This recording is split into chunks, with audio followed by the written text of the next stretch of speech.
February 12, 2015. I'd like to remind members of the audience that the Commission does not tolerate any disruption or outbursts of any kind. Please silence any mobile devices that may sound off during these proceedings. And when speaking before the Commission, if you care to, do state your name for the record. I'd like to take roll at this time. Commission President Fong. Here. Commission Vice President Wu. Here. Commissioner Antonini. Commissioner Hillis. Commissioner Johnson. Here. Commissioner Moore. Here. And Commissioner Richards. Here. Commissioners, first on your agenda is consideration of items proposed for continuance. Item 1 for case number 2012.0877E at 1546 through 1564 Market Street. Draft environmental impact report is proposed for continuance to February 26, 2015. Item 2 for case number 2014.1267T, amendments to the Planning Code, amending the Downtown Support Special Use District, fees in lieu of on-site open space. Planning Code amendment is proposed for indefinite continuance. Item 3 for case number 2014.1341X at 888 Howard Street, downtown project authorization is proposed for indefinite continuance. And item 4 for case number 2011.0919C at 1010 Bush Street, conditional use authorization is also proposed for indefinite continuance.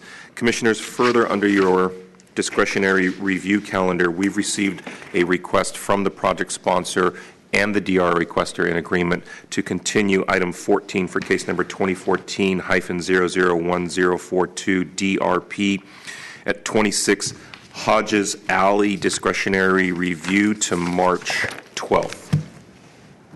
Is there any public comment on the items proposed for continuance?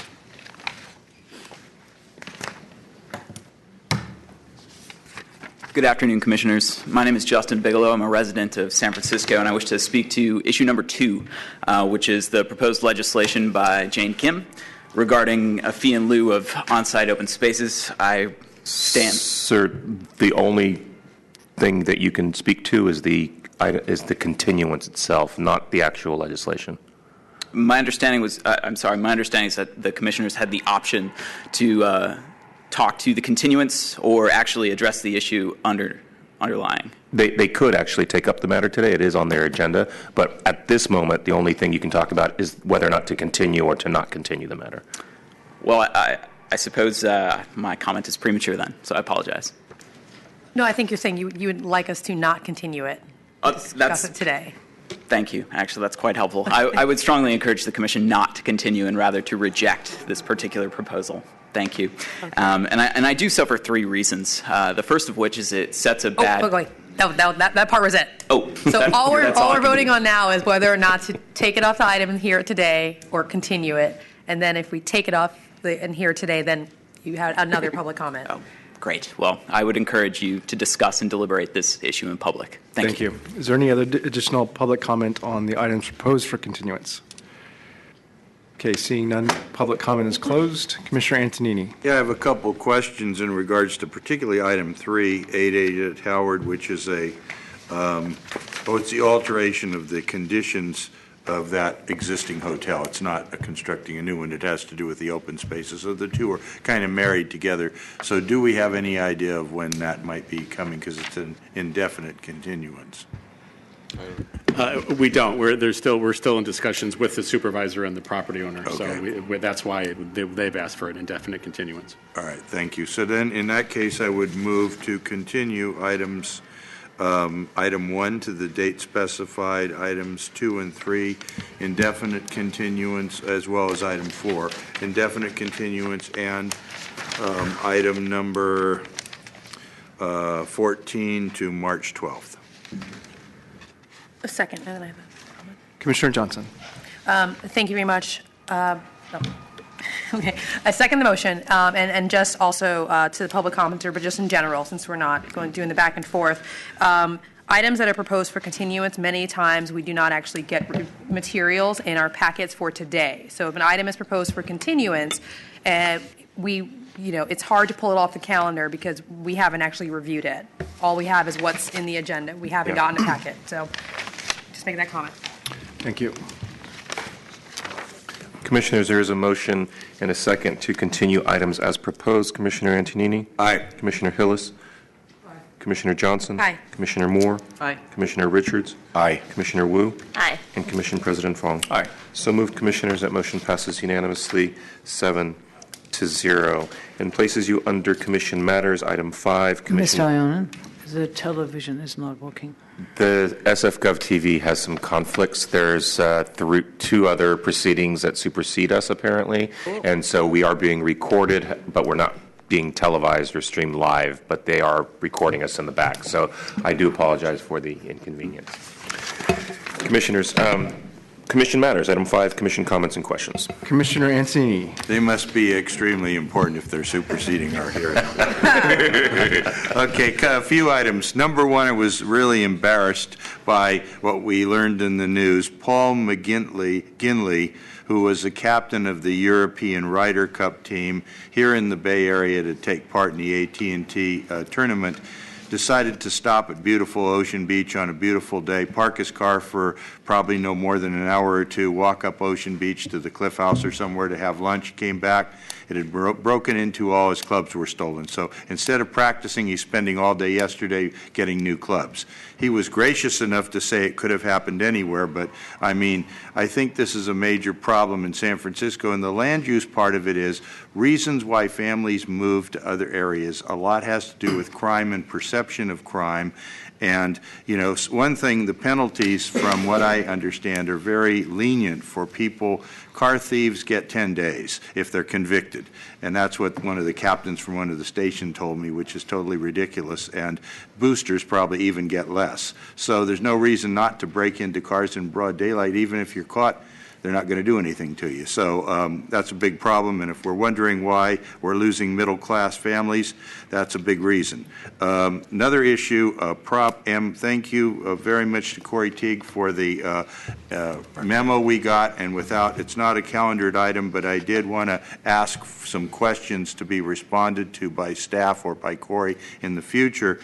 The first is I wanted to find out if there was any idea when we're going to get some kind of an opinion from the city attorney's office among some parts of the office annual limit that are under discussion, particularly the subtracting of the amounts that have been converted to non-office use. You would add those back because they're not in office use anymore. And the other, which has to do with demolitions, where a building is demolished, and the new building, you have to take out the whole amount of the new building, not subtracting the amount of the demolished commercial office space. So anyway, I just needed to get an opinion on those two things.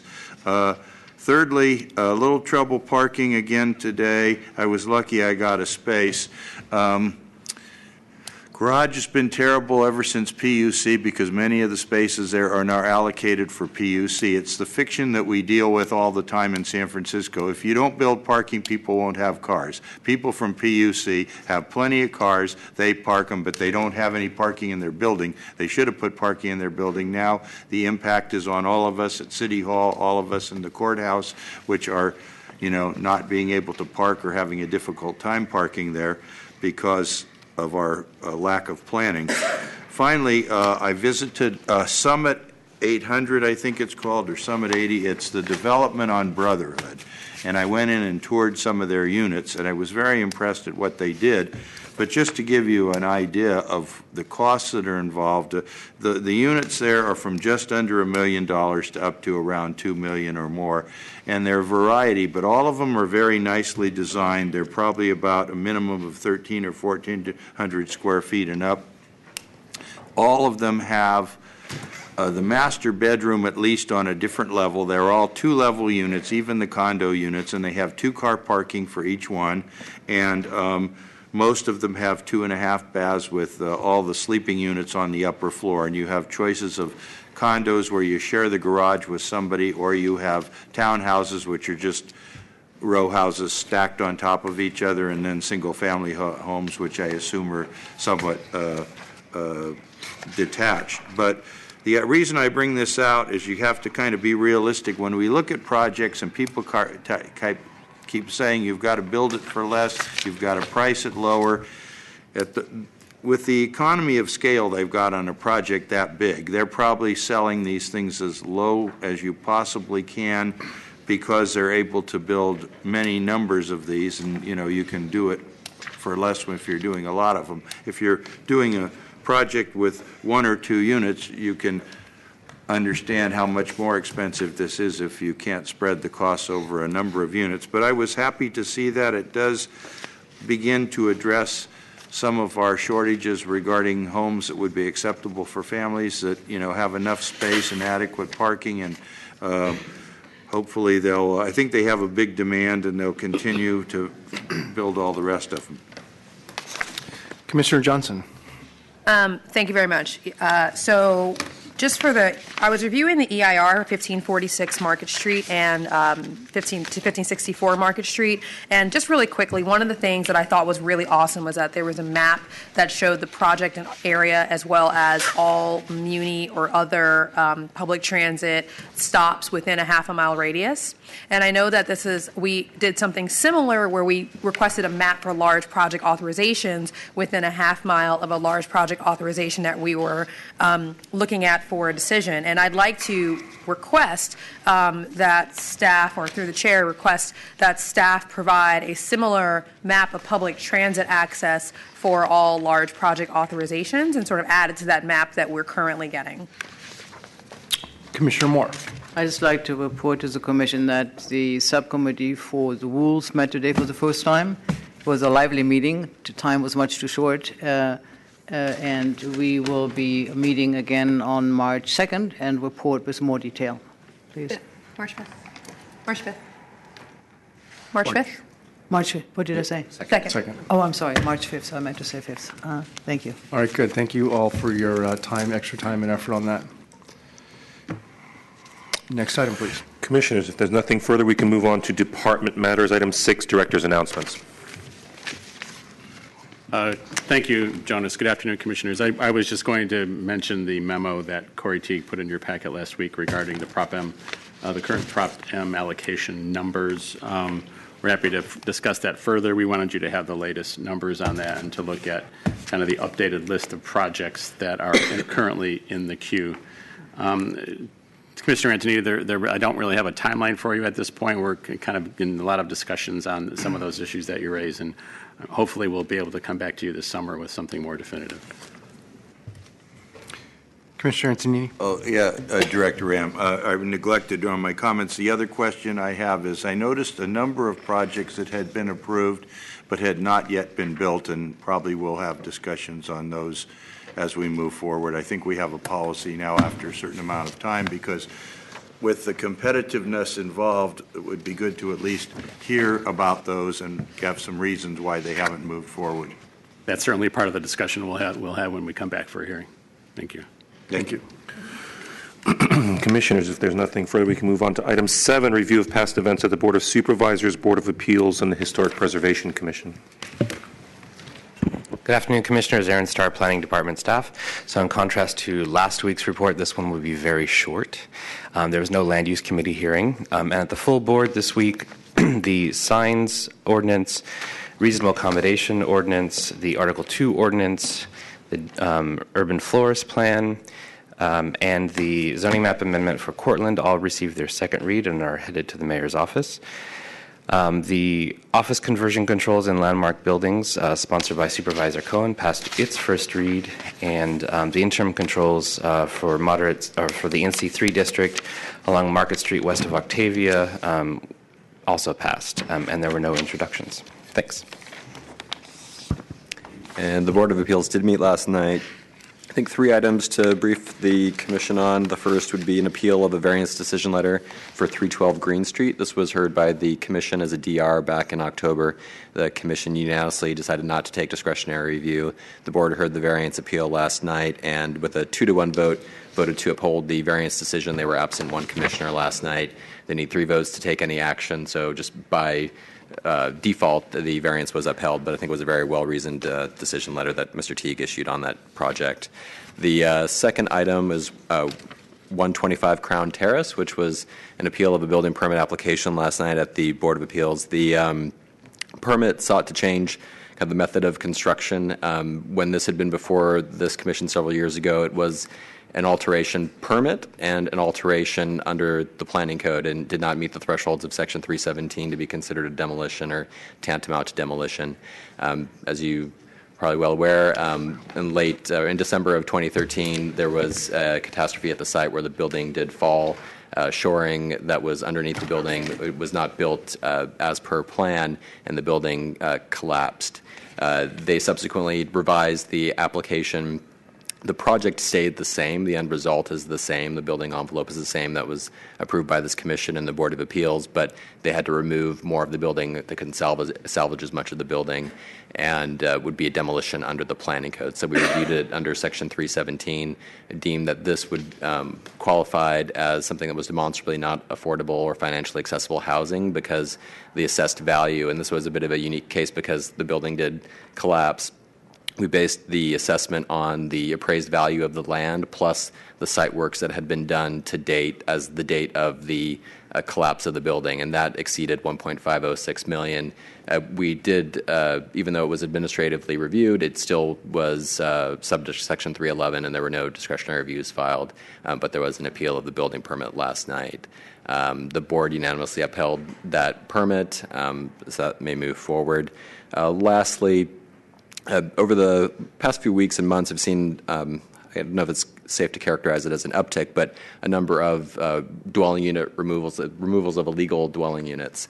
Oftentimes at the Board of Appeals hearings, people argue that this should be subject to 317 or subject to the mayor's executive directive. A lot of these are single-family dwellings that have illegal second units, and they are not subject to Section 317, nor are they subject to the mayor's executive directive. So just wanted to make you aware. We have had a couple of these recently at the Board of Appeals, just to keep you advised of the goings-on at the Board of Appeals. So available for any questions. Thank you.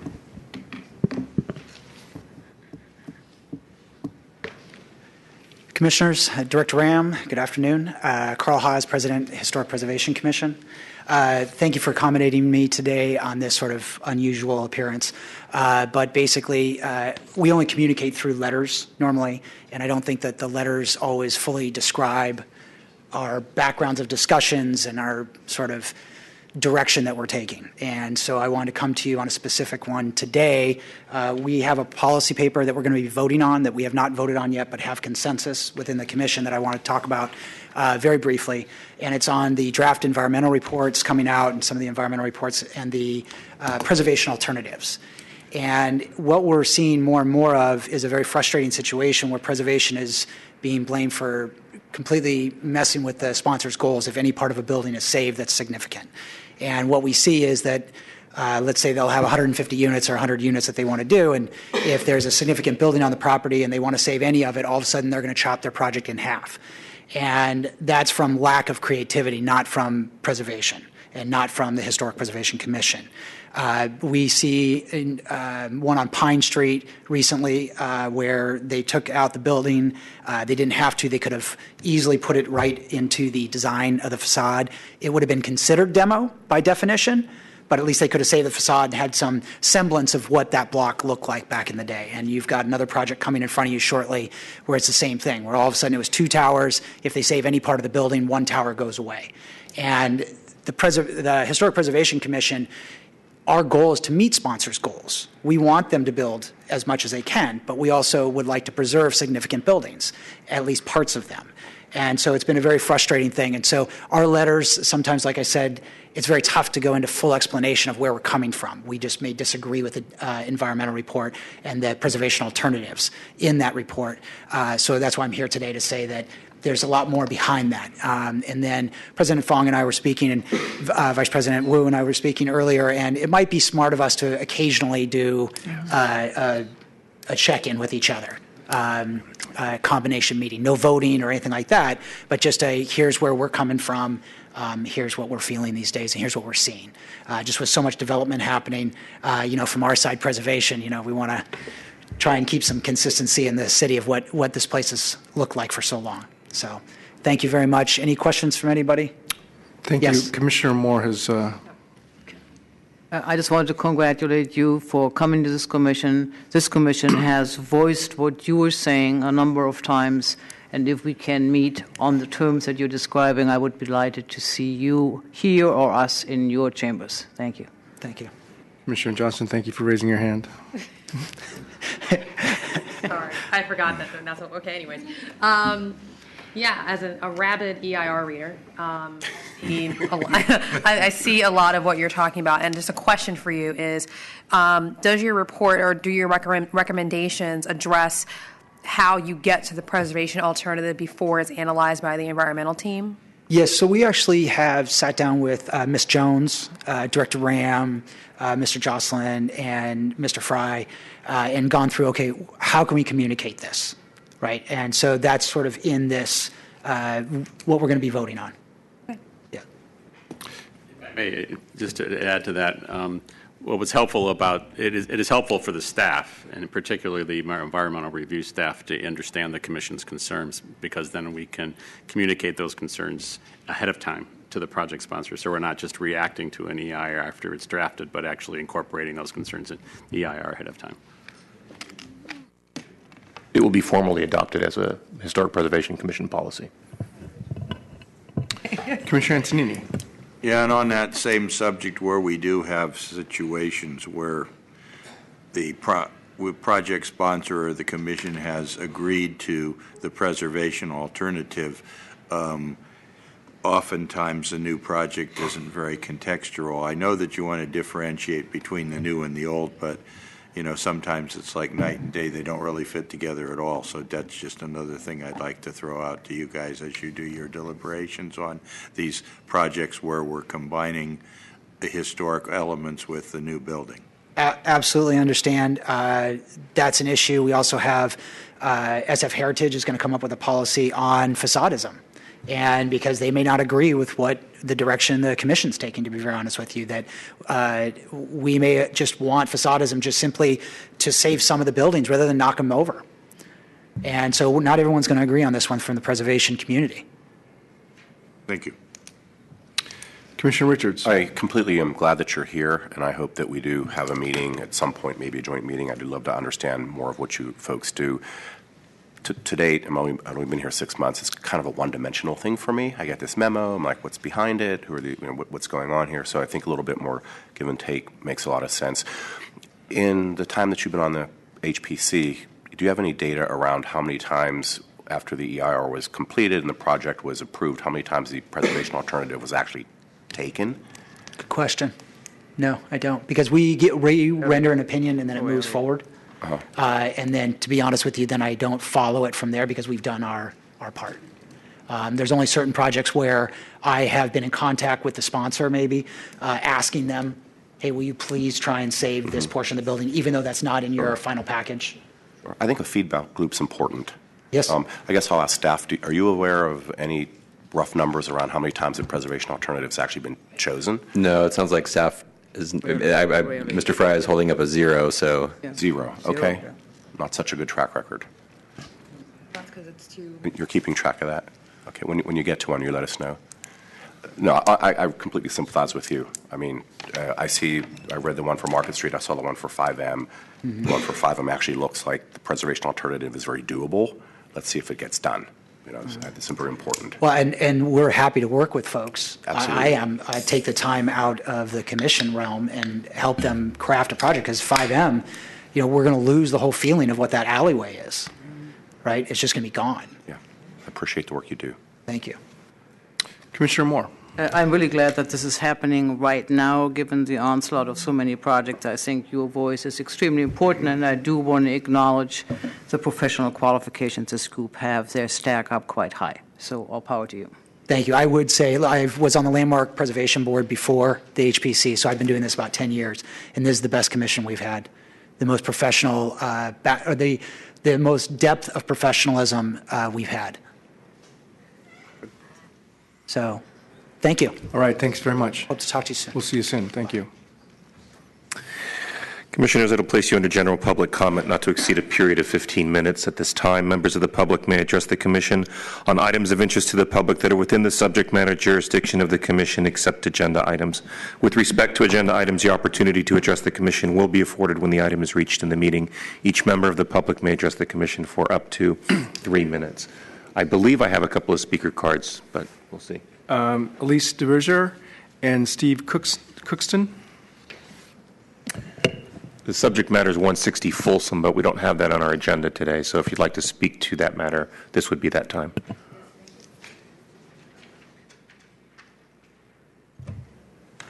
Good afternoon, Commissioners. My name is Elise DeRozier, and I'm a resident at District 6. I'm here to speak on my behalf, as well as many other residents, including Dave Osgood, who has been at the Rincon Point Neighborhood Group. I'm here to raise your awareness of a serious concern that we have, and that concern involves Block A, which is part of the Transit Center District Plan. The exact address being 160 Folsom, adjacent to the temporary Transbay Terminal building, and with the cross streets being both Main and Spear Street. The developer has submitted a proposal to increase the height limit of the building from 300 to 400 feet.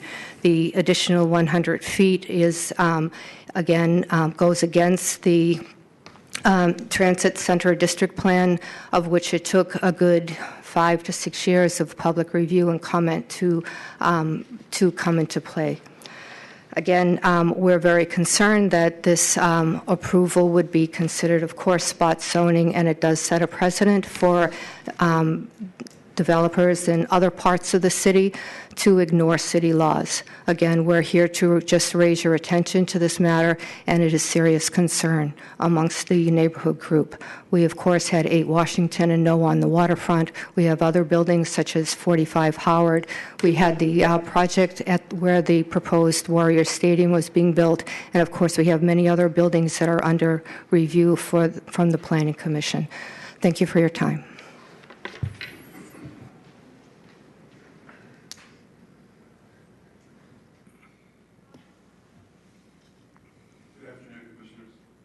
My name is Steve Cookston. I'm here to speak to the same issue that Elise just did.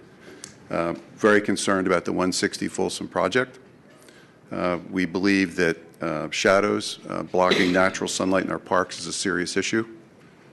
The additional 100 feet of height that's being requested by the developer was not in the contemplated Transbay EIR.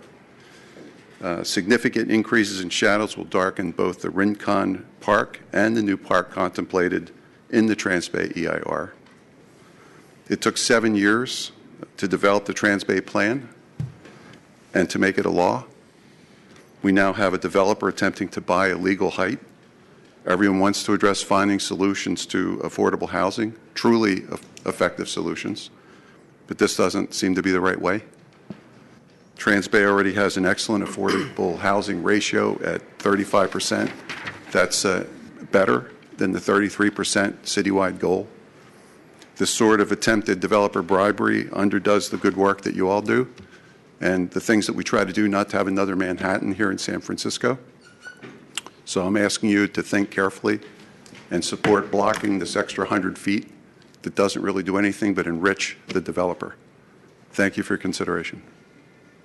Thank you. I have one more card. Elise Jeanette.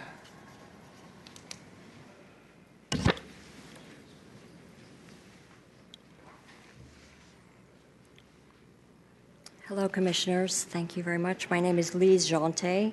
I'm here to bring to your attention a serious issue regarding a proposed new development which is seeking a height increase. The height increase will significantly add shadow to 2 neighborhood parks, Rincon Park and the proposed new park in the Transbay where the temporary transit terminal is currently located. The project, Block 1, wants to increase the building height from 300 to 400 feet and provide additional affordable housing as the price for the height increase. While affordable housing is much needed, the price the public would pay by diminishing the 2 parks is too high. If this is allowed here, it can happen anywhere in the city of San Francisco with the same negative impacts. Thank you very much. Thank you. Additional public comment?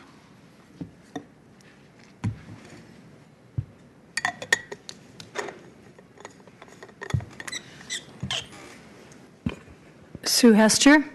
The agenda for this meeting was sent out for the first time on Monday morning because there was a breakdown in the city's computer system, and they availed themselves of the 72-hour rule. It's never been done before, as far as I know, for the entire calendar. Second thing is, normally after the agenda goes out, there is an email blast to some list of people who get notices of planning commission meetings. I am one of those people. It never went out. It never went out after the agenda finally went out on Monday, 9 o'clock, and it didn't go out on Friday. So that basically pulled me into thinking about how you use the email blast system. The department, I've come up against a roadblock. The department isn't going to deal with it. I have an official response from the person in charge of it. No one gets notices of substantive matters at the Planning Commission, like, for example, the 5-year planning report. You all commented on it. There was no one here except me. No one had been noticed that you were having a substantive discussion of planning for the next 5 years. There is no mechanism right now in the blast process for I have no better word for that. The thing that the planning department does is send out notices of particular planning processes that exist other than the commission. That's not right. There has been no notice for the Rules Committee, no notice for the rules itself. If you do if you recruit a list of people who want to get notices and you give them notice and they don't show up, that's one thing. But you don't even try at present. It's a commission matter. It's not a Rules Committee matter. It's all of you, all 7 of you. I'm not sure how many of you even knew that your agendas didn't come out until Monday at 9. I know, because I couldn't figure out why I didn't have an agenda in my memo. And I scrambled around, and I sent an email out at 5 in the morning on Monday. And eventually the staff opened their emails, and they sent out the agenda. Things can be really broken, and you need to know how the mechanical process, too bad we don't have the electronic whiz here, it doesn't work right now. Thank you. Is there any additional public comment? Okay, seeing none, public comment is closed. Commissioners, it'll place you under your regular calendar. Item 8, finalizing the fiscal year 2015 through 2017 department budget and work program. This is an action item.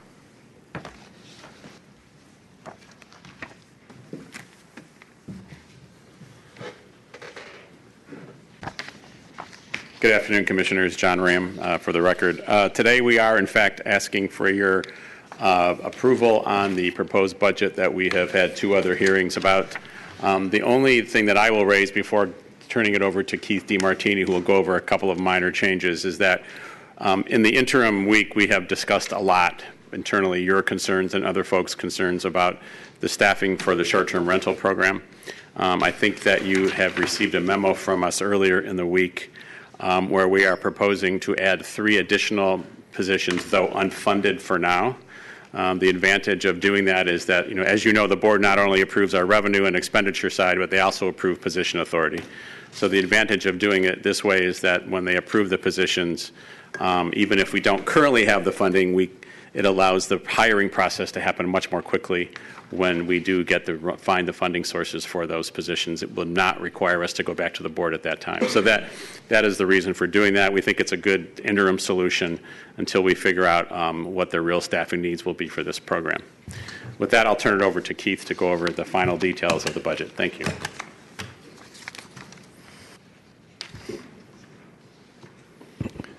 Good afternoon, Commissioners. My name is Keith DeMartini. I'm the Finance and IT Manager for the Planning Department. It's my pleasure to present the final presentation of our proposed fiscal year 15-16 and 16-17 budget. I've made copies of the presentation available to you as well as members of the public. And Commission Secretary Onen passed around a copy of the short-term rental memo that was emailed to you earlier in the week, and there are copies of that also available to the public as well. And again, similar to last week, I will just be highlighting any changes that we have made to the proposed budget. So this slide right here is a pie chart of our full-time equivalent, or FTE, staffing allocation across the 5 main divisions of the department. The only change that was made to this FTE allocation was, since the last commission hearing, as this is a change from what is included in your packet, as outlined in the memo to the commissions on Monday, February 9th, we are proposing to include an additional 3 positions for the short-term rental program. You'll find those in the Zoning Administration and Compliance division. These additional 3 positions would be unfunded, and it would require either a supplemental appropriation in fiscal year 15-16 or additional funding in the next fiscal year's budget cycle, the fiscal year 16-18 budget cycle, to fund those positions. We would still need approval from the mayor's office to activate these additional positions in fiscal year 15-16 if the need occurred.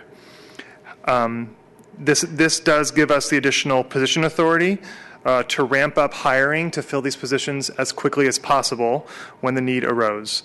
Other than this change, there were no other changes made to the staffing allocation in the department.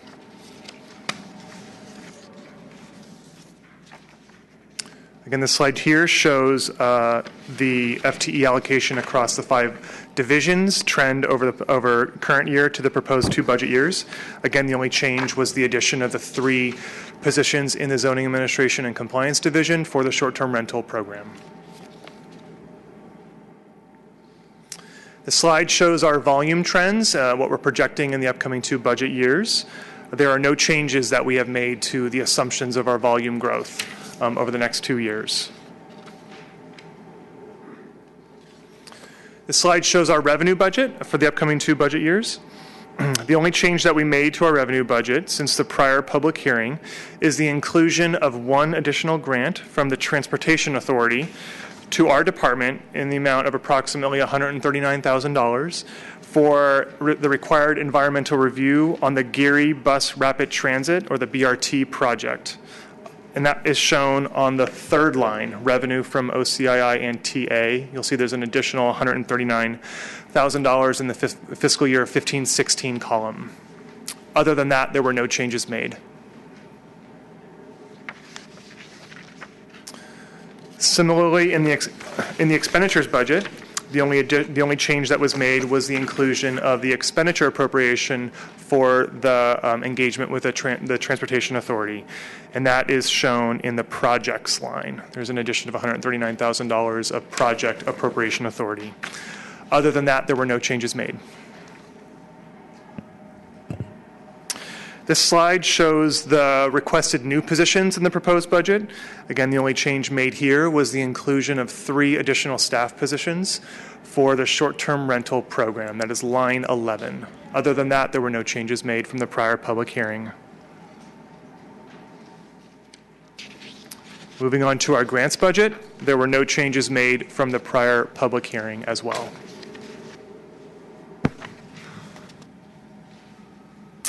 And then finally, on our capital requests, this table lists the capital requests that the department submitted to the city's capital planning committee on January 16th, 2015. The only change that I made to this slide was to include 1 additional request that was already made during last year's budget process for the Chinatown Open Space Beyond Portsmouth Square project in the amount of $350,000 in fiscal year 15-16. As I said, we already made this request. It was approved by the Capital Planning Committee, and the board adopted that during last year's budget cycle, and so I'm just showing it here so you see a complete list of all of our capital requests. Other than that, there were no changes made to this slide. And finally, the budget calendar.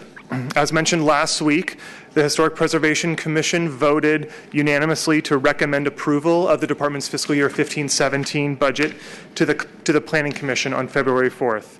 You'll see in your packet the comment letter from the Historic Preservation Commission summarizing their comments to the department's proposed budget. In your packet today, you will also see the draft resolution summarizing the fiscal year 15-17 proposed budget. And at this time, I respectfully request that the Planning Commission approves of the department's proposed fiscal year 15-17 budget so that we may submit the proposed budget to the mayor's office on February 23rd. That concludes my presentation. I'd be happy to answer any questions you may have. Thank you very much. Thank you. Opening it up for public comment. No public comment. Public comments closed. Commissioner Antonini. Mr. DeMartini, I just have a question on the pie chart and the work program. I guess these are not the same thing, but the percentages look different because on zoning administration compliance you have 19.12, but then on the bottom, that work program, it's only 17.5, or actually it's 16.81 for 15-16. I know that those positions are not yet funded, but the two seem to be different numbers. That should be 19. Yeah. Keith DeMartini, department staff, my apologies. It should be 19. 1912, I guess, on that one. Actually, the pie chart, I think, is wrong. It should be 16.81 FTEs in fiscal year 15-16. That annualized to 17.5 FTEs in fiscal year 16-17. Okay, My so apologies. It should be, on the pie chart, it should be 1681. Correct. Okay, thanks. Commissioner Richards. I just want to say thank you so much for adding those 3 positions to the short-term rental program. I think that's a really good investment. Thank you. Commissioner Johnson. Thank you very much. Yeah, we've now met about this 3 times, so I think we've gone over it, a lot of this with a fine-tooth comb.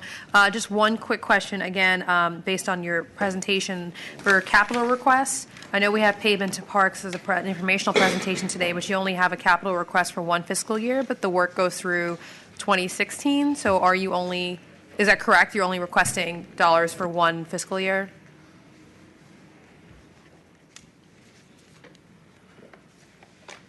Keith DeMartini, department staff. This table shows the requests that we've made to the Capital Planning Committee. And so last year we submitted a request for $200,000 during last year's budget process for funding in the fiscal year 15-16 fiscal year. We are also proposing additional funding for the Pavement to Parks program in the upcoming budget year, although they are not capital requests. They're funding that will be used for materials and supplies and other sorts of expenditures that aren't specifically capital. So it's not shown on this table. Okay, great, thanks. Okay. Commissioner Antonini. I would move to approve the budget. Second. Commissioners, there's a motion and a second to approve your budget and work program. On that motion, Commissioner Antonini. Aye. Commissioner Hillis. Commissioner Johnson. Aye. Commissioner Moore. Aye. Commissioner Richards. Aye. Commissioner Wu. Aye. And Commission President Fong. Aye.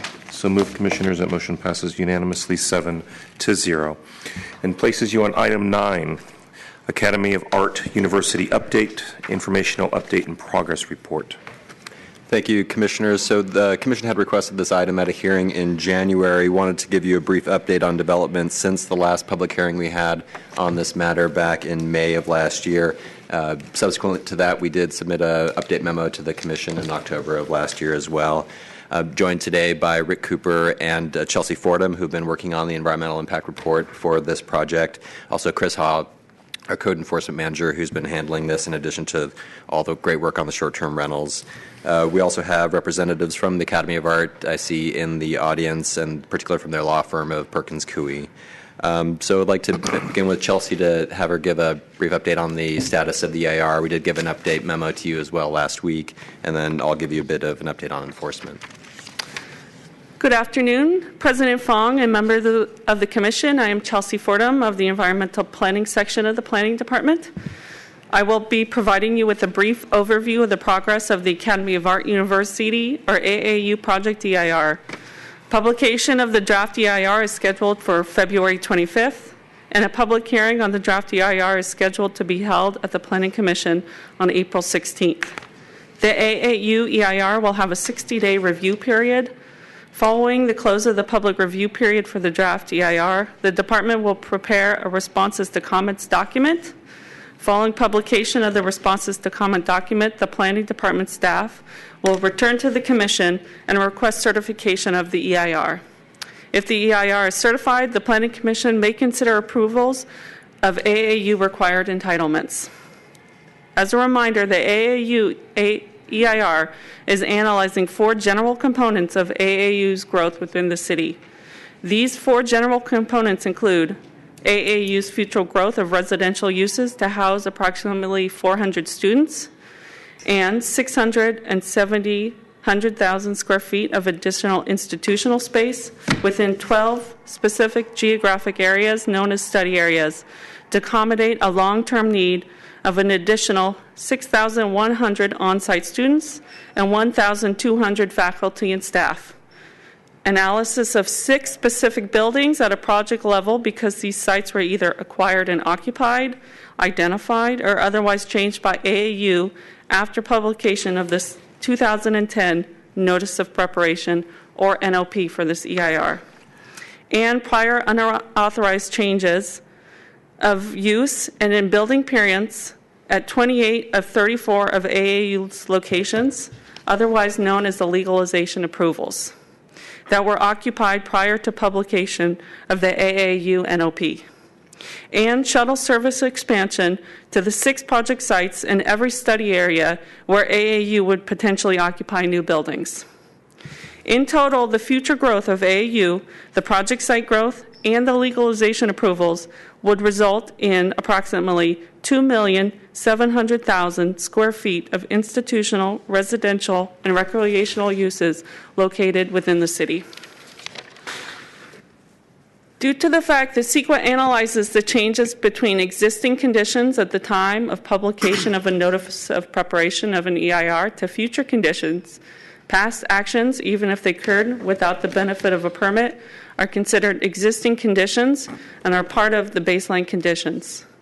The primary analysis of the legalization approvals in this EIR will be the actions to legalize these uses through the permitting process. The city will rely on this EIR when considering whether to approve prior AAU legalization approvals.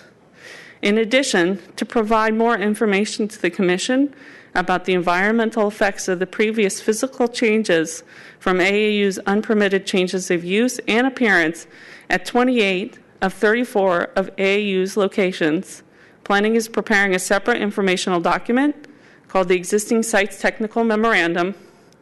This memorandum will evaluate the environmental effects from the time of occupation of the building by AAU to ongoing operations. This is intended to provide the Commission and the public with additional information to consider when deciding whether to authorize these uses after the fact. Together, the existing sites memo and the EIR will analyze the environmental effects of AAU's operations of its existing 40 properties, as well as potential environmental effects of AAU's potential future growth. This concludes my presentation on this matter, and I am happy to answer any questions that the Commission members may have. Thank you. Thank you. I'd like to thank Chelsea and Rick for all their work on this. This is a very complex and I think somewhat unprecedented project that they're working on. They have dedicated an immense amount of time over the past few months and years really working on this project, so thank you. Just briefly on the enforcement, kind of backing up a little bit, on January 17th, 2013, I issued notices of violation and penalty for 22 properties that were in use by the Academy of Art University that were in violation of the planning code. Part of that was a stay of penalties, assuming that they would continue to make good progress on their environmental impact report. Over time, we became concerned about progress or lack of progress that was being made. So last April, on April 25th, we issued a release of stay. We wanted to keep them motivated towards the goal. I think the ultimate goal that everyone has here is completing the environmental impact report, having projects that we can bring to this commission for their consideration for either approval or denial, but to have fully vetted projects that we can bring before you for decision. As part of that release of stay, I did have a statement in there that penalties would not begin accruing until November 1st, assuming that they have the draft EIR published by November 1st. Staff worked diligently on this. Academy of Art did obtain new representatives, and those that are here today, and they have made sizable improvements, and and discussions with staff have been very responsive and have made excellent progress on this. The November 1st deadline was not possible. We want to have a document that is thorough, that is complete, that is accurate, that is defensible. I think that is in everyone's interest here. So now we have a date of February 25th, which I think has just been excellent with staff working very diligently on this. So that's somewhat of a status update. Part of the enforcement, when we did release the stay, there were appeals. They wanted to preserve their rights, and so these items were appealed to the Board of Appeals. Also part of that release of stay, we had initially issued NOVPs on 22 properties. One of those properties they discontinued use of, so it was no longer in violation. Another property, we found permit evidence that found it to be legal, so there are only 20 properties at that point that were subject to the stay. There are other properties that we still have concerns about, and so we felt that they did submit part of this process. We do have due process, so there was ability to file ZA hearing requests on these NOVPs. They did so on those 20 properties. They stated that they actually do not contest the violations that were assessed here, that they do acknowledge that they are in violation of planning code requirements. They also stated this in briefs that were submitted to the Board of Appeals, and the only kind of point of contention they had there was that the assessment of penalties. And we do believe that setting the assessment of penalties as a goal, to keep them moving forward, is something we should keep doing. We have made progress here to have the draft EIR published on February 25th, and we would like to keep this system moving forward. Find that it's very effective in avoiding unnecessary litigation, keeps us moving forward to, again, the ultimate goal of having these items brought before you. Finally, there is a question, and it's kind of an open-ended question. We would like to come back in the coming months to discuss this with you further.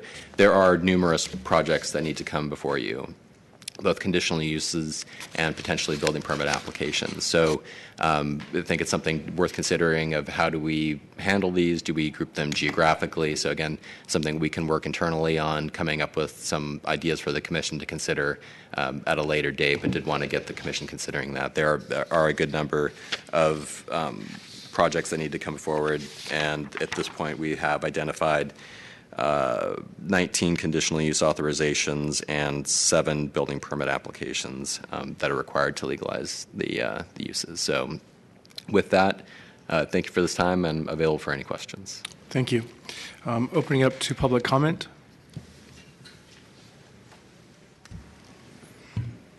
Hello, Commissioners.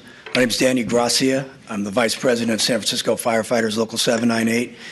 I'm also the chair of our Firefighters Local 798 toy program I don't know if you're familiar with that. We serve typically anywhere from 35 to 45,000 families here in the city and county of San Francisco. Recently, within the last 3-4 years, we lost our site at the old firehouse, 3rd Street, which now where the public safety building is completed. Elisa and the Academy were generous enough to allow us to use their warehouse space over on Gerald Street. Without them stepping forward, I don't know if we would have been able to keep the program going. We would have done everything we could, but we certainly wouldn't have been as successful as we have been these last few years. I realize there's issues here. I'm not trying to convince anybody of anything that I can or cannot, but I just want to make it clear that there's a lot of good that comes out of this organization. You may or may not be aware of it, but we see it firsthand. And again, without that space, we definitely would not be as successful. And it's because it's free of charge. Therefore, we have more money to spend to purchase toys, to gather donations. We have access 24/7. It's clean, dry, safe, secure. We've done several events, fundraisers there. We distribute the toys from there. We collect the toys from there. So I just want to say that firefighters, the toy program, and the citizens that benefit from it are much in support of seeing things move forward for the Academy. Thank you. Any additional public comment on this item?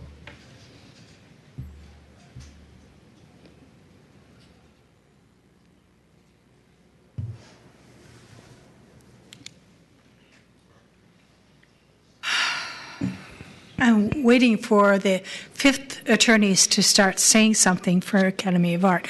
Sue Hester, it's been over 9 years coming here because I've been dealing with this for 9 years. When I first brought to the attention of the city that they were operating without an institutional master plan, it's been 9 years to get this far. A couple things. You have emails from at least Paul Wormer, because I got a copy of what he sent. It's hopeful to us. It's a downer at one point and positive that you're looking at their acquisition. You're looking at environmental review that is absent when they started it. It was when they started environmental review. It's a technical issue. The Academy has basically violated the law for 40 years. And they haven't come into compliance with the law, with the institutional master plan law, with the housing code, the planning code, or any of the other codes. So we're looking forward to this proceeding. And we're hoping that with the transition in the commission, I think Commissioner Annie maybe have been here when the first hearing occurred. The rest of you came after. There was intense hearings on their attempts to take over various facilities. So I'm asking you to not consider this like another case. This affects entire neighborhoods. Entire neighborhoods have already been wiped out. Lower Nob Hill, Upper Tenderloin, they have taken over housing resources massively. And so at some point, the Planning Commission and the Planning Department, after the EIR hearing, needs to start saying enough is enough. You're not allowed to have no constraints on enrollment like they do. You're not allowed to be $1 billion company. You're not allowed to run roughshod over all the laws in the city. I have nothing but good things to say about the Planning Department action in the past couple of years. They have been doing a really great job. And I'm saying it partly because the city attorney is here and there has been some cage rattling. I think it's cage rattling to make this issue keep moving. But enforcement and environmental review has been doing really hard jobs in the face of the most uncontrolled program I've ever seen in the city. So I look forward to being here for the next hearing. Thank you. Thank you. Is there any additional public comment?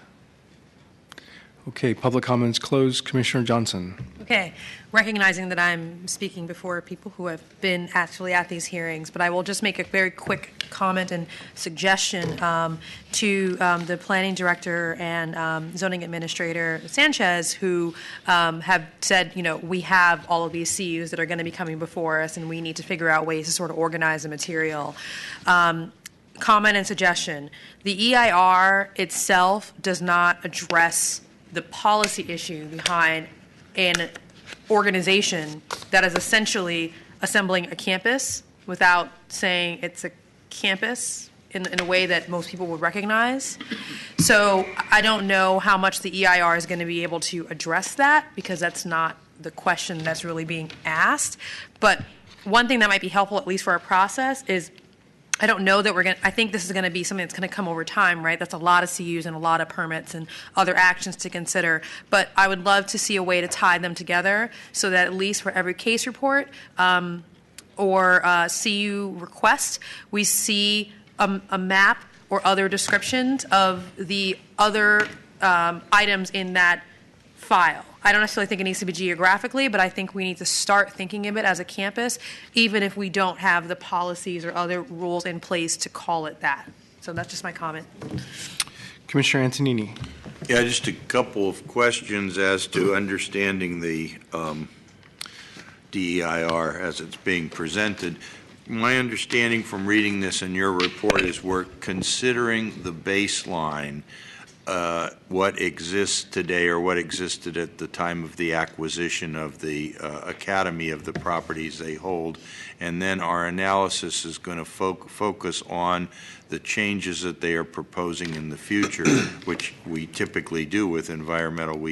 We don't analyze what happened before we analyze what is proposed. Is that the case? Yes, so we are analyzing everything it was basically from September 2010 when the NOP for this EIR went out. So it's from September 2010 to the future, which is generally 2020, but it's everything that they've done at any of their sites since September 2010. So we are looking at, even if they have maybe made changes to their shuttles or et cetera since September 2010, that will be analyzed for their environmental impacts. So, and then aside from the report itself, you're going to give the commissioners the notice, the existing sites technical memorandum, which is going to try to tell us of changes that may have occurred during their ownership period. Is that what you're focusing on? Yes, it's going to look back to the time when they first occupied those buildings, and if they made any physical changes to them, we will evaluate those changes, similar to what we would do for any other project. Sure. But it's an informational document. Yeah. We will try to prescribe maybe potential things that we would do if a project came in today. Yeah. So if there's a historic issue, we will prescribe potentially something to fix that. But it's an informational document. Yeah, it's kind of like the historic section that we always get in DEIRs that kind of tell the history of the site. I mean, it may not go back to the very beginning when the building was first built, but certainly historical as to since the ownership of Academy has occupied the building, if I understand it correctly. Yes, so if there were changes made to buildings before AAU occupied them, we would not be analyzing that those period impacts. of time from occupancy to 2010, September 2010. Yes. Okay, good. I got that, and then I understand we're going to need see 19 CUs, what you're estimating, which would come before us. And finally, you talked about the notice of violations, and there were 3 properties that the Academy appealed, but now 2 of them they have agreed to drop the appeals, and apparently they still have an active appeal on 930, 950 Van Ness. Is that correct? Yes, there are 2 pending appeals, one of the release of stay and one of the 938, 950 Van Ness. Quite honestly, I think our path moving forward is to establish a new deadline. We have this February 25th publication date. Work with environmental staff to find the next kind of reasonable goalpost, and kind of reissue with that deadline. So that would be the goal moving forward. And I've had discussions with their counsel, and I think at that point those appeals would likely be withdrawn. Okay, thank you. Move forward with, again, kind of compelling compliance through the penalties. And then a lot of the other ones they have or are in the process of complying with the violations that the parts of the programs that were subject to violation.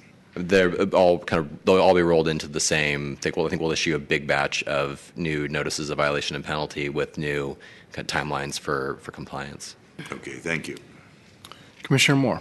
Just briefly reflecting on what Commissioner Johnson said, what puzzles me is that it will be very difficult to do the EIR as well as the entire process justice in the absence of what all other institutions in the city have done and have done well, and that is submitting an institutional master plan which sets forth the goal, the institutional goals of the institution as well as its growth, where and how, including how they run their campus.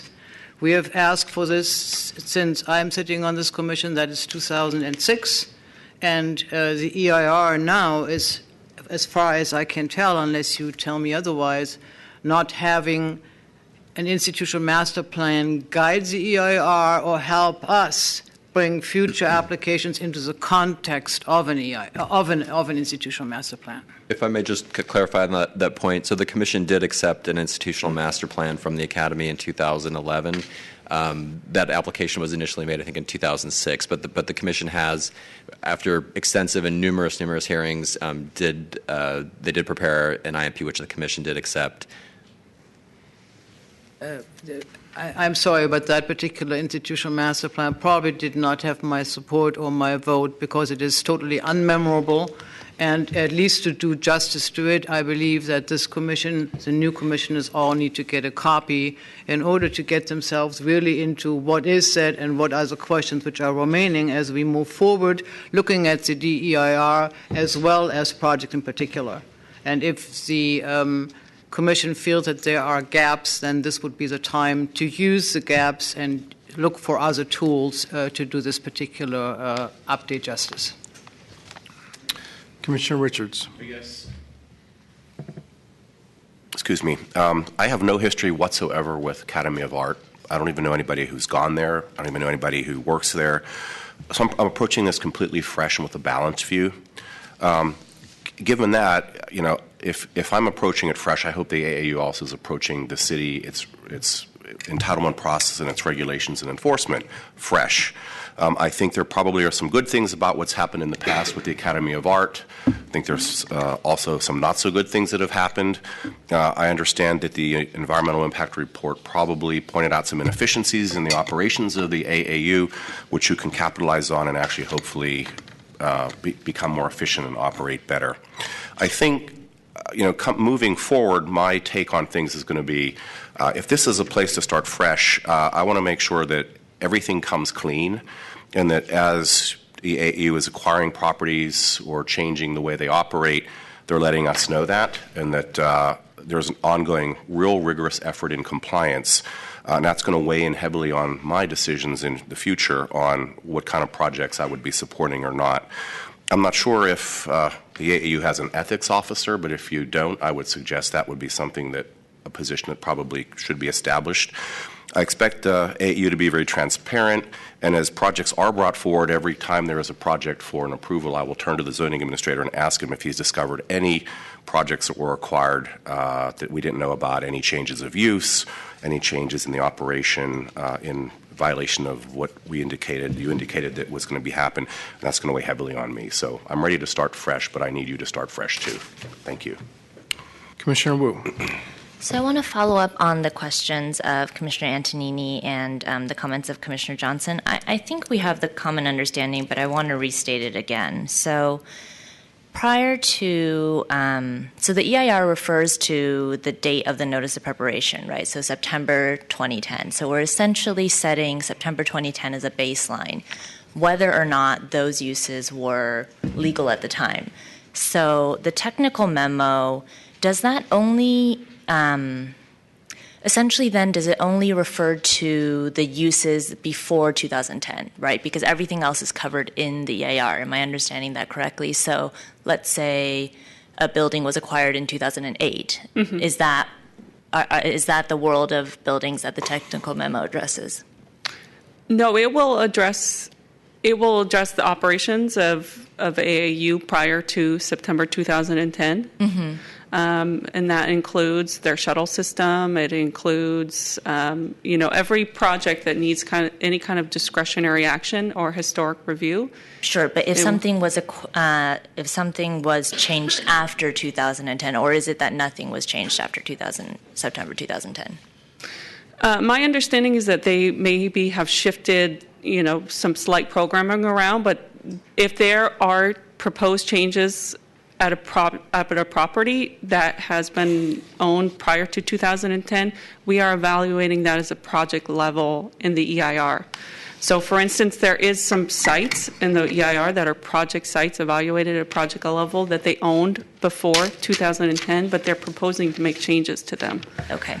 So, 2225 Gerald is going to be one of those sites that you see that they owned it, I believe, in 2005, but they are coming forward with a different project there. Okay. So we're analyzing. Chelsea, I think the Commissioner's question is also that primarily the technical memo is addressing essentially the impacts of projects that were or of sites that were in use before 2010, recognizing that some of those were changed afterwards and will be addressed in the EIR. Is that correct? Yes, but I would say that, if there has not been significant changes at any of the sites that are addressed in the existing sites memo. Okay. Okay. Okay. So this existing sites memo is the X factor that we've never seen before, right? And it's because we're in the situation where we didn't see those CUs before the EIR was written. And is that accurate? I think it's because they are obtaining or seeking to obtain the CUs after they've commenced use of it. Right. So that's the issue. So I think for the commission, it's a question of what do we see as the baseline, right? And so we could say we're essentially using the existing sites as the baseline, although it's different worlds of what's actually being considered in the two documents. Yes, it is. But I mean, the point is that the two documents will provide an overview of the impacts of the entirety of the operation. And maybe just to clarify, so the environmental review and the existing sites memo, that's the environmental analysis, but you have complete and full discretion to take any action you feel appropriate on those permits that are coming forth to legalize. So they will be handled as you would any other permit or entitlement action, so you have full discretion. Was that along the lines of I think that gets to it. So the existing sites memo then also includes issues that are not environmental issues. Is that? I think, the existing sites memo is kind of a pure Yeah, the existing sites memo will go through all of the same environmental topics that we go through for environmental review of a project that comes before you. So we will go through historic resources, transportation, population and housing, and describe from the time AAU began occupying that site to their ongoing operation. Okay, it's a little bit hard to talk about the documents without seeing them, but I think I get the sense of the notice of preparation date being a delineator, an important delineator between the two documents. Okay. Then following on the question of how we see the CUs come forward, I agree that we should definitely have some sort of map or understanding the totality of the different CUs when they come forward, but I also think there needs to be some consideration of use type, right? So if there's a number of issues dealing with housing that maybe we can see the housing CUs at one time. I'm not sure if it will work out that cleanly, but that it's important to understand the totality of sort of policy or land use issues as a whole also. I think that can be achieved and somewhat along the geographic lines because there are corridors like Sutter Street which are largely residential. So I think we can find a way to achieve that goal. Okay, thank you. Director Ram. Thank you. I can't resist acknowledging Ms. Hester's comment and compliment of the department. That's a fairly rare event, so I feel like I have to acknowledge that. I will say that I think this question I would ask for the Commission's thoughts over the next few weeks about how we bring the approvals to you, because there's any number of ways we could do that. Clearly, it doesn't make sense just to do 19 separate approvals, but it also doesn't make sense to do them all at once. So the options are something like doing it by use type, as Commissioner Wu mentioned, or doing it by geography, or doing it by zoning district. There's many different ways to think about it, but I would just ask us to think about that in the coming weeks so that we can start packaging those for you for your action as we move forward. Thanks. Commissioner Johnson. Thank you very much. Commissioner Wu, I echo your questions that you asked about the EIR. I think what's missing is what's in my new job industry called a counterfactual. So there are certain buildings that they have permitting issues or other operational issues that, we kind of want to see what would be there in the absence of AAU using those spots. And because we have to pick a line in the sand, we can't continue to go backwards in time for certain properties to see what was the environmental impact of AAU from when they started using it. So there's no point in the EIR where we're going to see what would have happened to this building if AAU weren't there, and the impact of AAU then coming in and then using it for institutional or residential. So that's I see that as an open spot, and that's just going to be missing, unfortunately. One thing in terms of how we'll get our approvals, future approvals to hang together, I'm going to make a plug for it geographically, and here's my reasoning. I think, and I want, as we develop how we're getting the case reports and the CU applications done, I'd love the city attorney to opine quickly, maybe not now, but later. I think that in addition to the actual land use, we need to have some information about how that property hangs together with the rest of what we're calling their campus. As an example, they have a shuttle system. So there may be a CU for a residence that they want to have for student housing that's, let's say, way out in the sunset. I'm just giving an example that I have no idea where the actual properties are. The CU may make sense. Maybe it's a 4-unit building and, the hours of operation, and you add up all those things for the land use, and that makes sense. But when you add in the fact that now they're going to have this shuttle system that has to make a bus go all the way out to the sunset from wherever their institutional uses are, then it doesn't make sense. And I know that that's transit, and that's sort of an MTA thing where the shuttles can go. But I think if we look at the CUs geographically, we'll be able to have a high-level view of not only the land use, but how are their properties hanging together as a campus, sort of spatially. So that's my plug for doing it geographically versus by use type. Commissioner Hillis.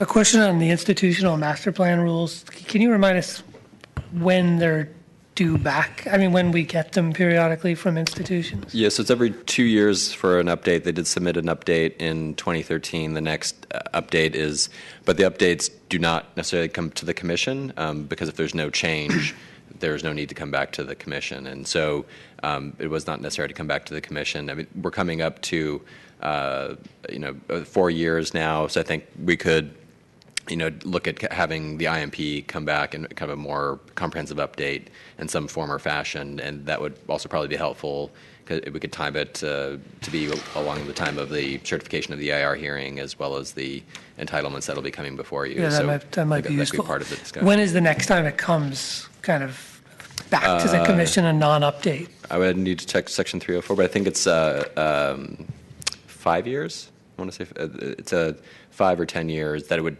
have to come back for another hearing as mandatory, even if there are no changes. In the institutional master plan we received is the one we're kind of basing the EIR on. I mean, that's the future growth that we're looking at. Wait, Chelsea wants to. So the IMP was not an approved document, so it's not what we're basing the EIR on. It did provide a basis for what the Academy proposed as their proposed project. But there is a distinction in the EIR that what was in the IMP is not to the exact T what is the proposed project in the draft EIR. So it provided a framework for the Academy to propose their project that we're analyzing in the EIR, but there is a distinction between the two. And which one being more kind of, which one shows more growth?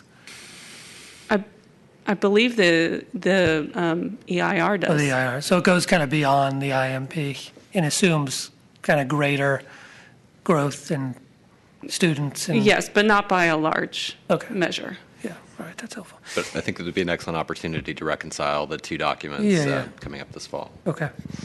And then just on this issue of how we hear them, I mean, I think housing's got its own unique issues about taking housing off the market. So in how this new housing is being built, or is it existing housing? So I would advocate for kind of that being a separate issue when we take up the CUs, because it's got its kind of distinct issues. Commissioner Richards. Commissioner Hillis took the words right out of my mouth. I support a separate housing, regardless of geography, look when we do the CUs. Thank you. Let me just interject. I think when we get to the point where we see this list, that prioritization will be quite obvious to us how we tackle it, whether it's by type, geography, location, age, historic pattern, whatever. I think it'll show itself. Commissioner Moore. So bringing this into the maps of current zoning, presence of historic buildings, et cetera, will be helpful, and giving the commission the previous institutional master plan, I think will be very helpful so you get a feel about what they're trying to do. Commissioner Antonini.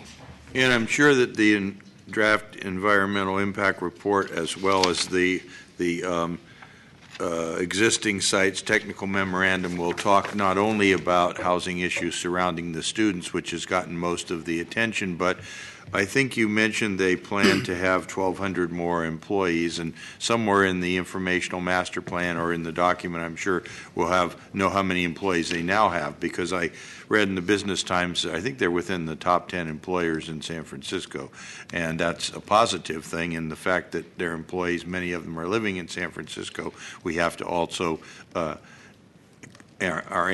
analysis will also deal with the impact of not only the students but the employees, I would assume.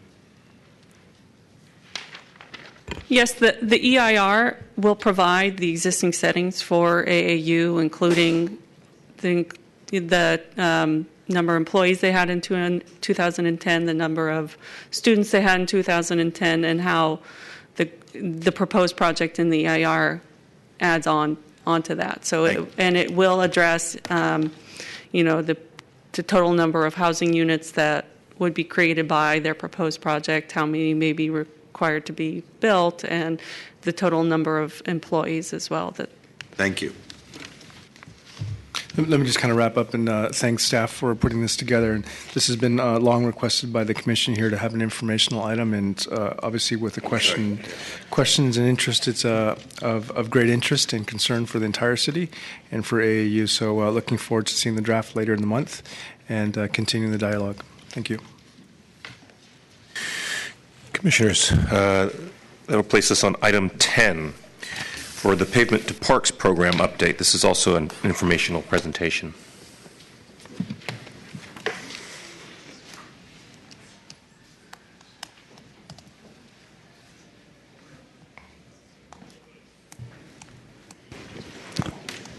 Thank you. Good afternoon, Commissioners. My name is Ilaria Salvadori, and I'm at the Planning Department, City Design Group. I'm here with Robin Abad, also from the same group, City Design Group. And we are here today, we are very excited of being here today to talk about the Pavement to Parks program. Sorry, I'm going to go to the computer. Does this work? Go ahead. Hello? Okay. So we are very excited about having this opportunity to present to you the Pavement to Parks program. And I would like to go over what we are going to be talking today in our informational presentation. We're going to give you an overview of the program, and then we'll talk about a little bit about the project portfolio to date. We'll go into a couple of plaza case studies, and then we would like to leave the presentation with our strategic plan for the next fiscal years, upcoming fiscal years. So our program is based on the assumption that 33% of the city total area is made by streets. And when we think about streets as public spaces instead of just venues for cars to go through, we see how the potential of having all these spaces for the city of San Francisco. So our program is also based on the idea of short-term actions that can take to long-term change. So short-term actions in terms of short-term projects that can act as catalysts to get long-term change from a physical and social perspective in the city. And our program is set in the larger context, the policy framework of the San Francisco Pedestrian Strategy of 2013. And it's based on, the strategy calls for one Pavement to Parks Plaza per year, and one RFP cycle of parklets per year, which means 20 parklets per year installed. So it is actually a program that sits in the larger agenda of the city at the San Francisco Pedestrian Strategy. We also base our designs and our projects on the Better Streets Plan, which is an important document that was released in 2010.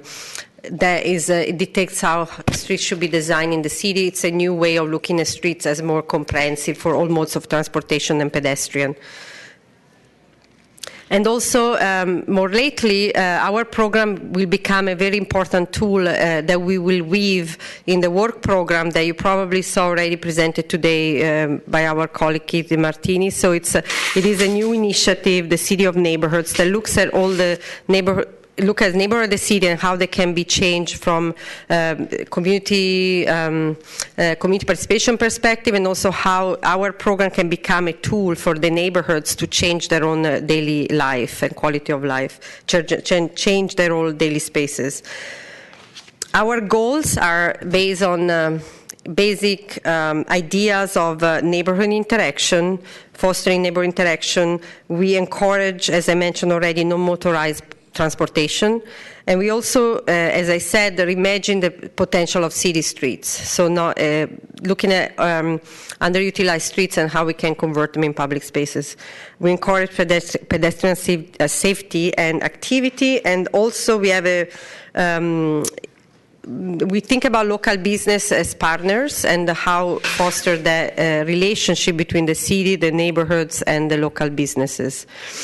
The program functions are many, as you can see on the screen. We are not going to go in depth in every point right now. My colleague Robin will talk a little bit more in depth about that. But the idea is that we really facilitate and support community initiatives to create these interim public spaces. And we do that by assessing the site potential. So we look at sites and we try to evaluate which sites are really good venues for good places for that.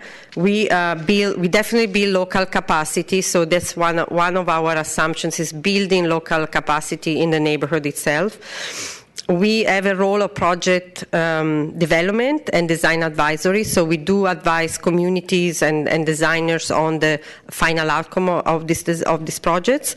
And we have also a role of enforcement and quality control, and we provide leadership, not just to the city, but also the country. We get calls every day from many cities in the U.S. and beyond. Our criteria are really pretty strong because we have a lot of projects that want to participate in our program. So we look at geophysical aspects and social aspects. So the geophysical meaning, is there a potential to enhance pedestrian safety? Is there an area that doesn't have enough open space? Roadways are always too wide or too big for just for cars, and so we look at that and lack of vegetation. We also think about social components of these projects, so we look at definitely strong local interest. We would never do a project if there is no interest at the local level.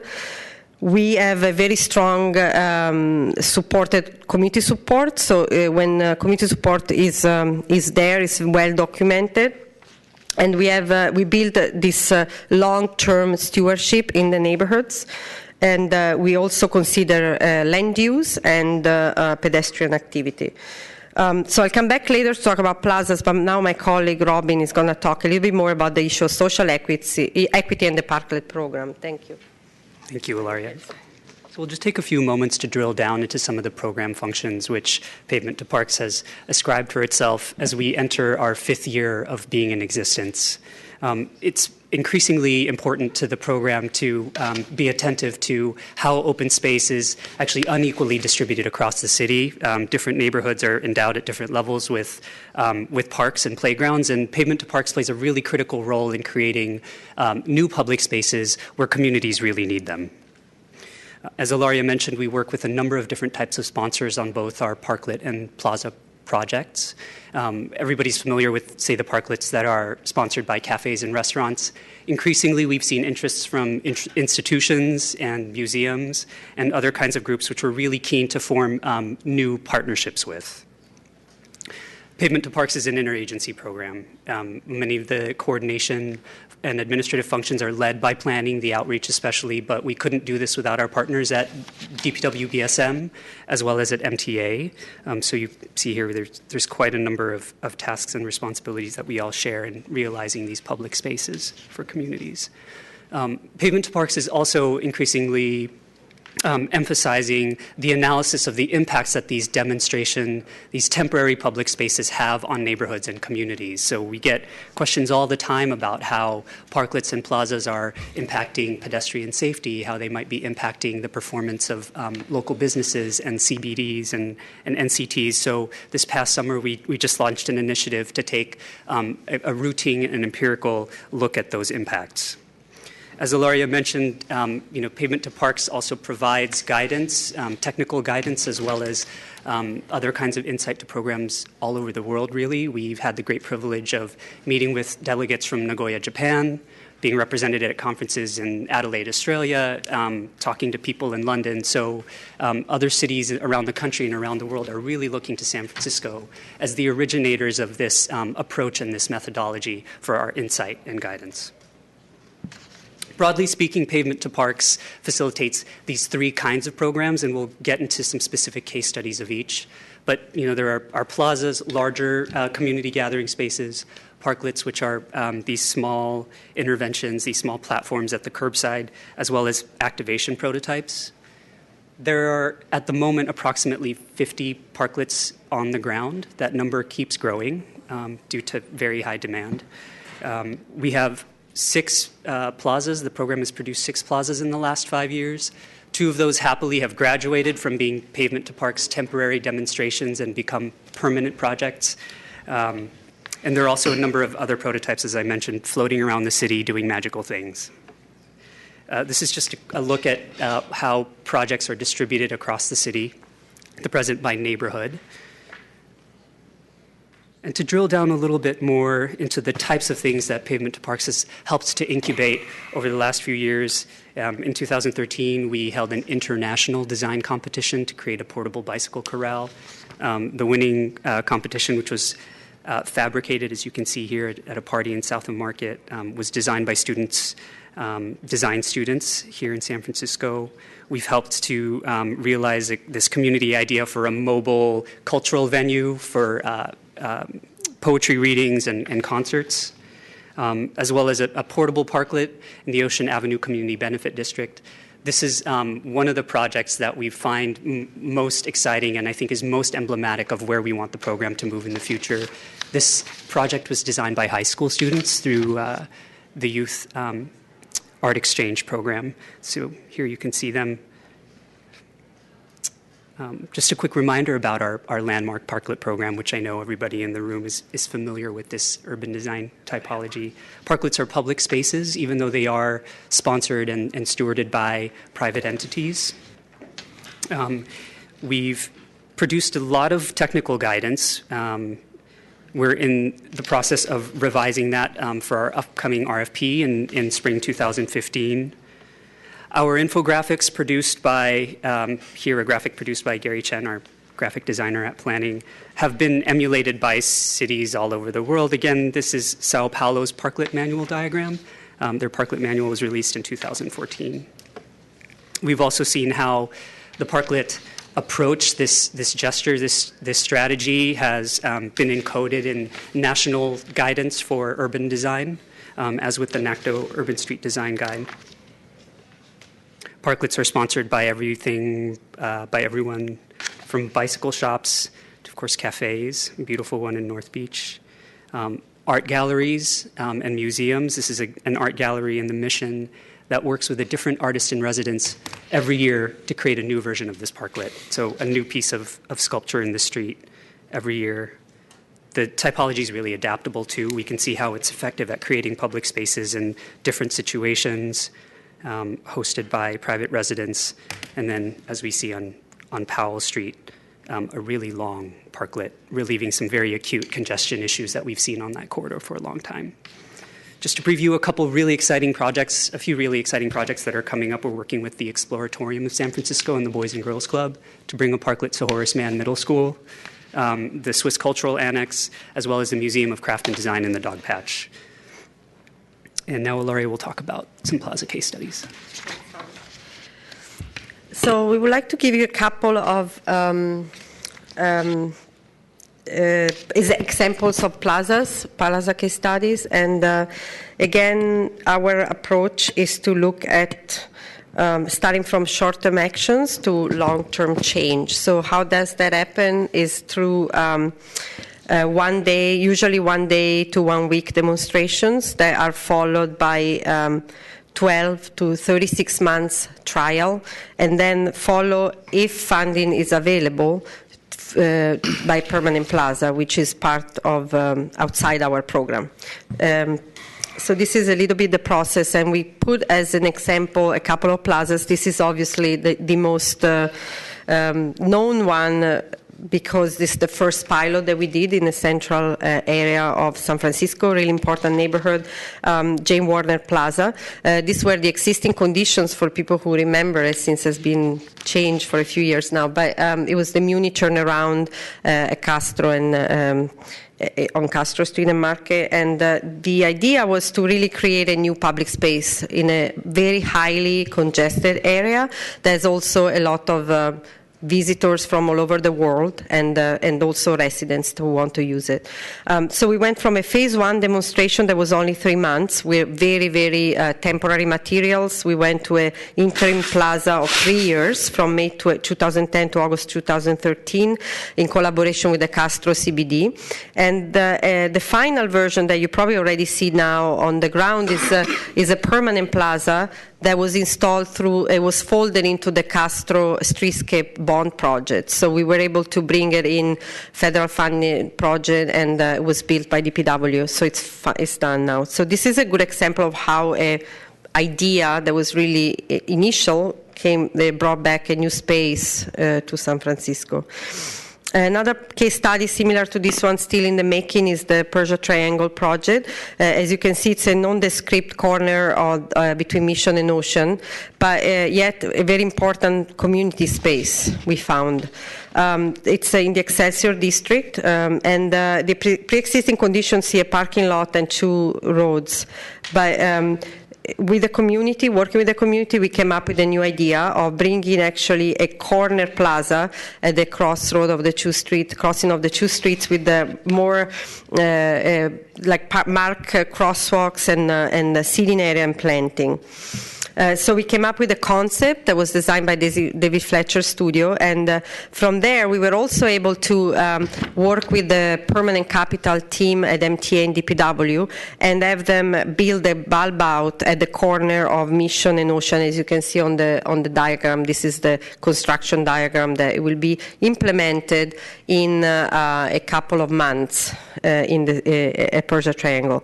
So the idea was really going from this community vision where people were talking about this forgotten corner of the city, into a place that's vibrant, is for people, for families, for transit users. So we see a 1-day demonstration plaza was happened in October 2013, and that was followed by a 1-week-long installation. So we took a 1 week to install it. In September 2014, the plaza is still installed as we speak. There was a decorative crosswalk, decorative sidewalks, a corner plaza with seating, and plants. So the opening day was at the end of September, actually, and it was a success. The plaza is still there, and as I said, it's going to now be upgraded to a permanent space for the neighborhood through this capital fund that was already there. And then we'll conclude with Niali. Robin is going to talk about Niali. He worked on this project and the strategic plan, and then we are open for questions from you. Thank you. Thank you. So again, Annie Alley, which is a case study in south of Market, is really exemplary of our attempts to increase pedestrian safety and create public space where we just have an expanse of asphalt, as you can see. This is at Annie Alley at Mission Street. And it was recently through the introduction of reversible treatments, become a venue for cultural events, which from 2 years of community outreach and engagement that preceded the installation in the plaza, we had listed. We had Also implemented some trial demonstrations here, days and weeks at a time at Annie Alley, seeing everything from evening film screenings to daytime lectures and picnics. A lot of activity that the residents and business owners and institutions in the neighborhood were already doing and wanting to see more of in the neighborhood. This project came out of the Street Life Plan, which was created by the Yerba Buena Community Benefit District that identified a number of smaller tertiary alleys and streets throughout the district that could be explored for the potential to demonstrate new public spaces. Some of these ideas were then folded into the central SOMA plan produced by the Planning Department. It's currently going through its EIR. As I mentioned, there was 2 years of community outreach leading up to the final design and installation of Annie Alley in South of Market. And we have, through this summer, to implement a really robust programming calendar where we're going to see all kinds of cultural events, both during the day, during the evenings, on weekdays and weekends. We'll just quickly wrap up with our strategic plan, the Pavement to Park strategic plan, a couple slides on that. Pavement to Parks started in 2009 as a giant experiment, and it was experimental in all senses of the word. The types of projects that we were creating, the types of community engagement that we were testing, and relationships between city departments were really all in formulation. We were all trying to figure out how to bring new community spaces to our neighborhoods. In 2013, we paused on producing the breakneck speed of producing parklets and plazas and really decided to reflect on what the last 4 years meant in terms of sustainability for the program in the future, recognizing that there's really high demand for the program to respond to requests by communities. And so basically outlining a framework for the city to follow in bringing this program to greater sustainability and efficacy and efficiency.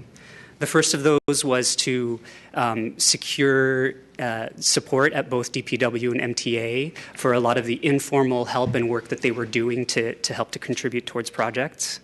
As I had mentioned, the agencies were all still trying to figure out how to work with one another, and the program as a whole was trying to figure out how to interface with communities. So we really wanted to formalize all those expectations for the public as well as for ourselves.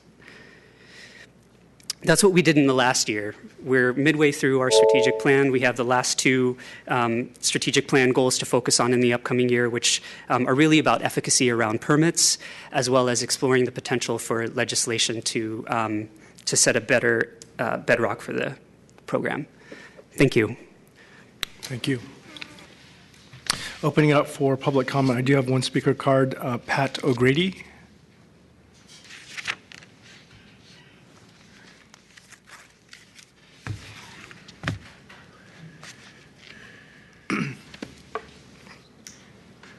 Matt had to leave, so I'm Steve Schweiert. I'm with the San Francisco Parks Alliance, and I'll be speaking on Matt's behalf. He's the CEO of the Parks Alliance.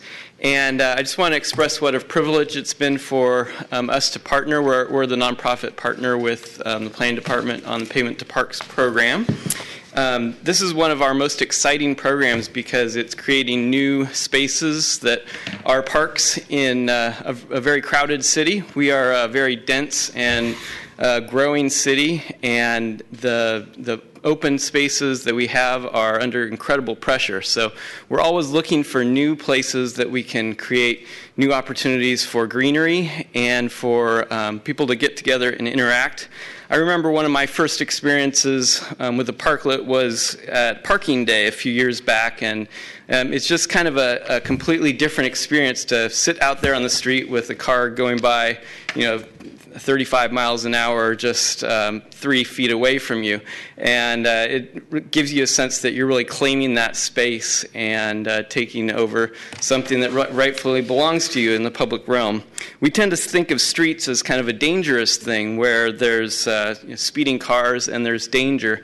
And by creating these new plazas and parklets in the transportation right-of-ways, it's starting to reclaim some of that space and calm the traffic, and there's so many other benefits that come along with the Pavement to Parks and other programs. Some of the great things that the Pavement to Parks programs like Persia Triangle offer as well are opportunities for people to connect. And that's one of the ways that many of our business and economic vitality in the city grows as people come together. I've been told that Twitter was actually conceived on top of a park, on top of the slide in South Park. So I'm just wondering what new ideas have come about through the Pavement to Parks projects at Persia Triangle or at Mission Community Market. It's just a great program, and we're urging you to continue your support of the program like the staff had presented. It's an international model, and they're really being able to help people around the world to follow in San Francisco's footsteps. And we just need to keep pushing the envelope on this and keep pushing it forward. I do want to thank the staff. Robin and Ilaria have been great to work with and are really helping us to get things implemented. And again, thank you for your support. Thank you. A couple more cards. Sahati Kamrampudi and Natalie Berti.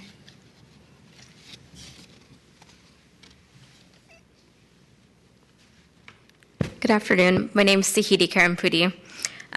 I'm the Parks Alliance Project Manager for Pavement to Parks, and I support the presented strategic plan goals. Formalizing the interagency roles is necessary for the program to address the current needs and to evolve to address future needs. Pavement to Parks projects lead to the creation of public spaces in areas of our city that need them the most. I worked really closely with Ilaria on the Persia Triangle project, and the day that we did the ribbon cutting and opened it up to the public, people came up to us and cried because they were so happy to have this space for them in the community, and really seeing the effect that it had on the neighbors and the surrounding people was amazing. It had been a long work in progress, and people were so happy to have this space in their neighborhood to gather, especially because there's not that much green space nearby. It was nice for them to have places to sit that was safe for them. There were a lot of pedestrian accidents from cars in that area, so providing all the planters just gave them a safe place to gather. There have been movie nights there, just a lot of activation of that space, but really seeing the community support for that project just really, Parks Alliance really supports those types of projects, and especially Persia Triangle. And I'm a little sad to see the temporary installation go in a few months, but I'm sure that the permanent project will be great too. So, thank you. Thank you. Next speaker, please. Good afternoon, members of the City Planning Commission. My name is Natalie Burdick. I'm Walk San Francisco's Membership Director, and I'm here to share our full support for the Pavement to Parks project. In 2013, Walk San Francisco helped win the release of the city's pedestrian strategy, which included reductions for pedestrian injuries and fatalities, but it also set important milestones for improving walking environments and also increasing the number of walking trips in the city. To support these goals and enhance daily lives as well as the physical and mental health of San Francisco residents, workers, and visitors, the pedestrian strategy called for the development of 20 parklets annually and 9 plazas by 2021. Last year, Pavement to Parks developed 2 plazas and oversaw the construction of 6 parklets with another 14 in various stages of design review, permitting, and funding. Walk San Francisco considers Pavements to Park to be an essential program for implementing quick and low-cost treatments to reclaim our public streets. They make up 25% of San Francisco's landmass, so it's critical to make sure they're safe and shareable by everyone. Moreover, Pavement to Parks is a critical component of pedestrian safety and the Planning Commission's own public endorsement of the Vision Zero policy last year, which is a goal to end all traffic injuries, serious traffic injuries and deaths by 2024. Last year's Persia Triangle Plaza redesigned what was once a huge and dangerous intersection and narrowed it to both calm traffic and, as the other speakers have mentioned, provide a safe space for people to enjoy and be part of the community. The Pavement to Parks program is also vital for bringing recreational opportunities to neighborhoods where open space traditionally has not been available. Communities like Chinatown, Tenderloin, and Soma, where the Annie Street Plaza has been cited. Many of these neighborhoods are also communities of concern where residents already bear a disproportionate burden of traffic violence. So the need for safe, traffic-calm spaces made available by Pavement to Parks is even more urgent. As the only nonprofit that speaks for the rights of people walking here in San Francisco, we do urge the Planning Commission to continue its support of the program by ensuring it receives the necessary funding and encouraging partners like the SFMTA, Public Works, who are critical to its success in reviewing and permitting projects, to continue to support these responsible and effective investments for the city's own stated goals. Thank you. Any additional public comment? Okay, public comments closed. I just want to quickly add, I too remember the very first parking day down at Fisherman's Wharf. We took it upon ourselves to take over a couple of spaces, and I brought out, I think it was close to October, close to Halloween, I brought out Dracula and Frankenstein and just had lunch out there and brought some benches out. And but to your point, you could just instantaneously see the reaction that people had. And so congratulate you. And I think we're well beyond Frankenstein and Dracula in parklets. Commissioner Antonini. Yeah, thank you. I walk almost every night and considerable distances, so I'm very much in favor of this whole plan. I have a couple concerns. Stewardship was brought up, and who is it that's going to maintain these and police them? Is it going to be the city? Is it going to be the community benefits district? Particularly the plazas. Yes, thank you. It's good question. Obviously, stewardship is the main item, the main building block of our program. So we usually, when we start a project, we start it from day one together with a sponsor. So the sponsor could be a nonprofit organizations, like in the case of Persia Triangle, we had Excelsior Action Group, or it can be a CBD for areas like the Castro CBD or Yerba Buena CBD for Annie Alley, just to give some examples that you saw on the slides. So the partnership is regulated by an agreement, and the permit holder is the sponsor. So the sponsor is responsible to maintain the space and to make sure that the space is appropriately activated with activities, its plants are watered, and it's regularly cleaned up. So we really don't start any project if there is no sponsor in place. In fact, we had cases where we had communities interested in starting a project in their own neighborhood, but the sponsor, we didn't seem to identify a clear sponsor or really an entity in charge, and so we didn't take those projects on. Thank you. Yeah, from what I can tell, the plazas that I have visited seem to be in pretty good shape, and that's because you do have co-stewardship between the sponsor, the CBD, or whatever. Yeah. And because some of the city has historically, unfortunately, built things but not maintained them. Yeah. Particular reference to the area down near the bocce courts on the Embarcadero between Mission and Market. It's kind of become a campground for the homeless, and so those of us who would like to use it for just sit there or use it are often precluded because people are using it for purposes it was not intended for. But that's not one of your deals. That predates yours. Yes, and I also think that the way we look at stewardship is both maintenance and community building. So there are two things that for our program, I think it's really difficult to separate them. So as you develop a project, you develop the idea with the community, you develop the in the installation of these spaces, we try to involve residents, not for all of it, obviously, but even if it's only symbolic or can be like a day or two of work or a special day where volunteers come out and bring plants. And I think that helps to create stewardship for the space. For example, just to give you an example, with Persia Triangle, we installed all those beautiful succulent plants, and after a day, there was one plant stolen. So we immediately got like 10 calls saying the plant has been stolen. So everyone was mobilitating, going out with signs. And when that happened, I realized that was not going to be a problem in the future because there is enough stewardship to really take care of the space. Thank you. And then in regards to parklets, some of the merchants have complained a little bit because there's some parking places lost when the parklets go in. Right. And, I wonder if there are any plans that the city has to try to address some of the loss of some of the off-street parking for the parklets.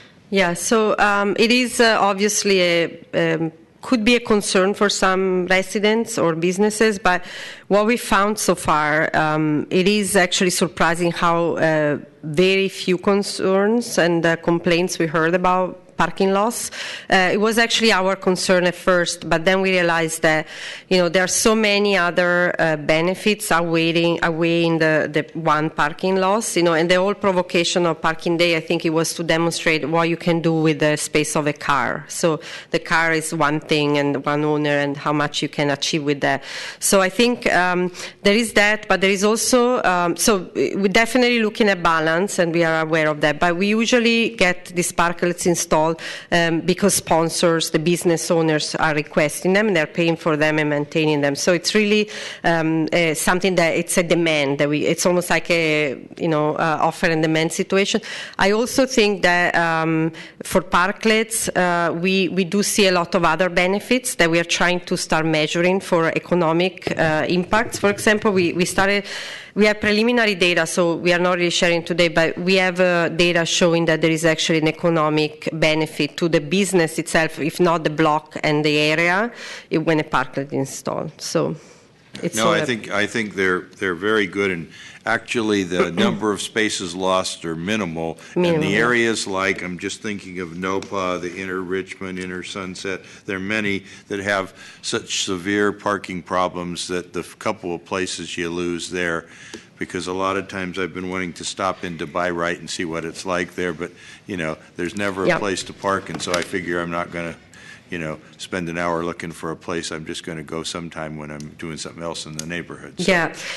What we hope to do in the future is also, we did a study of, we showed a slide today, but we have a study we can give if you're interested, that it's looking at the geographic distribution of these parklets. And where we hope, the goal here is to really make parklets become, like nodes or catalysts in the neighborhood for more walkable areas. So hopefully people will be walking to the business. And it draws people. In fact, we'd like to have one in Lakeside Village near where I live. And I think that's a good location. We are going to open an application. We don't really have too much of a parking problem there, and I think it would be a nice addition and activate the street. Great, thanks. Commissioner Richards. I think the program is incredible. I 100% support it. There is a bit of a flip side, though. In my neighborhood, the first plaza, Jane Warner Plaza, we're actually struggling with how you can actually have the plaza open for everybody, which means people that are marginally housed, not housed, people that are housed.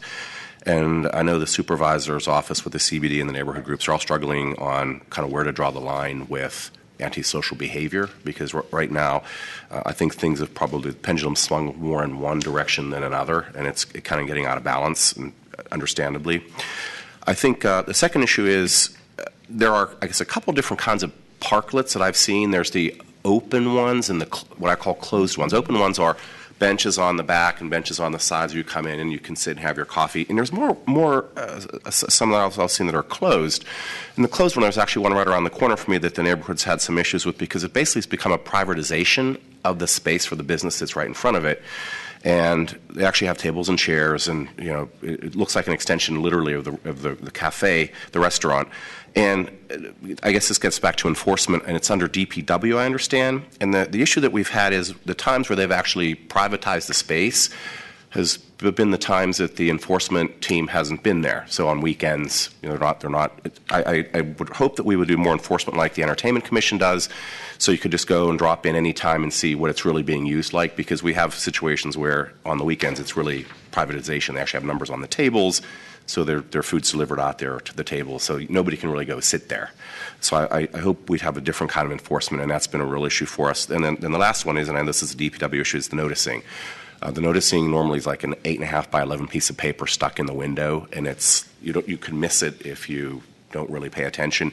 And for parklets where we've had issues in the past when they get to their renewal, that's really been an issue for us because the neighborhood had to be really kind of up on when the actual renewal takes place. And if we didn't see that notice in the window, we were caught off guard and a whole another year went by with the kind of enforcement we had. But those are probably few and far between. But there is kind of a downside to some of this, especially when you privatize the public space. But I think it's a fantastic idea. One other thing, when we had bike lanes put in our neighborhood and loading zone management plan looked at, MTA came out, and I guess this is Commissioner Antonini's statement. They did a parking efficiency study, and they actually reduced parking spaces from 18 feet to 15 feet.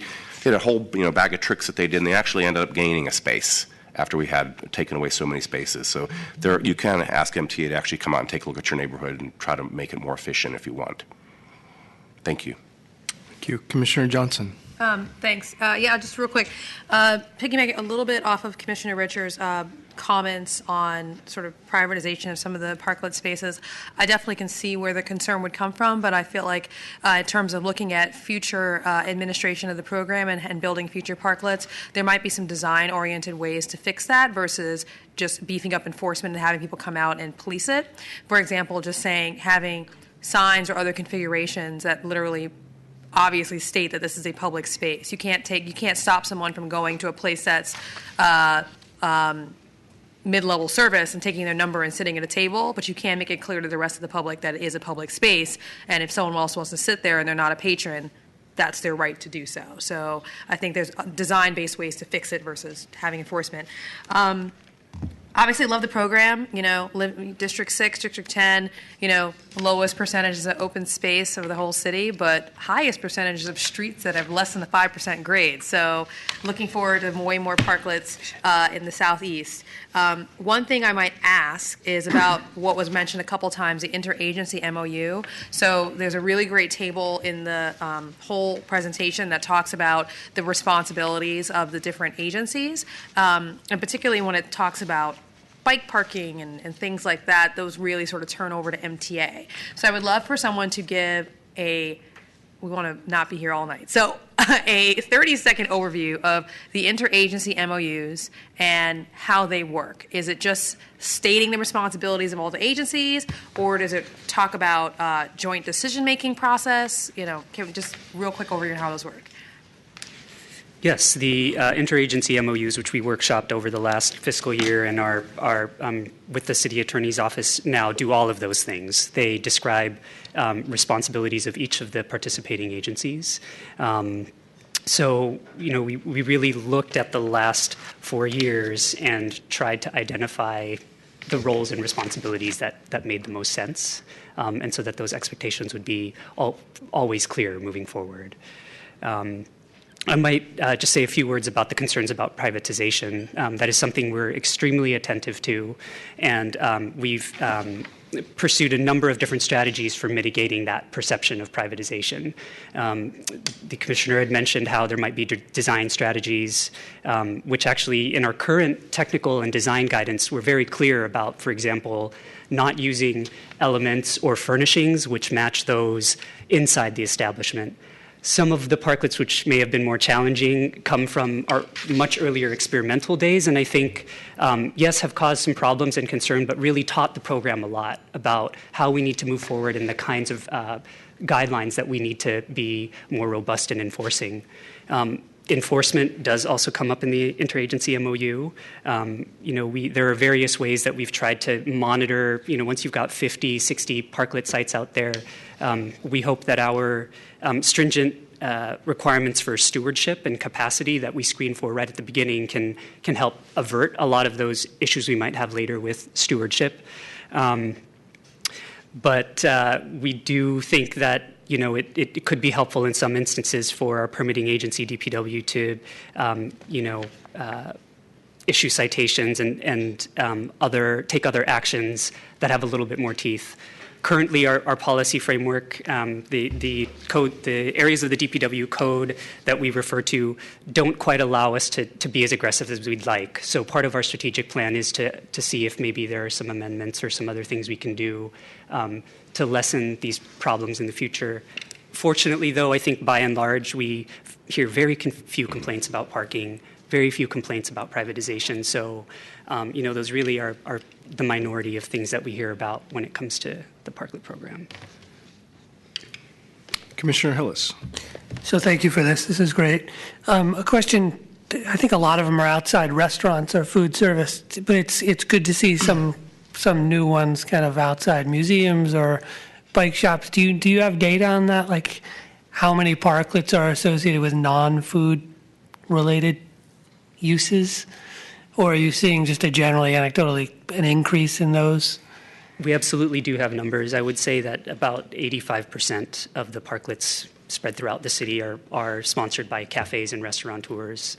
Increasingly, other institutions are coming forward, and I think we really want to delve deeper into exploring those kinds of partnerships moving forward. So Right. we'll probably see in this year's RFP, the 5th RFP that the Parklet program has circulated, has opened relatively fewer cafes and restaurants, and more of these other kinds of institutions that are really, really interested in pushing the Parklet typology to the next level.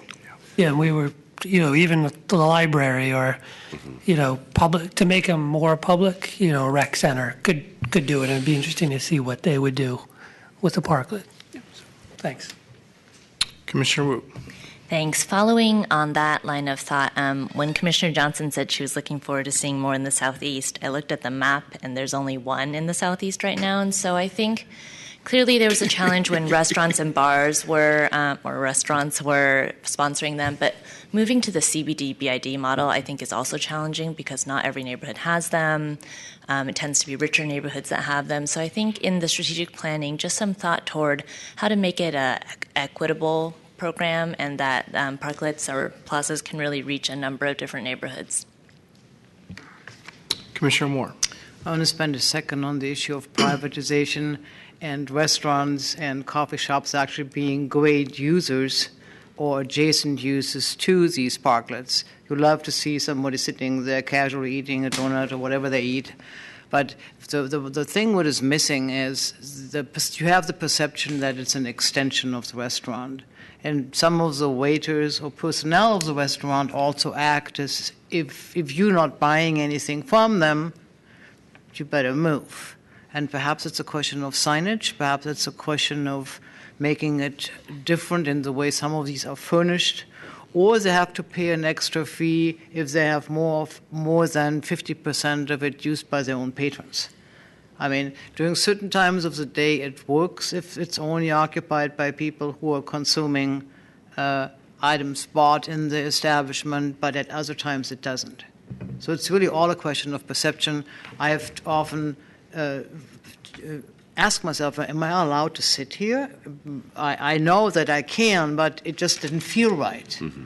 And I think it's dealing with that kind of intangible thing where perhaps there can be a breakthrough to make both possible, because to repeat the first point, I think they complement each other very well. Active uses with parklets is a great idea. Agreed. Okay. Well, thank you very much. Thanks to the team, leadership. Appreciate it. The commission is going to go ahead and take a lunch break and be back in a little bit.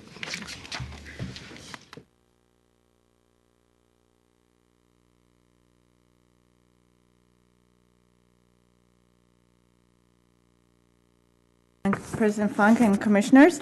Before you today is an ordinance introduced by Supervisor Wiener to allow additional units beyond the existing density limits in buildings undergoing mandatory or voluntary seismic retrofitting. Before I go ahead with my presentation, I would like to ask the sponsor, Supervisor Wiener, who would like to speak. Thank you. Good afternoon, Commissioners. Thank you for having me today and for hearing this legislation. Commissioners, this legislation, I believe, is a win-win for our city. It provides an incentive for property owners to add new accessible housing into our existing building envelopes without any public subsidy.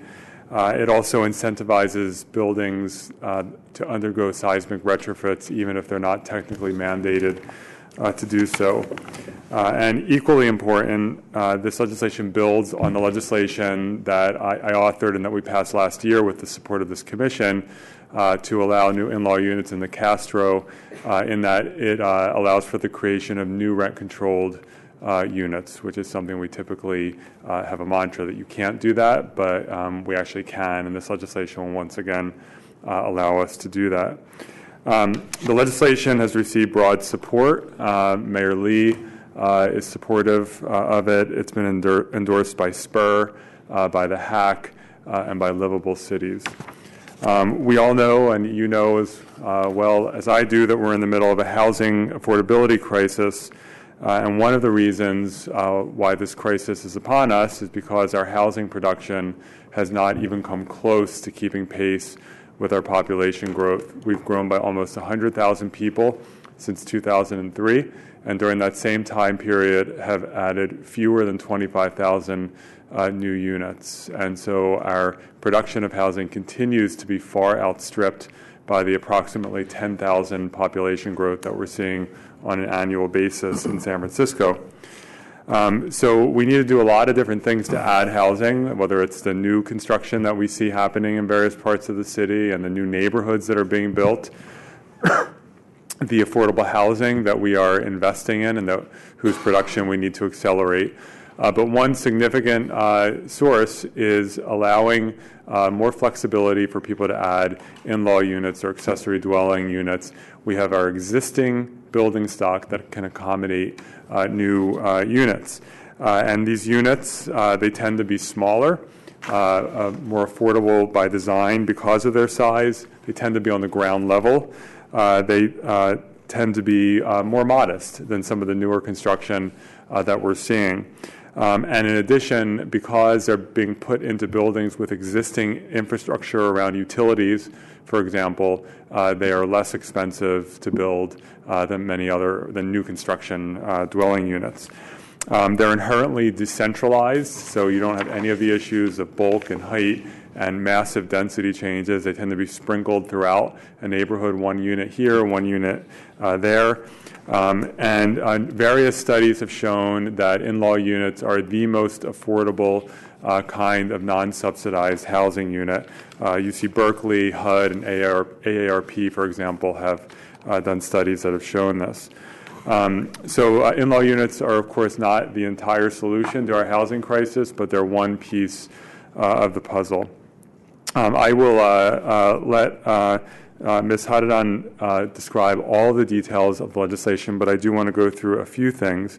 The legislation allows owners of buildings that are undergoing seismic retrofits, really soft story retrofits, to add accessory dwelling units into existing space within the envelope of the building. It can't expand the envelope, making the building bigger or taller. It has to be with an existing space that's not currently being used as residential space, so you can't chop up units. So whether it's a garage or a storage area or a partially above ground basement, you can turn that into a dwelling unit. As I mentioned, if the unit is being placed into a building that is already rent controlled, that unit will also be rent controlled, and we believe that we can do that under state law. The zoning administrator would be able to grant certain exceptions as necessary for the buildings to be built. This is, again, all identical to the Castro in-law legislation. We're also, as we did with the Castro legislation, as well as then President Chu's legalization legislation, requiring the Department of Building Inspection to come up with so-called equivalencies, similar to the State Historic Building Code, so that these units can actually be code compliant without having to meet every single aspect of 2015 code, which has always been the main stumbling block. So that is the legislation in a nutshell. It is, I think it's a good piece of legislation that will do two things. First, for the buildings that are being mandated to undergo soft story retrofits, we're saying to those owners, while you're at it, you're already doing a project, you're already hiring an architect and a contractor, why don't you consider adding one or more units into your building. And that is an incentive for them to, or I don't want to say a bonus, but it is something to say let's have the carrot and the stick in addition to creating new housing. And for buildings that are not required to undergo the retrofits but could still benefit from retrofits, it gives people an incentive to actually do the seismic retrofit because they will get the ability to add these new units. So the planning department has made some recommendations for amendments. I'm supportive of those recommendations. I will say that I did see the email from the Council of Community Housing Organizations. This is the same request that they made for the Castro in-law legislation. I do not support any of those recommendations. In fact, those recommendations are poison pills that will ensure that no units are going to get built, so I'm not supportive of those recommendations. So with that, I'm happy to answer any questions or just remain available. Thank you. Doesn't appear to be questions now, but if you have time, okay, stick around. Great, thank you. Thank you. Thank you. I just wanted to quickly go over what the Soft Story program is. So after many years of research about earthquake safety in the city came up with this mandatory program for property owners of certain buildings to seismically upgrade their buildings. And these are buildings that are wood frame. There are 3 or more stories. They have 5 or more units, and they were constructed before January 1st, 1978. And soft story is a structural weakness condition that is because of large openings on the ground floor and lack of interior partition walls on the ground floor. And soft story buildings are vulnerable to earthquakes, and in case of an earthquake, these buildings will be inhabitable and may cause life loss for their residents. So this program requires these buildings to upgrade their buildings, and the cost burden of this is on the property owner. And the city recognizes that and provides some financial incentives to help the property owners to finish this work. And for example, one of it is that there are financial institutions that offer loans for the retrofit work, and there's also, according to per the rent board law, the costs of construction for retrofitting can be passed through to the tenants over a course of about 20 years. And then this proposed ordinance is yet another financial incentive for property owners, basically with some additional costs to their existing retrofit construction. They can add a unit, and then the profits from renting that unit can go towards the equity that they put into this construction work or towards the loan payment. So it could be a great incentive for them to upgrade their buildings. And as Supervisor Wiener mentioned, these type of units are known as to be affordable by design because of their location on the lot, the location of entrance, their lack of their less exposure to light sometimes, and also this ordinance provides an additional restriction, which limits them to the existing building footprint. So all these characteristics create this subordinate nature for these units compared to the units that are already in the building. And the idea of affordable by design is supported by academic research, by the state, and also just quickly doing a Craigslist search for in-law units. You can see that the rents for these units are cheaper. Again, this is really similar to the Castro legislation that was before you around this time last year.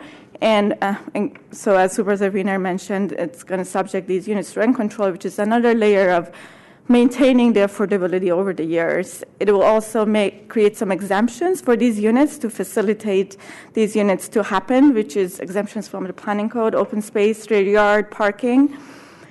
And staff and the department support this ordinance and recommend approval of a modification.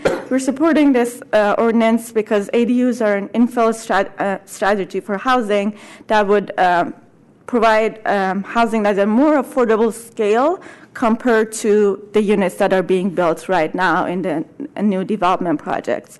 Also, they would serve as a financial incentive to property owners to seismically upgrade their buildings.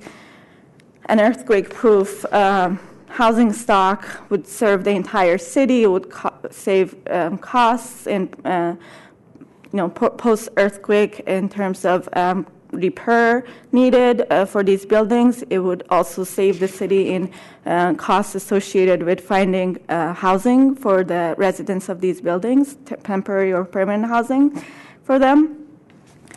And then finally, our modification, I just want to quickly go over the proposed modifications.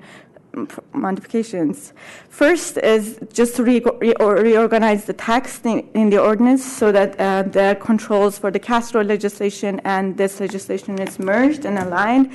And then second, we're proposing to subject these units also to affordability monitoring report that was also a part of the Castro legislation, and which what this does is that it allows the department to ask ask the property owners of these new units for the rents. It doesn't require them to to have a lower rent or anything in the beginning. It's just that we would ask them what the rent is, so that information would help us in our future policy inform our decisions. That concludes my presentation. We got letters of support from SPUR and from Association of Bay Area Renters and from Livable Cities. And then we also got a letter with some comments from Choo Choo. Thanks. I'm here for any questions.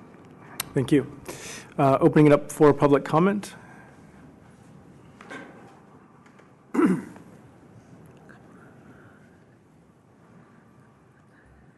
Good afternoon, Commissioners. John Kevlin here with Ruben Junius and Rose. I'm actually here on other items today, but I'm glad this was on your agenda because I just wanted to give my 2 cents on this legislation.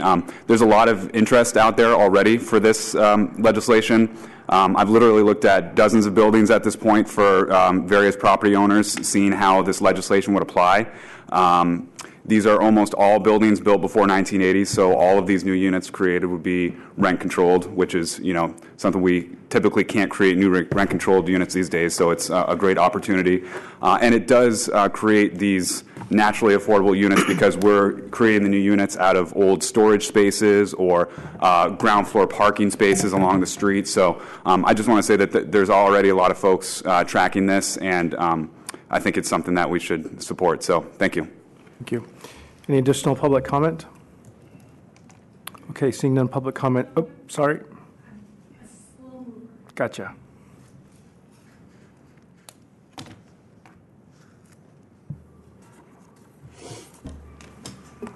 Sue Hester, you will not be shocked at what I'm about to say. I think you should ban these units from being used as short-term rentals. If you don't, all of the goodwill that you're trying to do to create affordable by design units are undone because they won't be used as real dwelling units, housing for permanent residents. I don't think it should be controversial because you're planning on having the request for information monitoring, and it should be done.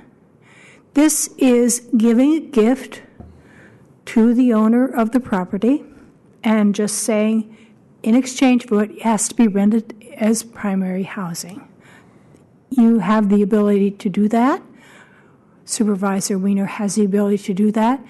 Ask the city attorney for the appropriate language.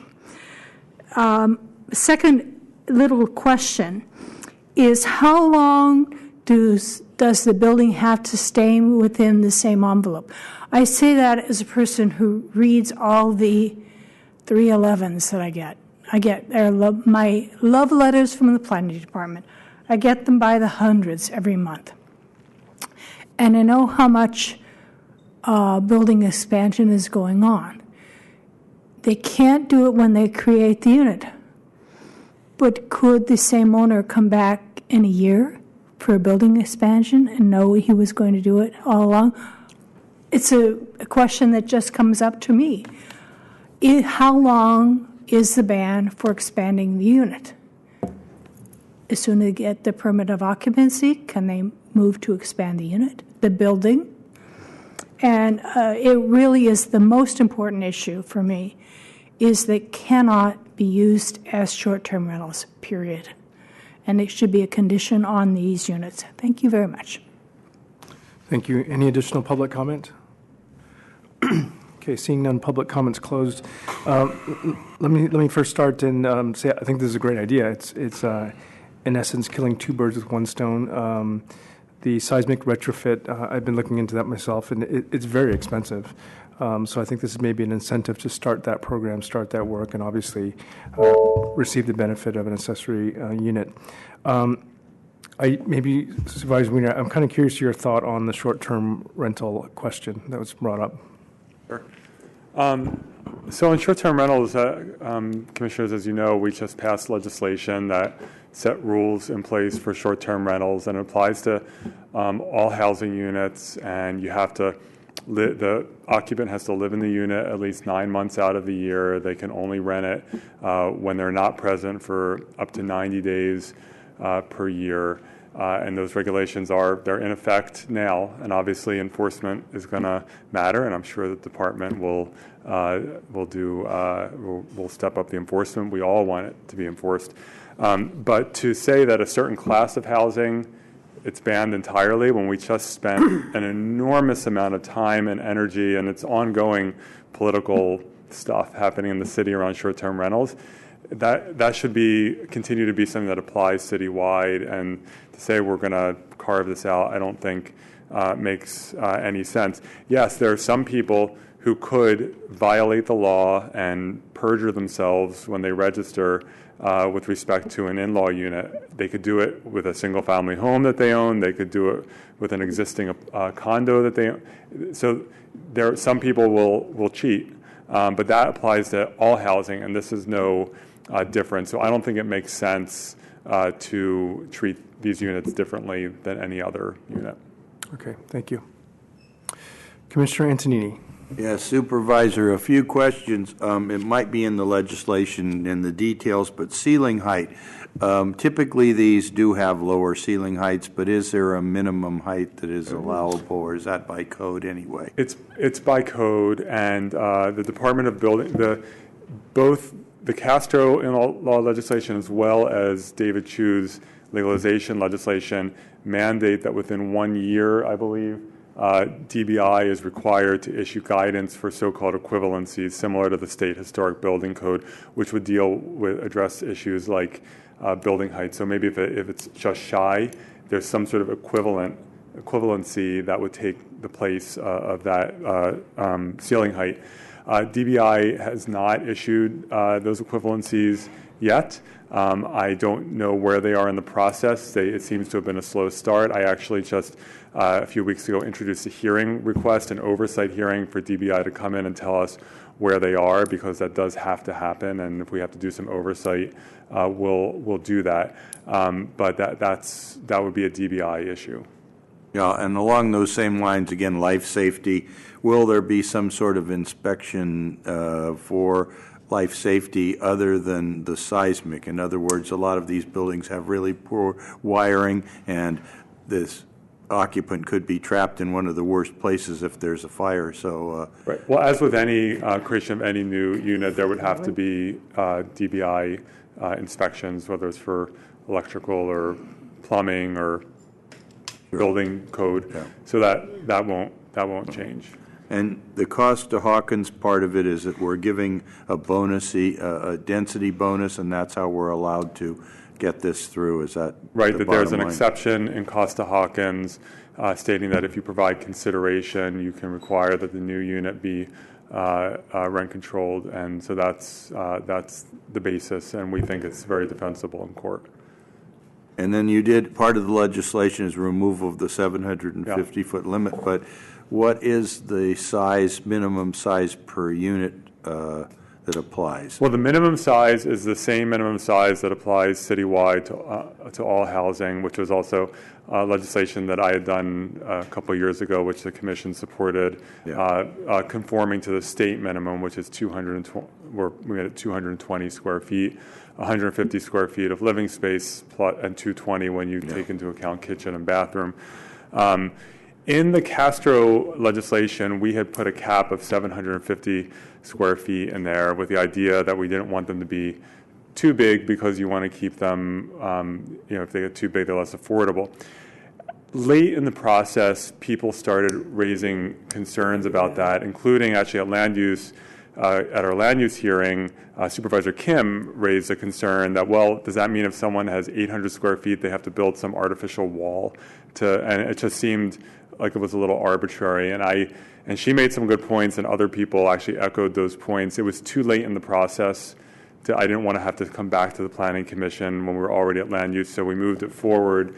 But in this legislation, we took the opportunity just to delete that requirement entirely. And finally, this is silent as far as parking. A owner could elect to include additional parking, bringing it more conforming in lieu of doing the unit, but that doesn't have any bearing on, this legislation has no bearing on that. There's no requirement for parking, and in fact, one source of potential accessory dwelling units are garages, and some people do raise the concern that it's going to cause people to move more cars onto the street. And my response to that is that I think in general, we know that there are many, many garages in the city that are not used for parking cars already. And in fact, we just deleted that requirement from the code. Supervisor Farrell sponsored that legislation. And so I think you're going to see, in terms of converted garages, it's more likely to be garages that are already not being used for cars. But one thing to also keep in mind is that under the Public Works Code, when you remove a garage, the property owner has to restore the curb cut, which will often create a new street parking spot. Thank you. Thank you. Commissioner Johnson. Thank you very much. It's good to see you, Supervisor Wiener. Quick question for you. So the way that you're able to add a unit in areas not like the eastern neighborhoods where we've gotten density limits by other methods is by having this sort of density waiver. Can you talk a little bit about your process for coming to that solution rather than thinking about a rezoning or other method? I think when I read it, my question was, okay, so if you do the seismic retrofit and you add an ADU, what if 5 or 10 years down the line someone buys that property and wants to knock it down and build another house? Are they then able to also build an ADU, or are they able to build the number of units that were there, or are they then going to be restricted to the zoning for that land? And so using that example, it just sort of brought me to, what were your thoughts there? I would defer to planning staff. So right now, we have a lot of buildings in the city of Parks. A 10-unit building in Noe Valley we're in the area that after the building was built was in the 60s, rezoned as RH2 or RH3. So it's grandfathered in. It has additional space in it, but they're prohibited from actually building additional units there.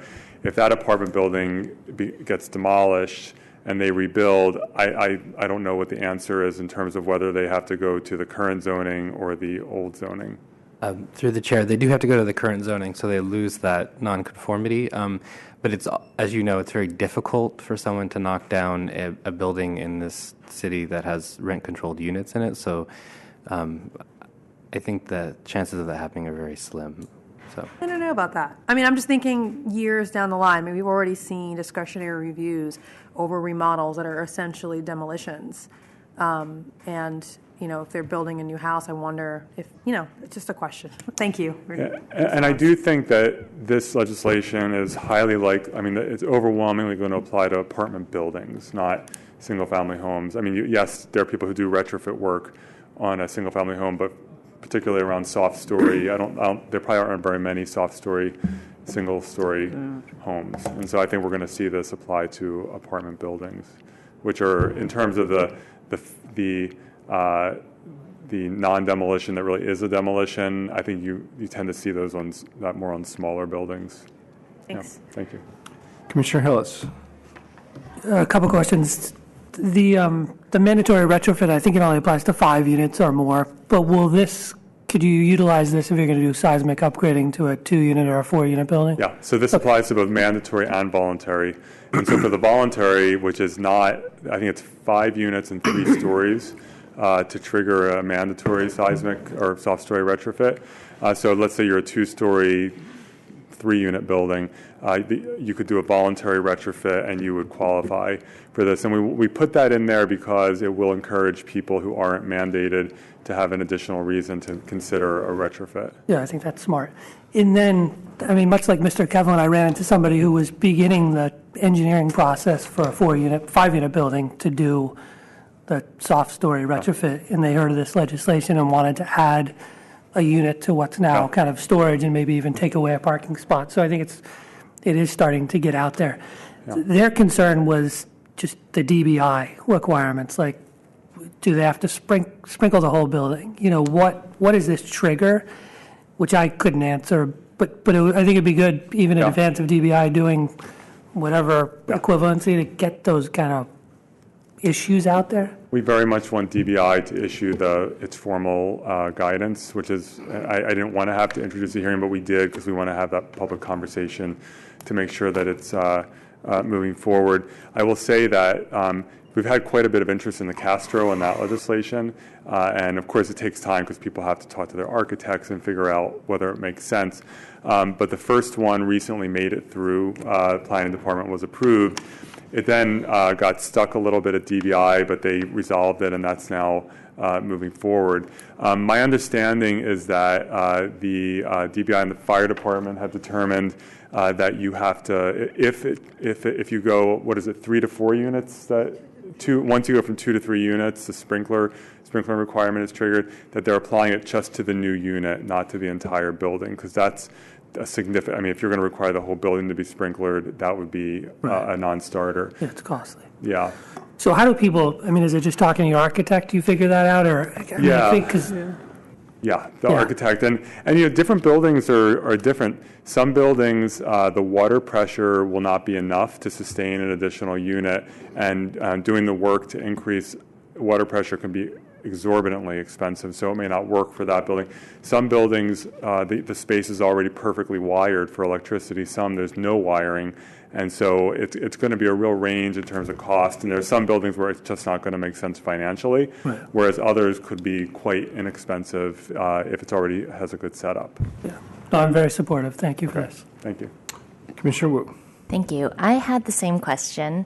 So the mandatory program is clear to me. If you're doing a voluntary seismic retrofit, how do you become formally part of the program, or is this available to anyone who's doing any kind of seismic retrofit? It's available to anyone who's doing that retrofit, even if it's voluntary. I will say we did not include RH1 in this legislation, and I think a big reason for that is you end up, the number of buildings that we're going to see that are going to be doing retrofits in RH1 neighborhoods is pretty small. And I would just add one point to so it's not like you can just put a bolt into the foundation and say that you're doing a voluntary seismic. Mm-hmm. It's a specified program that has requirements to it. So what constitutes a retrofit as a voluntary action? So And you is- have to follow. Is that program through DBI, or is it through the CAPS program? CAPS. Okay. Very, very specific to what counts as a voluntary program. Okay, so then this could be both rental and ownership, right? Because it could just be a single, well, maybe not, because there's no RH1. It could be a 2-unit building that's both owned by individual condo owners. Right. So it could be an absentee landlord with a 2 or 3 unit building that adds in another rental unit. It could be if you have a 2-unit condo building that they add in a third one, and then that they either rent it out or perhaps sell it. Right. Ownership's allowed. I was going to ask about consideration of putting, I remember when we did the David Chu legislation, we did no condo conversion, but it's not clear to me that this is a rental world only. So adding But I think some of my concern is just making sure that these stay affordable. Right, and I agree with you about the importance of keeping them affordable. In terms of because again, this came up during the Castro legislation, and these situations are different than the legalizing existing units, because you have these 30,000 units that they're already occupied, they have tenants in them. It's more about stabilizing existing housing as opposed to creating new housing. In terms of the banning from the condo lottery, so when you're an owner and you're considering going through the process to say, I'm going to add an in-law unit in, so you're going to have to go through the planning department, and I love the planning department, and no offense, but it can be not always a quick or easy process. Go through that whole process, the whole process of DBI, spend a bunch of money to do it. And your reward for doing that is that you're permanently banned from the condo lottery. And you can't do short-term rentals even for a week while you're away. And you can only rent it. The owner can never decide to even move into that unit. It's a guarantee that none of these will actually be built. And so we're really trying to strike the balance and make sure that we're actually getting these built. Thanks. So to the point then of trying to make sure that they're affordable, I hear the argument that the 750 number was maybe arbitrary. I don't know if it's worth thinking about a larger number at some point. Maybe it's not useful anymore, but just whatever we can do. And maybe the main thing that we can do is have this monitoring report that comes back to tell us how the program is working.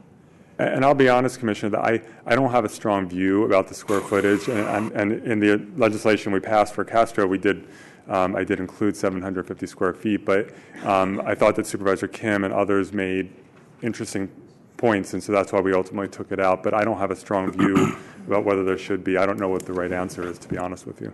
Okay, thanks. Commissioner Richards. Welcome. Good to see you here. I guess two questions. First one is, I have a single-family house in an RH2 district, and I want to do one of these when I do my retrofit. Get everything done, units already completed. Could I sell it the next day as a TIC? You could, because, and under state law, we can't, the Board of Supervisors did attempt to ban TICs, and you can't do it. So if you and another person own that building and you decide you're going to own it as a TIC, that is your right as a property owner. Yes. Second question is on the short-term rentals. Go through the same process. It's day one, occupancy is issued. What are my limits on ability to rent it? I'm living in the house by myself with this unit downstairs. Yeah, so it's now an official living unit, and it would be covered by what we just passed. Okay. So that it cannot be rented out. There has to be an occupant there who must live there at least 9 months out of the year. So the same rules with insurance and everything else. Yeah, I think this makes sense. Commissioner Moore. I think this is great legislation. Obviously, in the Castro, given the topography and everything else you have, it's very easy to see as soon as you're moving it into other parts of the city, just very practical questions come up. For example, by not specifying size, with low ceiling heights, a 280 dwelling unit is not necessarily workable, partially because the David Bakers, and who are really good in designing these types of units, requires the extra ceiling height to create storage space and potentially even sometimes a sleep loft in the upper part in order to make the smallness of the unit work better. That would be one point I would like to have you think about. Another one is, obviously any units require a peripheral location of the building because of requirements for window size and light. On the other hand, having lived a while back in a rental unit, the minimal amenities which come with rental buildings are sometimes a small storage locker in the basement. Now with the new bicycle rules, the ability to park a bicycle other than in your own unit. And I hope as we are opening this up for people to carve out additional space for an additional unit, we're not necessarily infringing on those small amenities some of these rental buildings offer to their tenants. The last point is a condominium adding a unit. I think that would require a new form of subdivision. Condominiums are subdivisions where the condo owner owns everything inside the center line of their own unit, but they own everything else in common. So you would need, one, a consensus on further subdivision, but that is not as easily done than said. And there's a whole bunch of other rules and rights coming into play, by which I don't think it is as easy as you kind of hinted it to be. No, I agree with, when you have a condo, definitely there are complexities. Particularly the form of subdivision, which is not that easy to get to because a whole bunch of other things come into play. But otherwise, I'm very supportive. Thank you. Thank you. Commissioner Antonini. Yeah, Supervisor, I think it's wonderful legislation, and I like the idea that ownership is allowed, and it will be equally affordable by design just because it is a small unit, and for someone who is looking to buy a place, it might give them the opportunity to get into the ownership market. And as far as square footage, I don't think we need a cap on the square footage because it's pretty self-limiting. I mean, you've got a space can only be so big that's down there, and you can't expand the envelope, so I don't think you're going to end up with any kind of huge units down there. I'm going to move to approve with staff recommendation. Okay.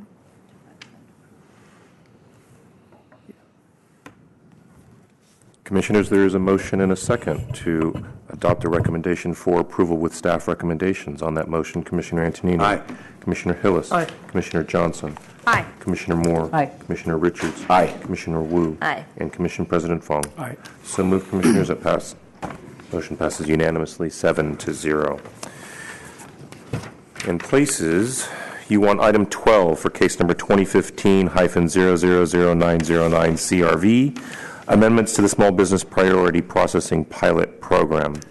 This would be a Planning Commission policy.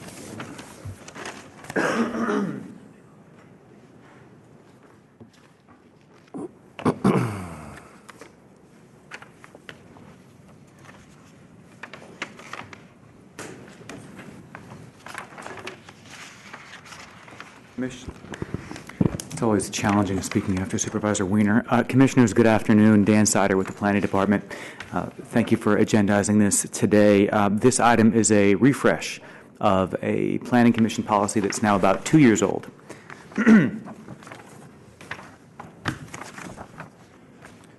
Before we talk about that policy in particular, just a very quick primer on what a commission policy is. Commission policies are typically set forth in a commission resolution that's adopted by your majority vote. Action by the board, action by the mayor is not required. Resolution isn't legislation. So it can't eliminate a legal requirement. For example, neighborhood notification or the need for conditional use authorization. Again, that's in the legislative realm, not in the commission policy realm. What it can do, however, is change how the department or how the commission administers its procedures, how the areas in the planning code that are silent, how those are worked out here at the Planning Commission. It can also expand on certain requirements within limits. The policy that we're talking about today, Commissioners, is the SB4P, the Small Business Priority Processing Pilot Program. This was adopted by you in April of 2013 following a series of conversations between members of this commission and members of the Small Business Commission. The goal of those conversations was really to find a way to help small businesses move through the planning and land use review process faster. That's the origin of the SB4P. Just quickly, high-level overview, and I'm sorry if this is repetitive. The SB4P does today apply to a small subset of conditional use applications. Really, it does two main things. The first is that SB4P eligible applications are guaranteed a hearing date at this commission within 90 days of the filing of a complete application. And this is a bit faster than our typical 120-day target. And commissioners, of course, given our current application volumes, we do struggle to meet even that target timeline. The second thing that the SB4P does is that it guarantees an application placement on the Commission's consent calendar. which provides a level of certainty and expedience for small businesses when it's time to come in on a Thursday afternoon to City Hall. Excuse me. As you may recall, Commissioners, the SB 4P does all this through an approach that I think is particularly notable. We do it by cutting away the excessive paperwork that we, your staff, have fallen into the practice of creating for typical conditional use matters. By cutting away that paperwork, we're naturally more able to process applications more quickly. And because of this sort of expanding the pie type solution, the non-SB 4P applications don't suffer. So it's a priority program where no one really loses. When the SB 4P was adopted 2 years ago, it was acknowledged by this commission, by the Small Business Commission, by certain folks in the community that our practice of drafting robust, lengthy draft motions and case summaries, executive summaries, wasn't always useful, particularly for your smaller, more straightforward applications. Some of you have seen the example on the slide I'll put up on the screen in just a second before. I think it's particularly illustrative. I like it, so I'll put it up again. On the left-hand side of your screen is a 17-page motion for a 900-square-foot restaurant expansion from just a couple of years ago. And on the right-hand side is a 10-page commission approval motion for a 42,000-seat ballpark on the waterfront. The point of showing you this slide is simply that we don't believe there's an inherent value in the length of an approval document. We've fallen into this practice, and the SB 4P acknowledges that that practice may not always be appropriate. Commissioners, on the screen now, on the right-hand side, is the approval document that we do use for SB 4P project. It is a 2-page document. We're calling it the Project Summary and Motion. Runs through the essential information. It's concise, yet it checks all the boxes that an approval document does have to check. This saves time for us, and that's time that we pass on, or time savings that we pass on to the applicant. That is the current policy. We're before you today, really for 3 reasons. The first is that the SB 4P is a pilot program, and if we don't do anything, it will go away the month after next. The second is that our backlogs, as you know, have grown radically in the current economic cycle. We think there's an opportunity to investigate how that impacts this program. And lastly is that we've just learned a lot using this program over the last few years, in part because of the conversations that have gone on surrounding formula retail. Here's a first important lesson that we've learned. This is a page, Commissioners, from our current SB 4P application packet, and it lists the criteria. You don't have to read this. This is just illustrative. We'll run through the salient stuff in just a second. But the point that this makes, Commissioners, is that there are a lot of criteria. In order to enroll in the program, you literally have to check a number of boxes that are difficult for most applicants to check. So while we know that the program is working, that it is a success, we haven't let it flourish. The eligibility criteria really limits enrollment.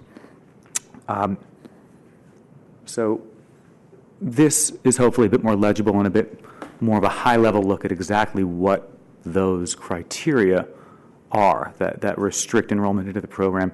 These are what apply today.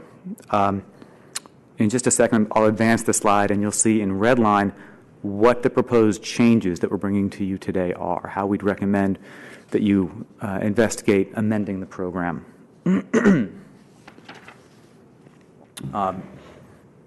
This is detailed in an 11 by 17 attachment in your commission packets. I have extra copies here that I can pass up, extra copies for members of the public if they're interested. What I'd like to do is just give you a very quick run-through of what each of these changes are. And of course, feel free to jump in if you have any questions or comments, or at your discretion, of course, save them for later. The first criteria that we are proposing to be removed relates to geography. In this case, good policy shouldn't be bounded by a particular geography. We're recommending that the current limitation on the applicability of this policy to only NC and invest in neighborhoods districts be removed, and that the policy apply citywide. The second bullet does relate to formula retail uses, about which we've had this very robust and productive dialogue over the past several months, and of course now we have new legislation online. Commissioners, we're proposing to bring in new small formula retailers into the program. So those are formula retailers that would have between 12 but less than 20 other establishments. Frankly, there aren't many of these, but generally speaking, they are local formula retailers.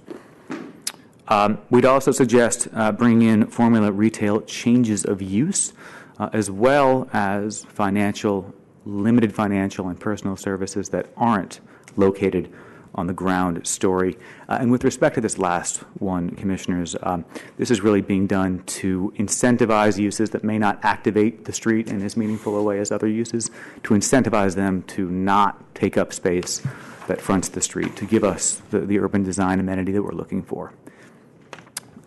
The third criteria on your screen, this relates to large footprint stores. What we're suggesting is that we refocus this criterion not at the raw size of a space in, for example, a new building, but really gear it more towards storefront consolidation. That is what we don't want to see, and we would propose that if you are merging 2 or more storefronts into one, that you not be allowed to participate in the program. Skipping over the fourth one because that's remaining the same. The fifth criterion, we do want to be less punitive towards stores that already provide off-street parking. We would suggest that we only disqualify those applications that seek to provide more parking. Down to number 8, we're almost at the end of our sheet here. This relates to restaurants and liquor licenses. We are recommending to broaden the program to respond to some significant interest that we've seen from bona fide restaurants that want a full liquor license. By way of example, this would be the Mexican restaurant that currently serves soju margaritas that wants to use tequila. Currently, because the Type 47 liquor license they need would be just that, allow them to serve full liquor, they would not be eligible to participate in the program. We are suggesting that only for bona fide eating places they be allowed to have this particular type of liquor license. I do want to stress, Commissioners, excuse me, I do want to stress that bars and places of entertainment would remain ineligible to participate in the program. I think there may have been some misunderstanding around that, so I do want to be clear on that particular point. Lastly, number 9, we're adding just a few more out-of-the-ordinary uses. These are uses that, by virtue of their nature, just aren't really appropriate to include in the program. Drive-up facilities, fringe financial services, and ground floor offices closed to the public are 3 uses that we don't think are appropriate to include in the program. So we'd suggest that you make sure those are ineligible. So, of course, we are widening the scope of this, and along with that comes a new name that's fitting of that. This would become the Community Business Priority Processing Program, or, because everything in the planning world needs an acronym, the CB3P. So what does the CB3P mean by the numbers? Over the past 2-ish years, we've seen 10 applications under the SB4P. That's really not very many. There's a few names of facilities, of establishments that have availed themselves of the program on the screen now. Under the CB3P, if it were in place during this last calendar year, we would have seen maybe 40 cases take advantage of the program out of the roughly 350 that are before the Commission every year. Now, I think what's very important here is that much of the program does remain unchanged. The SB4P, for example, required that applicants conduct a pre-application meeting with their neighbors. That worked, and we definitely suggest that it remain part of the program. For most projects, what the pre-app process represents is an enhanced, expanded notification process. And the message here to our applicants under the CB3P is that if you want the priority, you need to do extra outreach. We also developed, as you can see on the second and third bullets, a referral and assistance program using our colleagues at the Office of Small Business and the Office of Economic and Workforce Development. That, too, is something we would suggest remains in place. It's important to acknowledge, Commissioners, that with any set of criteria, there will be exceptions. And we're entirely likely to see applications that, despite meeting our criteria, may not be appropriate to include in the program. We built in some flexibility to deal with these types of applications. To highlight the obvious, each CB3P case is still just a conditional use. What that means is that the same baseline neighborhood notice applies. We're, of course, supplementing that. The same standard for approval applies in terms of necessity and desirability, and the same need for commission action still applies, of course, as well. The same commission rule still applies, under which any consent calendar item, whenever so requested by any commissioner or any member of the public, come off the consent calendar and be placed on the regular calendar, still applies. That rule is still in place. And very importantly, an application to the program does not comprise enrollment in the program. The commission president, the commission vice president, and the director of planning each have the ability to disqualify any application at any stage of the process if he or she, in his or her own discretion, thinks the application might be objectionable. So these are the checks and balances that we've made more robust in the CB3P. So, Commissioners, the CB3P does continue to relate very heavily to small businesses. Because of that, we've worked with OSB staff and presented the project or the process to the Small Business Commission. They did take a unanimous vote to endorse this, to recommend that you approve it. They did make two recommendations you can see on the screen right now. The first was a recommendation for what could be called reverse grandfathering. This is essentially to urge you, should you adopt the policy, to apply it retroactively to applications made prior to the date of your resolution. The Small Business Commission was keen to have this apply to as many projects as possible. We support that. We think it's a good idea. We've crafted language in your draft resolution consistent with that. The second recommendation addresses a particular type of code violation, and this is the situation where a restaurant, a bona fide eating place, goes through the conventional conditional use process and the conventional state ABC process and gets a full liquor license as a subordinate feature to their restaurant. That's sort of the process I discussed earlier with having tequila for your margaritas rather than soju at your hypothetical Mexican restaurant. Once the ABC license is secured, once the conditional use is secured, there are instances where the operator, regardless of those approvals, will go ahead, stop serving food, and function as a bar. And this is a violation of both approvals. It's a real problem, and we share the Small Business Commission's concern for this type of activity. The Small Business Commission suggested that we deal with this by excluding from the process not every application that seeks to serve liquor along with a bona fide eating place, just those that provide a physical bar. So we would look at the plans that came in along with the application, and if there was a separate bar space, we would not allow them to avail themselves of the CB3P. We very much share the Small Business Commission's concern. We think it's a real problem. We also think that the right way of dealing with that problem is through the enforcement and the monitoring process. An applicant's post-approval decision to follow the law or to break the law is something that's independent of the kind of approval document or the Planning Commission timeline that they're subject to during the approvals process. The majority of operators out there are good operators, and we would suggest that they at least be able to seek enrollment in the CB3P. Commissioners, this is our last slide. The only comment staff has received about this proposal are two emails. Each of those seek a continuance today, and both do reflect some confusion as to what exactly the program does and doesn't do. So I do want to just recap a few key things here on this slide and do so with the clear understanding that the CB3P is really a procedural piece. It's non-substantive. It doesn't limit any opportunity for public comment. Rather, by virtue of the pre-app process, it enhances the notification and outreach stage for the applications that are able to enroll.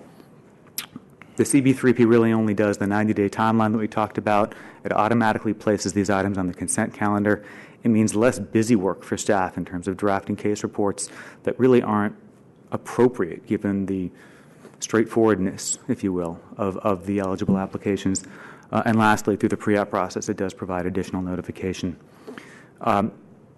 What the CB3P doesn't do is really everything else. There is no change to the standards for approval. It still has to be necessary or desirable. There is no change to how you treat this item vis-a-vis any other consent calendar item. Commissioners or a member of the public can cause it to be removed. There's no change to whether or not someone can comment and in what way before or during a hearing.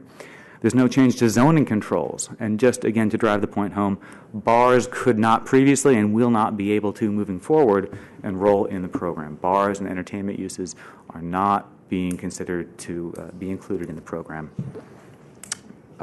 So thank you for giving me so much of your time. That's all that I've got, Commissioners.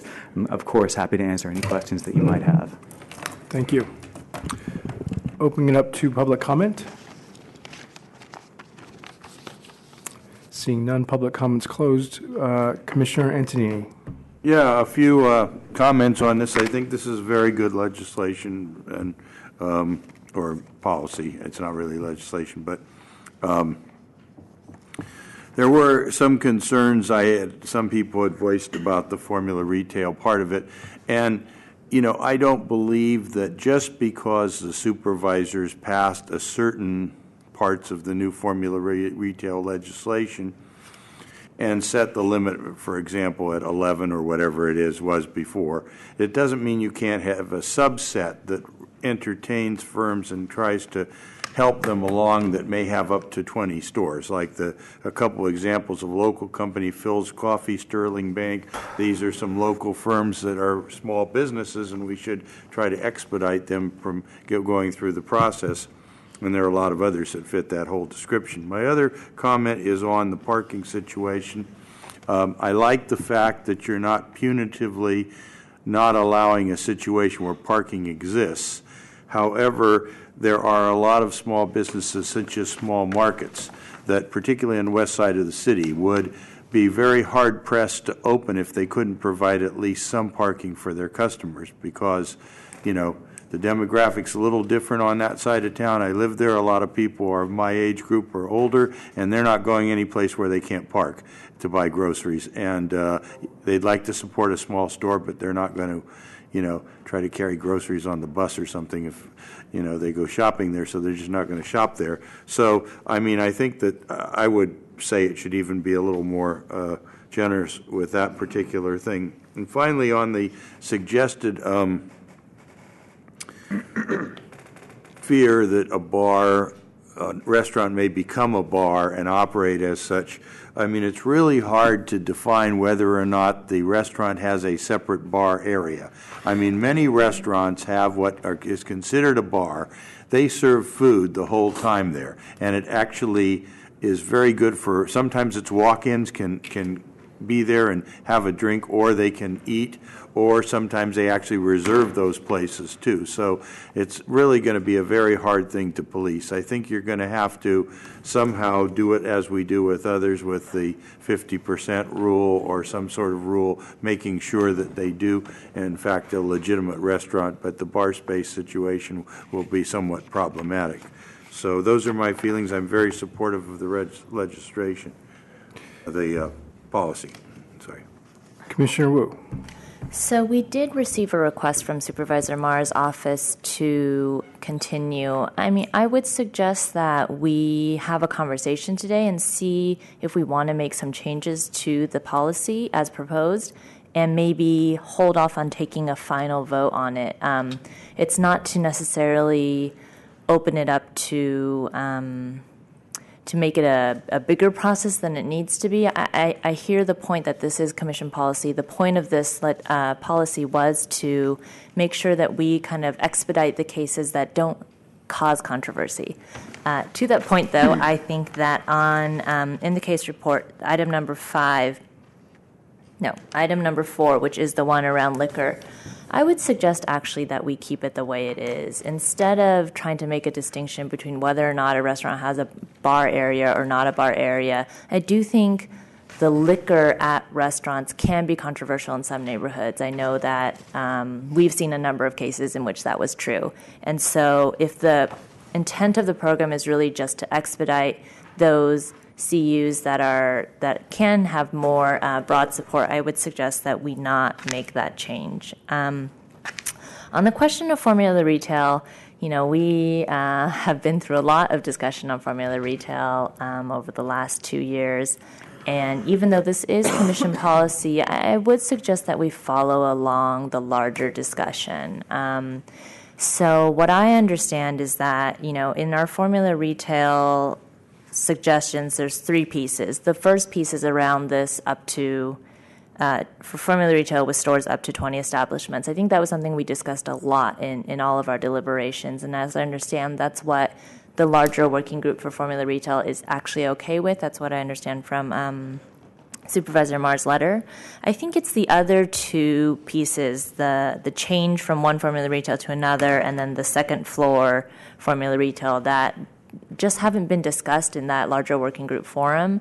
I believe the working group now is very focused on the subsidiary issue, so it's actually not tackling some of the larger issues. But I still feel like maybe we should only keep that first piece. That's the possibility to enroll in the program if you have up to 20 establishments. Commissioner Johnson.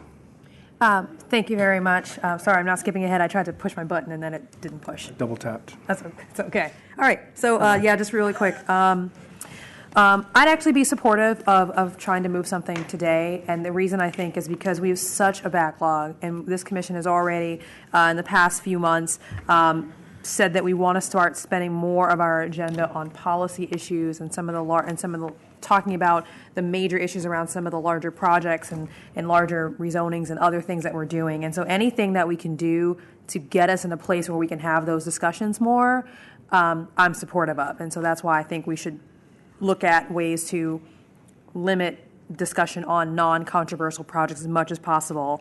To that end,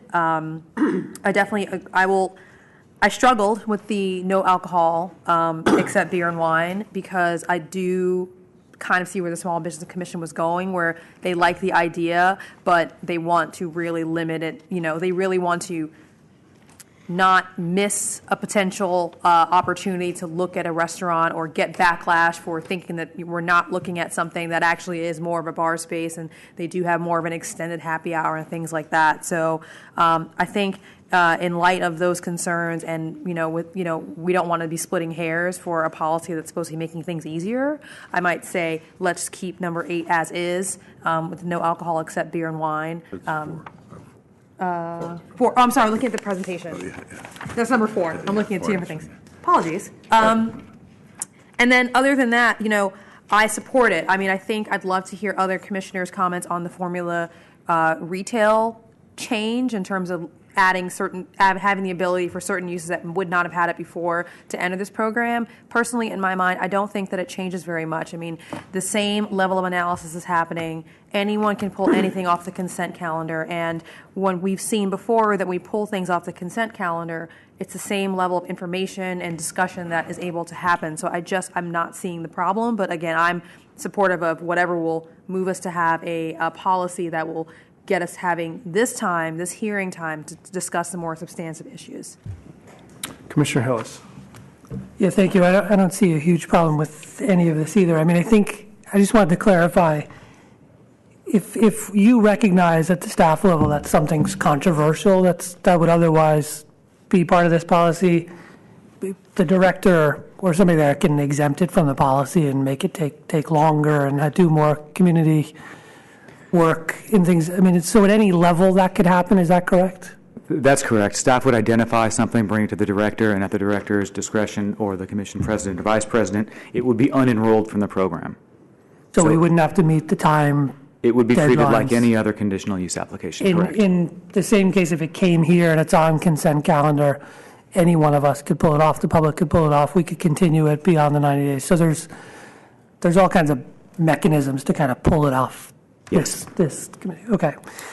And then I'm less concerned about the restaurant. I mean, if it's a legitimate restaurant serving liquor, I'm kind of less concerned with that. But I get the point that we've had those that have been controversial. The CU for large non-residential uses that aren't eligible, how's large defined now? It's defined by, it's defined by zoning district. So a non-residential use size in excess of 2 or 3 or 4 or 5,000 square feet, again, depending on the particular zoning district in which the use is located, will require your conditional use authorization. Okay, so it depends on where it is. Correct. And then on the formula retail, I mean, again, I look back to the facts of what's happened, and we've had like Phil's Coffee here a couple times. They may be over the 20 now, but we wave to him when he comes here and say thanks. We like your coffee. You're a great guy, and it's not controversial. So I don't have a problem with the 20 being under this. And if it is, if it's a Pet Food Express that happens to be under 20, it's going to come off, right? I mean, it's going to get delayed and have a full hearing. So mine actually is number 2, the change from formula retail use to another. I mean, I could see being controversial. So this could be a Phil's to a Starbucks, right? I mean, that would get kind of under this rule, because I think all formula retail aren't created equal. The small ones tend to get through here, but so I would pull that one off. Would be the one that I think along with Commissioner Wu, I would take number 2 under the formula retail off this list. But that's the only change I would make. Otherwise, I think it's fairly straightforward. And when we saw the data during the budget presentation of how long it takes people to get through this process, so anything we can do to try to speed that up for non-controversial items, I think we should do. Commissioner Richards. We met a couple of days ago, Commissioner Johnson, Mr. Sider, and I, and I had one major concern, which was the bar issue. One of the how I got started in community activism was because we had a restaurant right around the corner that got an alcohol permit that became a club, and for 3 years we struggled with this, and I wouldn't support the bar unless it's just beer and wine. The other ones on the formula retail, and I don't remember what number that is, but the 2 formula retail ones that I'm trying to avoid are the Jack Spades of the world versus the Phil's, and I think Phil's is way over 20 at this point, maybe the San Francisco soup companies, where it's not really a small business. It's a subsidiary of a major conglomerate. That worries me. And the other one, I agree with Commissioner Hillis, is what if CVS buys Walgreens? And we have now, instead of 53 Walgreens, we have 153 Walgreens. So that one bothers me too. So the formula retail one I wouldn't support, nor the bar. Commissioner Moore. I would agree with what Commissioners Wu and Richards said. The bar, beer, wine issue, as well as a small formula retail, are for me off the table. I have received a number of letters from community activists who believe that nobody was really participating in the discussion, which is somewhat counter to the broad-based support that the formula retail legislation itself had. Actually, Supervisor Marr's office weighed in with a letter to us asking that the Commission consider calendaring this, partially because just a week ago we started with the formula retail subsidiary working group, which is to exemplify the current formula retail legislation, particularly looking at what small formula retail means or doesn't mean, including the subsidiary part of it. If those 2 processes and timelines could be more closely coordinated, then I would be very comfortable having Mr. Sider and all of the good suggestions he makes, on the other hand, be an integral part of what comes out of this working group. The working group is a group of at least 10 to 12 people. It's a rather large group, pretty much composed of the same people. Broadest community, broadest business representation you can possibly imagine, but they all were active players in the formula retail legislation. And I think they feel a little bit stepped on their toe because they are just starting for their second round. And it's for that reason that I believe that process would be well served to have those two pieces come together all in one. And then I think it had the transparency, the thoroughness, as the first step did have as well. Commissioner Antonini. Yeah, I'm going to be make a motion to support this in the following manner. I would modify number 1 so that we eliminate numbers 2 and 3. We only have number 1 of 1 that would formula retail chain with fewer than 20 establishments would be expedited through this process, and whatever the definition of formula retail turns out to be in the future will be what we're obliged to call this, so that if the committee changes what the definition is and includes some subsidiaries, then this policy will automatically include that also. 2 would remain the same. 3 would be the same. It sounds like the commission is generally not favorable. I would like to see it allow both liquors, but I'll make the motion to leave it the way it is. And anybody who has a establishment that's going to have a liquor license for 47 that includes all of them, then could still come forward. It wouldn't be expedited. Correct. So, and then I think all of the rest of it would remain the same in my motion, and also including the second recommendation that mergers not be allowed, which I don't think that was part of the thing you have here now. I think that was something that had been added on by suggestion. There were two things that they suggested. I can't remember what. The Small Business Commission? No, Small Business Commission, yes. The 2 recommendations were firstly relating to alcohol, and secondly, the sort of reverse grandfathering scheme. Oh, reverse grandfathering. I read my wrong note. Yeah, I would include the reverse grandfathering in my motion. What'd you do with number 4? Can you clarify that? 4 went ahead and left it the way it is now. It did not include liquor. They'd have to only be eligible if they're just beer and wine. That's how it currently is. How it currently is. Remains the same. I'll second. Commissioner Richards. I still struggle with the Jack Spade example if we were to leave it under 20, which is why I wouldn't support an outright vote on this today for me. Commissioner Johnson. Thank you. Just real quick, in terms of, are we also accepting the expansion beyond investment neighborhoods? That was part of your motion, Commissioner Yancey? Yeah, all the rest is in keeping with what was presented to Okay, us. excellent. All right, excellent. Thank you. Commissioner Hillis. Just to clarify, the Jack Spade is not a formula retail between 11 to 20. It's caught up in the subsidiary, which is a problem with the definition of formula retail. Okay. I think we've advocated to try to fix that. I guess what to get Jack Spade. Absolutely caught no. up. Maybe a bad example. I'm targeting the Peter Phillips. concept stores that chains launch, It's the same thing, subsidiary, yeah. but it would still be. If they had 11 of them. Yeah. I mean, they would have to have 15 of them. It happens.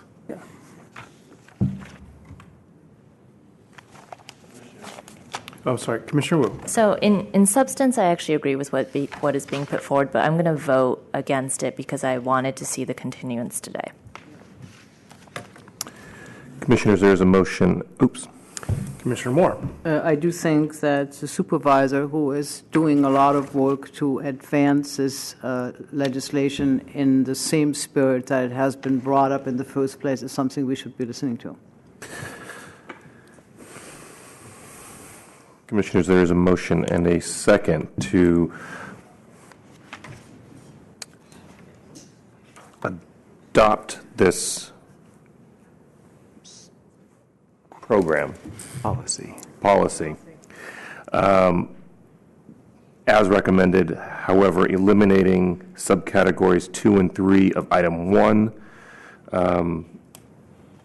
allowing item 4 to remain the same, and adopt. That means eliminating item 4, right? I want to be kind of clear on the language. Correct. Leaving the program unchanged with respect to liquor licenses. Eliminating the proposed amendment to item 4. Yes, thank you. And reversing the grandfathering. which, just for the record, is already in the draft motion before you. Okay. Well, then we'll just keep it as 1 and 2, those first 2 items.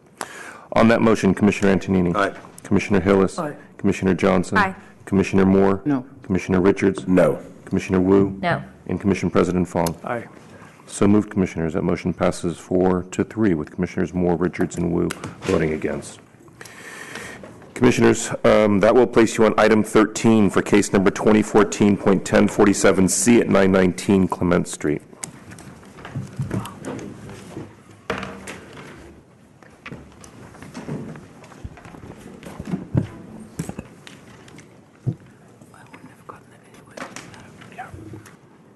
Good afternoon, Commissioners. Laura Aiello, Department Staff.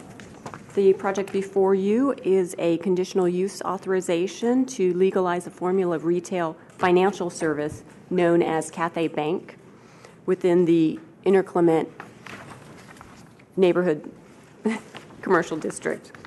The planning code requires conditional use authorization for formula retail uses within any neighborhood commercial district. The subject property is located at the corner of Clement and 10th Avenue and is developed with a 3-story commercial building with 4 ground floor tenant spaces. The space occupied by Cathay Bank was previously occupied by a similar financial service known as Gateway Bank. Cathay Bank specializes in serving the Chinese American community and has 1 other branch located in San Francisco. Operation at the subject site started on July 21st, 2014, under the name General Bank, which is a division of Cathay Bank, and consists of 5 full-time employees. The bank operates Monday through Saturday. No exterior changes other than business signage is proposed for the site. Staff would like to clarify, for the record, some numbers used in the draft motion. The actual number of formula retail locations within the NCD is 12, and the concentration of formula retail in this NCD is 5%. It is mentioned in the report, but I just want to reiterate again that there are 4 similar financial uses in the district. The department did receive a complaint about the operation of the bank back in December of 2014. But other public comments to date include 21 letters of support of the project from San Francisco residents and business owners. That concludes my brief presentation. Staff does recommend approval of this conditional use authorization. A representative of the sponsor is here and would like to address the Commission. Thank you very much. I'll be available for questions should you have any. Thank you. Project sponsor?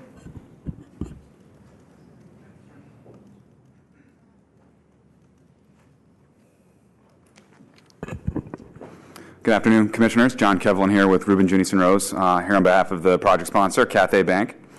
So the project before you would authorize the transition to a new operator of an existing bank located at 919 Clement Street.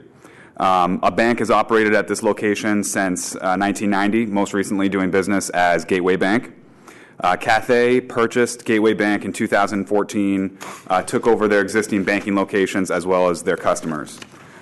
So due to banking regulations, Cathay could not shut down the bank in the interim while pursuing the conditional use authorization. So since their purchase and operation in July 2014, they've operated as this kind of general bank. It's actually got a sign on it that says general bank, that this is the only one.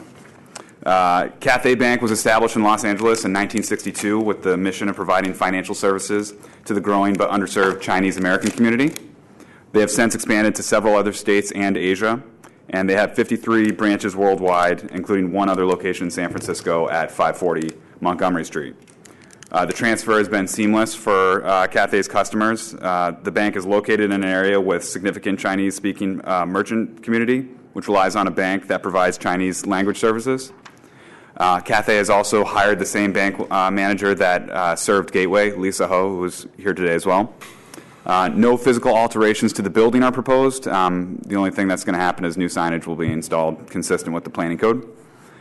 We have significant support from the community, 6 letters from local business owners and current customers, 14 letters from local residents, and also a support letter from Self-Help for the Elderly, which runs a senior center in the neighborhood. So Cathay Bank will continue providing banking services to the local community on Clement Street. That has been there since 1990, and we respectfully request you approve this conditional use authorization. We've got the Cathay Bank team here in case you have any specific questions. Thank you, Commissioner. Thank you. Is there any public comment on this item? Seeing none, public comment is closed. Commissioner Richards. I guess I'm generally more skeptical of formula retail than probably your average person, but reading the case report, seeing this, understanding what's going on, I even like the fact that they put General Bank sign up. I move to approve this with the conditions as outlined. Second. Commissioner Antonini. Yeah, I just had a question on the signage. It's a little hard to tell what it's going to be in the drawing here. It looks like it's going to be Cathay Bank, and it's going to be in red neon, I guess. It looks like there's like 2 colors on there. I'm not really sure. I would ask that the project sponsor continue to work. Staff, that would be fine if you can answer the question. That would be. So there are 2 halo-lit signs on the wall and 1 projecting sign that'll be on the edge of the building. Yeah, I guess I was just trying to figure out what the color scheme was. It looked like They're red. They're just red. The reproduction is not The very reproduction clear. is good. Okay, that should be fine as long as they're, they look like they're relatively understated, but you can still see what's there, so that looks fine to me then. Yes, the bank, upon suggestion of the planning department, did modify the signs. Okay, thank you. Made them smaller, made them halo-lit instead of internally. Yeah. Commissioners, there is a motion and a second to approve this matter with conditions. On that motion, Commissioner Antonini. Aye. Commissioner Hillis. Aye. Commissioner Johnson. Aye. Commissioner Moore. Aye. Commissioner Richards. Aye. And Commissioner Chair Wu. Aye. So moved, Commissioners. That motion passes unanimously 6-0. And places you under your discretionary review calendar. For the benefit of the public, item 14 was continued to March 12th, and places you on item 15 for case number 2013.0772D at 3332 Folsom Street.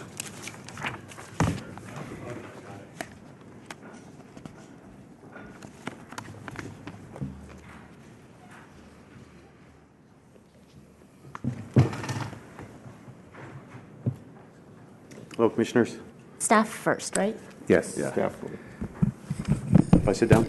Yeah, just a couple minutes, sir. Yes, Commissioners, Julian Benaus, I'll be presenting this abbreviated DR for you. The item before you is a request for discretionary review for 3332 Folsom on a project which proposes a vertical and horizontal addition to a single-family dwelling. The project is subject to a variance for front setback and rear yard. The ZA heard the variance and is inclined to grant that variance that occurred in August. The DR requester's concerns are about privacy to a rear window from the proposed rear deck. As the proposed project does not go beyond the average depth of adjacent buildings, does not adversely affect the mid-block open space, has provided a matching 3-foot setback at the deck level relative to the DR requester's property, and privacy and view concerns are generally not cause for DR. The DR does not rise to the level of extraordinary or exceptional in the department's opinion, and we are recommending that you not take DR and approve the project. I'm available for questions. Thank you. DR requester? Do I get to speak now? Are you the DR requester? Yes. Yes. You have Yes. 5 minutes, or your team has 5 minutes. Okay, it was just me. We've lived in this house for 2.5 years. At the end of August, we received a notice of a building permit with plans, the first plans that I'd seen in the process. Everything looked fine. I'm in support of the project, except for the rear roof deck. If someone were to stand on this deck, they would be looking straight into our master bedroom. They'd be less than 10 feet away. Apart from the noise issues, the privacy issues are really the main thing. At that point, I reached out to the applicant, Joram Altman, Joram's right here, and the developer, Sean. I invited them over to my house. They sat on my bed, and they understood there was a problem. In fact, if you could imagine, if you guys were in our master bedroom, this would be about the level of someone standing on the deck looking straight in, but they would be about 10 feet away from where you're sitting. So that's essentially what we're up against. So anyway, Joram and Sean understood there was a problem. They came up with some solutions. One was a trellis pergola type arrangement. Can I just put that here? Yep. So if someone was... No? Okay. So let's say this is our master bedroom up here. This is somebody standing on the proposed deck. Even with the trellis, which goes up to 6 foot here, or 6 foot 6 inches, somebody standing there could look straight into our master bedroom. So at the time I asked Joram, who's the architect, why he even proposed a deck there, and he said he didn't realize that this window was into our master bedroom. Now, I just heard you say, Julian, is it? I just heard you say that I shouldn't be here as part of a discretionary review because privacy doesn't usually enter into that. Is that correct?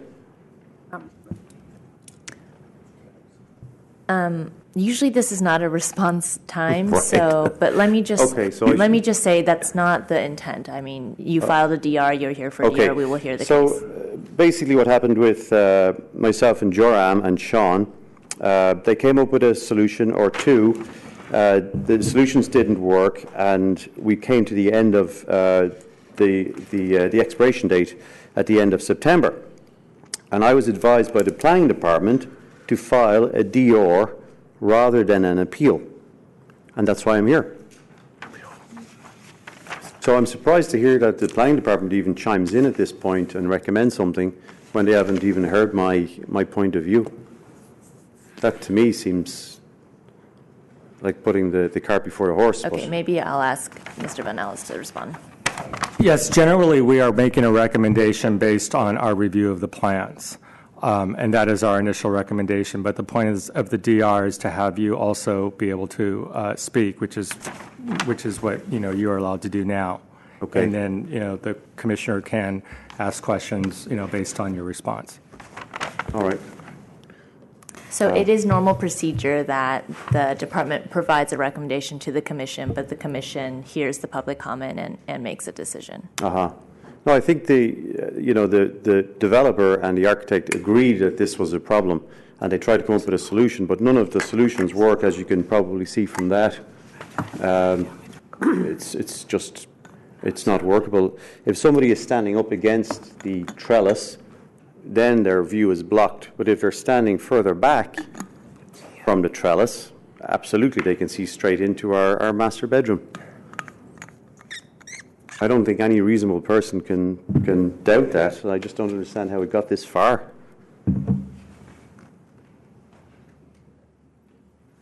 I don't really have anything else to say. I mean, I don't know whether you guys have any questions for me. We'll ask questions later in the process. Shall I just take a seat? Yes, please. All right, thanks.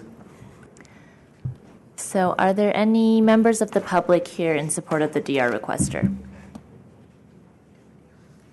Okay, then project sponsor, your team has 5 minutes. Letters of support that recently came in.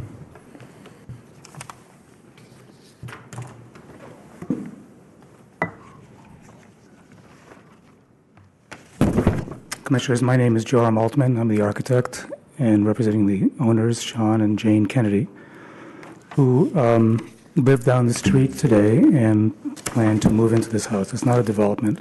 Sean is a contractor, and this is going to be his own residence, which is being remodeled for their needs. This is a view of the house currently with Dara's property next door. And the Kennedys purchased the property in 2012 with the intent to remodel it. It's a fairly small house at about 1,400 square feet and a very small lot with a small rear yard. So it has limited possibilities for expansion and improvements.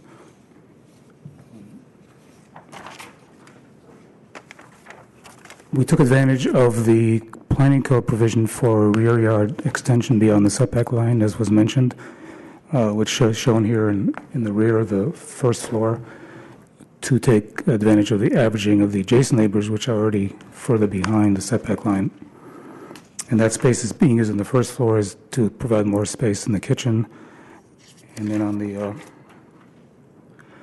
second floor to provide a roof deck, which is off the master bedroom, and will provide space, additional outdoor space, which is badly needed in this very small lot.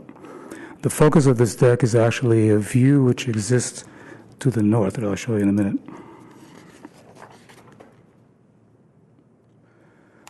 This is the current rear yard looking to the south towards the DR requester's property. And this is a view taken approximately where the roof deck will be, but slightly to the rear because the roof deck exists today, will be in a space that doesn't exist yet. You can barely see the window right in here of the master bedroom. It's obscured by trees and a fence. This is the same view with the new deck being superimposed on that photograph. And the floor level of the deck is actually approximately 5.5 feet below the windowsill of Dara's bedroom. So although if the trees were eliminated and the fence was gone, we might be able to look straight in, but we would be looking up at more or less at his ceiling.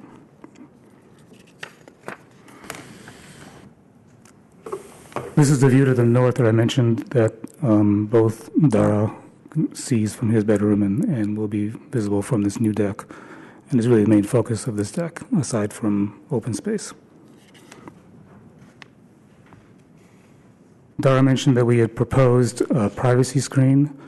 This is the drawings that we presented to him. Privacy screen was intended to go in the corner facing his window, which is right here.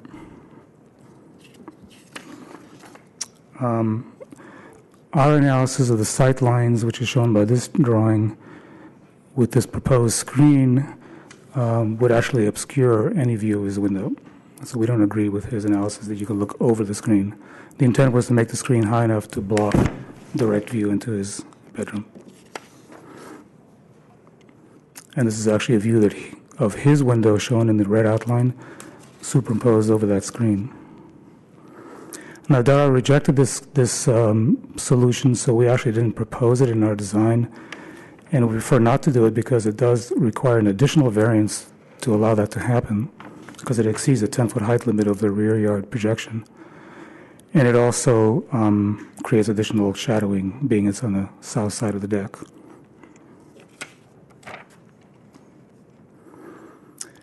This is a site plan of the property. The Kennedy's property is right here, and then Dara's property is to the south. His lot is 37.5 feet wide. Kennedy's lot is 22.5 feet wide. He has extensive outdoor space and a fairly deep house.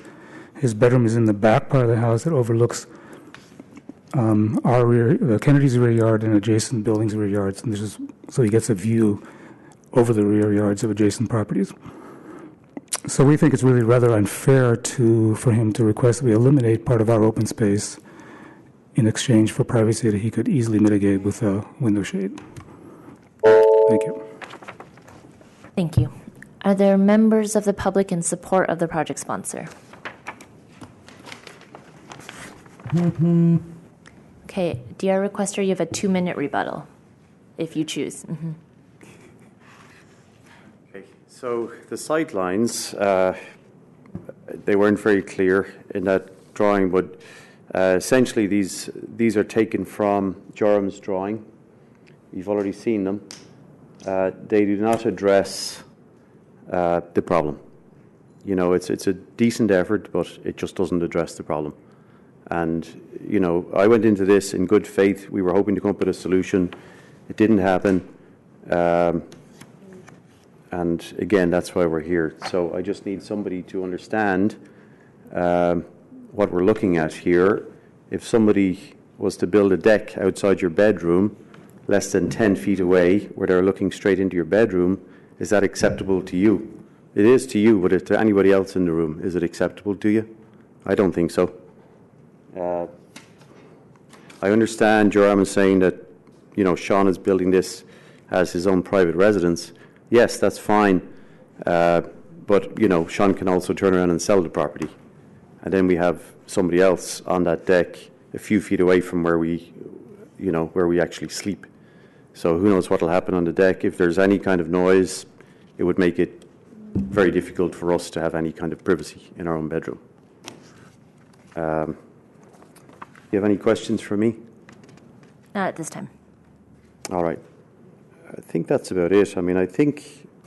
I hope I haven't made myself very clear because I'm not used to this procedure, whereas Joram is, but I hope you understand where I'm coming from. Thanks. Project sponsor, you have 2 minutes.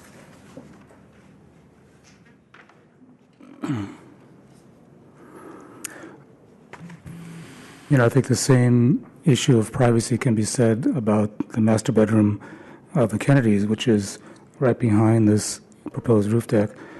Has a fairly large window that faces the back, and one could easily look between the two bedrooms through those windows. So the reverse also occurs. And I think this is part of living in San Francisco. One expects to install curtains and privacy methods on a bedroom, which is what we would expect to happen here.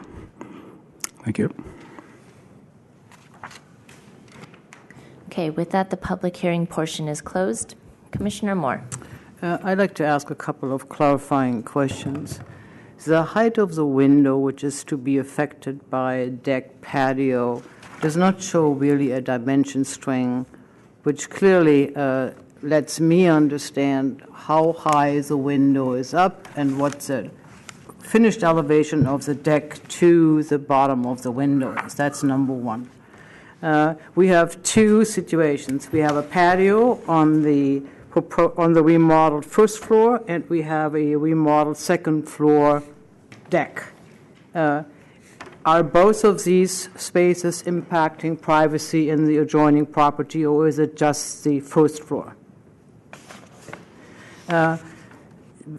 Before I say something, I want to make another observation. On the remodeled basement plan, there is something which I think the code requires. It's not necessarily directly germane to the DR requesters, but you cannot take direct access to a bedroom off a garage. The code doesn't allow that for carbon monoxide intrusion, etc. So that portion of the plan, as part of how we're taking DR, has to be revised. Do you see that? That must have been an oversight. I think normally the department catches these kinds of things. Dimensionally will probably reconfigure the garage space a little bit, but I want to bring that to your attention. As far as privacy and decks are concerned, the issue of privacy is basically what guides the Commission's thinking. Has to, should, and in the past we have taken issue by cutting decks back further, either from a side setback or from another rear setback, in order to avoid that there is indeed looking around the corner or looking straight into a window. We have typically done that, and I think we need to do that here as well. I don't think we can make it a requirement that the adjoining neighbor has to have a shade. That is not what we are deciding on. You might have a shade, but that's a completely different line of thinking. So what I would ask us to look at is on the first floor plan to cut the deck back to match the setback line of the roof deck above,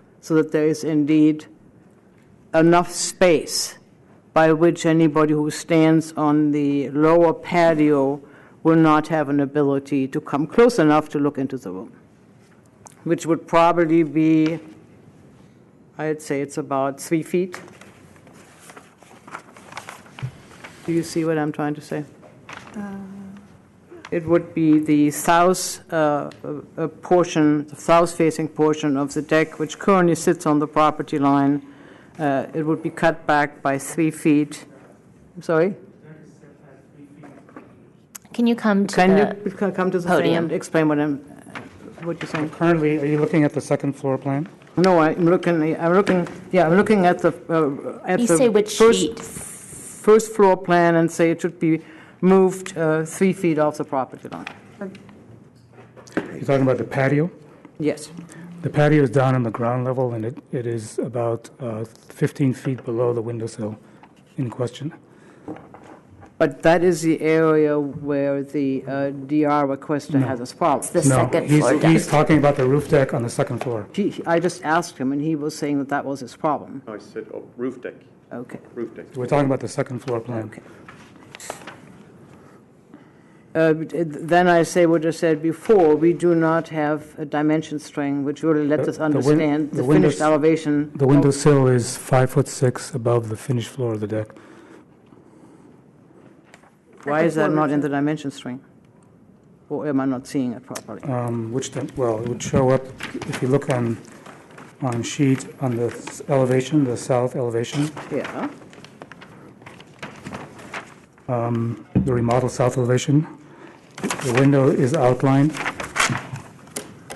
and there's no string line, but I'm scaling it at 5'6".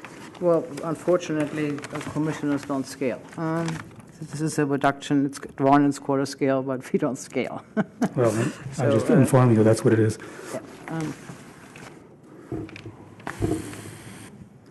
Yeah, I still think that we have a problem. It probably can be resolved by putting a planter on the inside of the roof deck in order to keep people further away from the edge. There are ways of doing it, and we have asked for that before. But we need to get people off the edge of the patio to look into the room.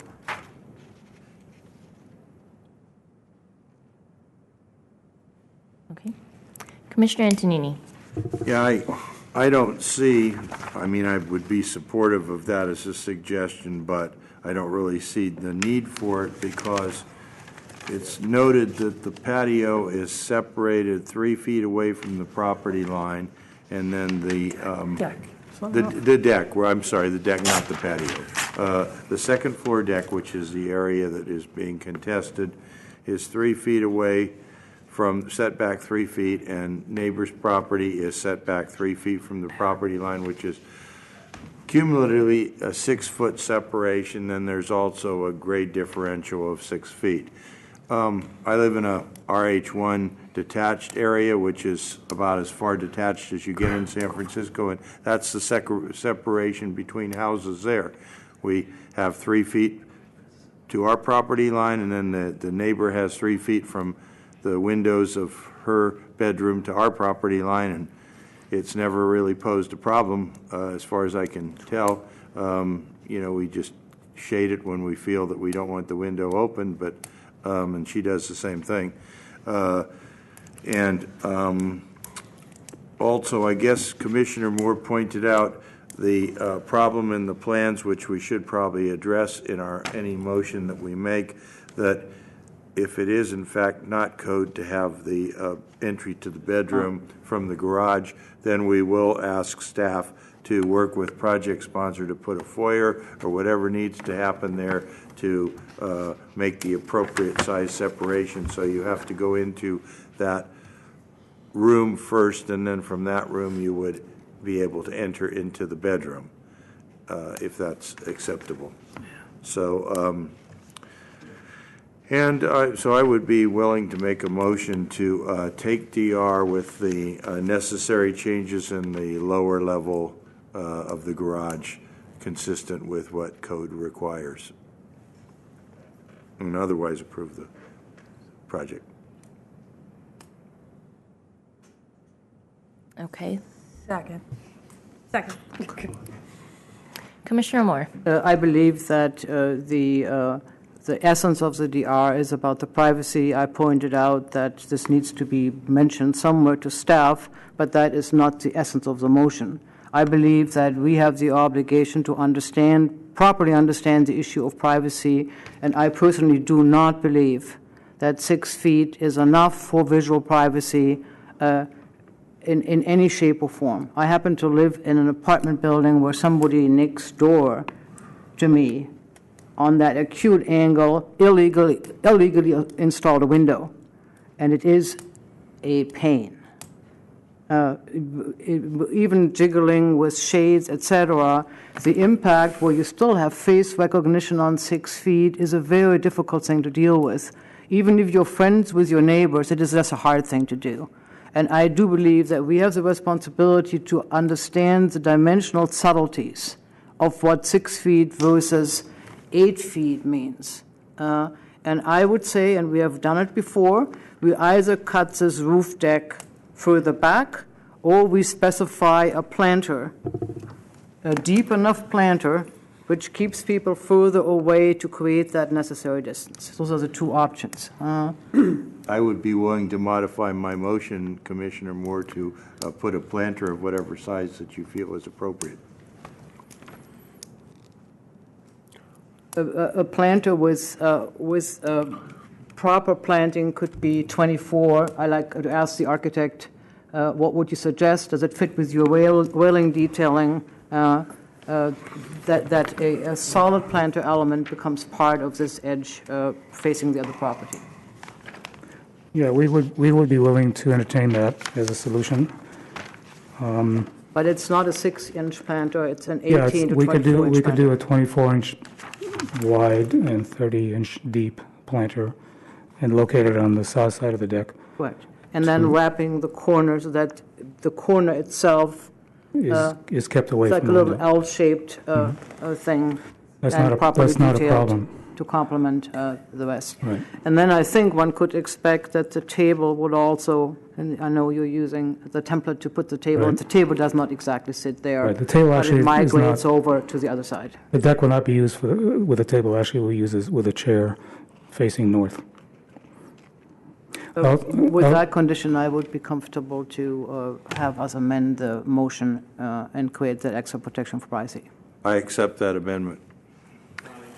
Do I hear from the seconder? I don't understand the amendment. I mean, is that The amendment is to add basically a planter. 24 by 30. Oh, no, I understand what you said. I just don't understand, can we condition, I mean, it's not part of the, we can. All right, then fine. Thank you, And Commissioners. Commissioner Hillis.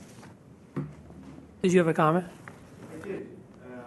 Just briefly. I mean, I was going to ask you because it was the planner is just moving the, I guess you guys had this solution about the 6-foot trellis or whatever it is.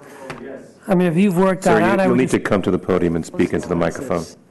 If you're standing up against a barrier, trellis, planter, whatever you want to call it, and you look, yes. so the you planner can would see be it. at the same level as the deck railing. It would not be 6 feet.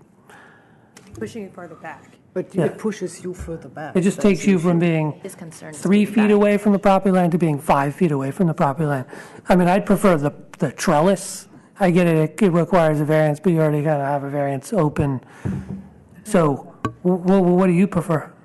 Well, by moving, I appreciate the effort, moving somebody back from, but that doesn't alleviate the privacy issue. Well, your issue was, it was 10 feet, now it'll be 12 feet. Yeah, exactly. I mean, before, when I told you about the trellis, somebody standing up against the trellis could not see in. Yeah, but but if you have to stand back, then you're not 10 feet away, you're 14 feet away. If you have to stand back from the trellis, then you're looking up at an angle to your ceiling.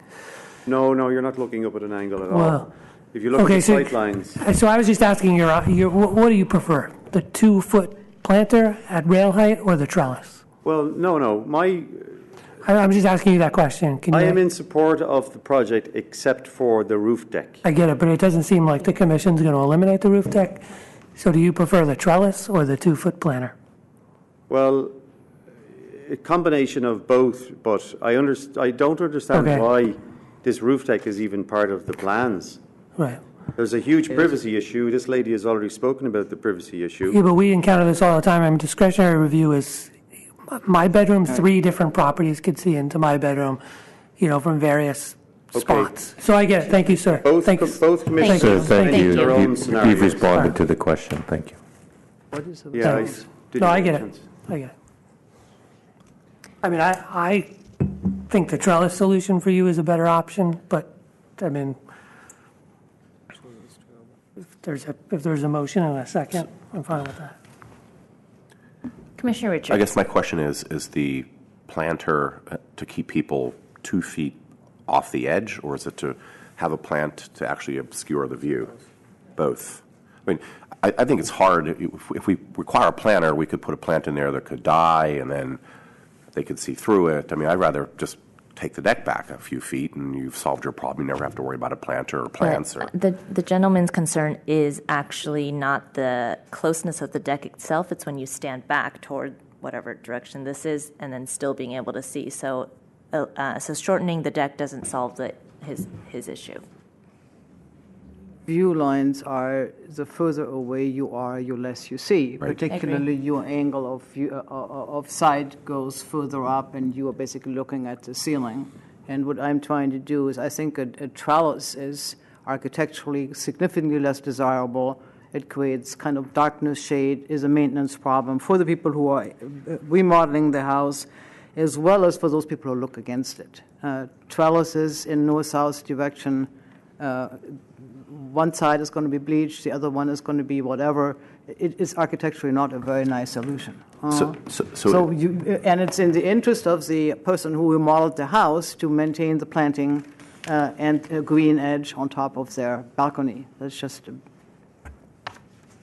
is the planter permanent? Is it you go to Home Depot and buy 6, pots and put them together and call that a planter? I mean, We should ask the architect. I suspect that he will build it into the railing detail. Yeah, the planter would be built as part, the decking would be removed in this area, and the planter would sit over the roof structure. So if you remove the planter, there'd be no deck. Good, that makes It'll sense. be attached to the railing. Okay. Okay. Please call the question.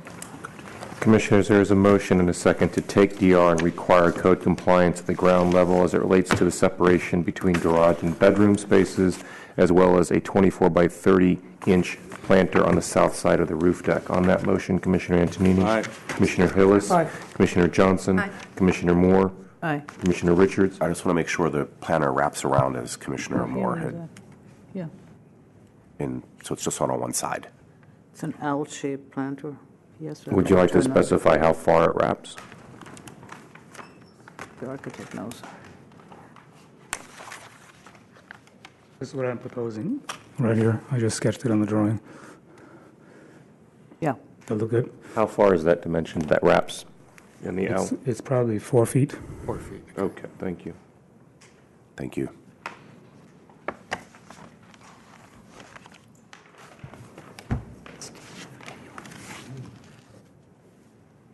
It's aye. So, let me just read that motion back into the record and make sure that the maker and the seconder are amenable to take DR and require code compliance at the ground level as it relates to the separation between garage and bedroom spaces with a 24 by 30-inch planter on the south side of the roof deck that wraps 4 feet around the west side. Okay? Thank you, Commissioners. On that motion, Commissioner Antonini. Aye. Commissioner Hillis. Aye. Commissioner Johnson. Aye. Commissioner Moore. Aye. Commissioner Richards. Aye. And Commissioner Chair Wu. Aye. So moved, Commissioners. That motion passes unanimously 6-0. Commissioners, that will place you on items 16A and B and 17A and B. Commissioners, please note that on December 4th, 2014, after hearing and closing public comment, the Commission continued the matter to February 5th, 2015 by a vote of 6-0. Commissioner Hillis was absent at that time. Commissioner Hillis, in order for you to participate in this, I don't think I was absent. you were absent from the hearing, but you left early and were not a participant of this item at the end of that hearing. Okay. I watched it, but I also participated in some of the hearing. Okay. But I got it. All right. Okay. So you need to acknowledge that you have reviewed the video. I have. Thank you, Commissioner Hillis. Those parts that I wasn't here. Commissioners, this is the second time you're hearing this matter, so generally speaking, the project sponsor and the DR requester would each receive 3 minutes, and then any member of the public who wishes to speak thereafter would receive a reduced amount of time of 1 minute or 2, depending upon what the chair. Let's go with that. With 3 1 minute. minutes, 3 minutes, and 1 minute Yep. each. Good afternoon, Commissioners. Tina Chang, Planning Department staff. The items before you are requests for discretionary review for 3 building permit applications, 2 of which exist on 22 Ord Court, one for vertical and horizontal expansion of the existing single-family dwelling unit on 22 Ord Court, and the other for a new construction of a single-family dwelling unit at the rear. And the 3rd building permit is for the new construction of a single-family home at the rear of 24 Ord Court, facing State Street, which is also a through lot. As Commissioner Secretary mentioned, the project was initially heard on December 4th and continued to today after public testimony. Commissioners requested several changes, which I'll list, as well as to await conclusions from the Department of Public Works staff regarding the mature trees at the rear of 24 Ord Court. The commissioners specifically requested the removal of the top level of the proposed new structures at 22 and 24 Ord Court, architectural differentiation between the proposed structures, and to consider the reduction of parking to increase habitable space within the proposed new structures. As an update, the number of floors for the 2 new structures have been reduced from 3 to 2 at the front facade. Off-street parking spaces have been reduced from 2 to 1, increasing habitable living space. And an alteration from the front facade to emphasize horizontal design has been incorporated into the design at 22 Ord Court to differentiate from 24 Ord Court. In addition to the changes requested by the commissioners, project sponsor has also proposed the excavation of 450 square feet beneath the basement level to create 2 levels below grade, resulting in a 4-level structure. However, a 2-level structure at the front facade. The addition at the roof deck above the 2nd story will be set back 13 foot 2 inches from the front facade. Additionally, the Department of Public Works staff has concluded that they would approve the removal of the trees pending receipt of all entitlement applications from the planning department and the building department. So with respect to public comment, over the past couple of days, the department has received a notice for several requests to continue the subject items to await the passing of legislation that has yet to be introduced to the Board of Supervisors. Staff is aware that there are intentions to introduce this interim legislation, which would affect the subject properties and that would impose additional procedural requirements if the projects exceeded a certain scope, though would not halt the development altogether. As this legislation has not been introduced and it is unclear what the exact language is, staff did not feel comfortable conducting analysis based on this interim pending legislation. In order to proceed, the Commission must decide whether or not to take discretionary review and approve the proposed vertical addition to the existing single-family dwelling unit and the new construction of 2 two-story, 4-level dwelling structures at 22 and 24 Ord Court within an RH2 zoning and 40X height and bulk district. That concludes my presentation, and I'm happy to answer any questions. Thank you. DR requester?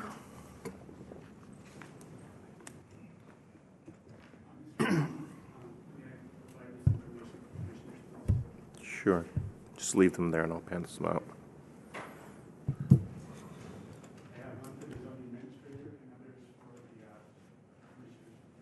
Pass around, please. Mr. President Fong, is there any way that, in light of the fact that there's been significant changes and that this is 3 DR requests, and my neighbors and I all plan for 2 minutes each, that we might be able to get 2-minute public comment for each person? This is the second time, and as he clarified, we're going to have 3 minutes now from you as a DR requester, 3 minutes from the project sponsor, and then a minute for those who want to comment. There may be questions that we have. I'm sure there will be. So, okay. Anytime? Can I get any time back from that? Commissioners, good afternoon. I'm Chris Parks. I live at 231 Straight Street. May I have the projector, please? Because our time is constrained, I will begin a presentation. My neighbors will use their public time to continue. I want to start with a picture of our neighbors in front of our Monterey cypress tree. I also passed around a large version of it. A variance and permit is required. a permit is required and a variance is required in order to cut down these trees. And so please do not require preservation. We require that any variance we request that any variance require preservation of these trees. In the next graphic, you can see our neighbors are all holding their address signs. In the next graphic, you can see the ovals which present our rear yards that are protected by the RH2 zoning. You can see how that adds to the greenery and the character of the street. If you step back, you can see that these same greens are now X's. And if you look at this, you can also see that what would happen if this precedent-setting type of variance and approval of this project, you would be connecting these dots with lines.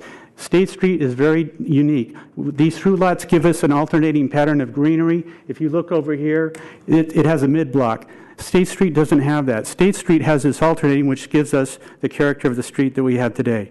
The planning, go ahead. The planning reviews these projects on a project-by-project basis. What is getting lost, however, is the character of State Street. You can see what will happen if this precedent-setting development is allowed as proposed. It will be like connecting the dots and the X's and the walls, and the character of State Street will be lost forever. When you go back to our street view, you can see the character and the greenery and the trees and the vegetation of our street. And then if you then come back and see what would happen if this tree were removed, this isn't just two buildings. This is really the character of the street that's at stake. And if you remove those buildings, this is what the project planner has proposed. So I just ask that you consider the character of the street. These are the parrots that live in those trees. We took pictures of them. We actually have videos of them. And so we and the birds and the neighbors of this street ask you to please preserve the character of State Street. Thank you. Thank you. Project sponsor?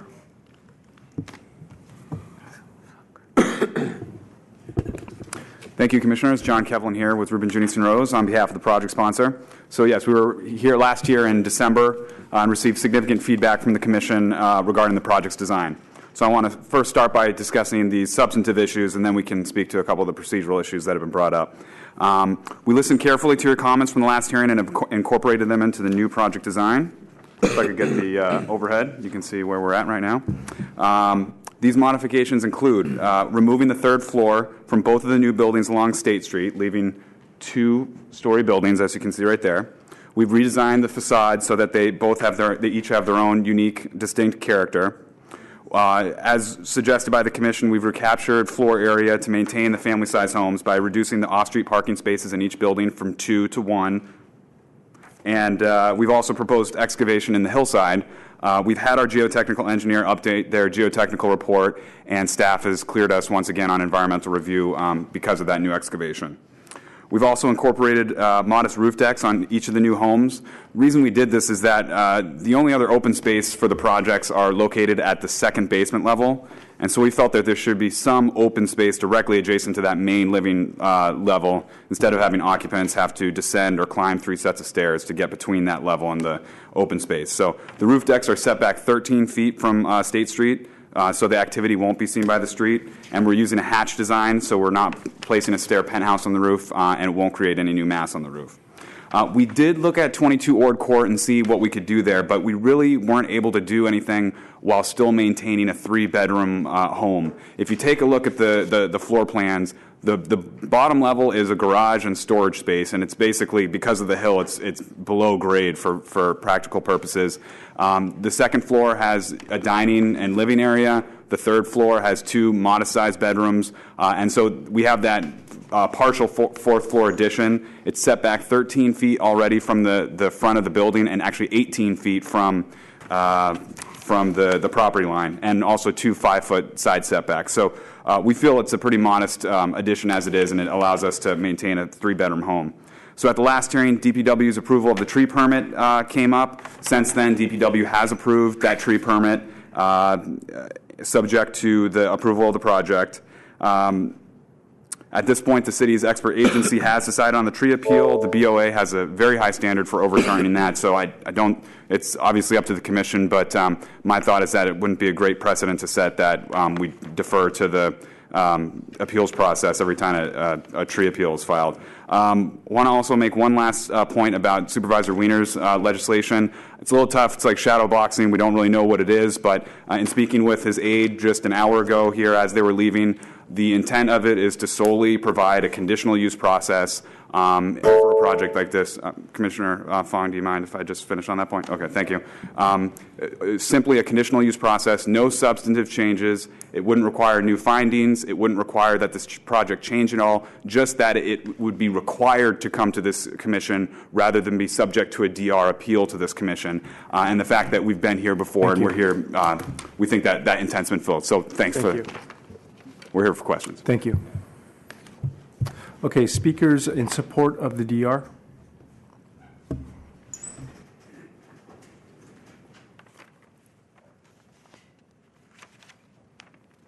Okay, my name is Chris Wilson. I live at 236 State Street, and I'm going to follow on where Chris Parks left off. What we're asking for is exactly what Mr. Passmore did in 1985. He denied a variance for building on both sides of the through lot at 212 State Street. That's just lots away from this project site. The rules have not changed since 1985. Why would the ruling change? If the answer is that the city is in more desperate need of a middle-class housing, then the ruling should be the same. Deny the variance and permit a small second unit to be built within the existing or slightly enlarged envelopes on Ord Court. If you will not support the denial of the variance, then we ask you to keep in mind the variance application when determining the placement and size of the buildings on State Street. San Francisco is suffering from an income disparity between rich and poor that grew more between 2007 and 2012 than any other city in the country. This graphic from the Chronicle article documenting that occurrence is here. Sorry, it was put. I had 2 minutes. Thank you.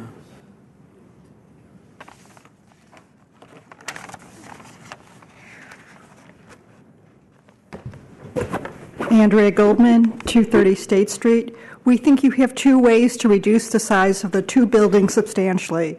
First, you can shape building envelopes to fit in their context under the city's residential design guidelines. If you don't ask for this to be done, we can pretty much be assured that the disgraceful income disparity we see now will only become more widespread.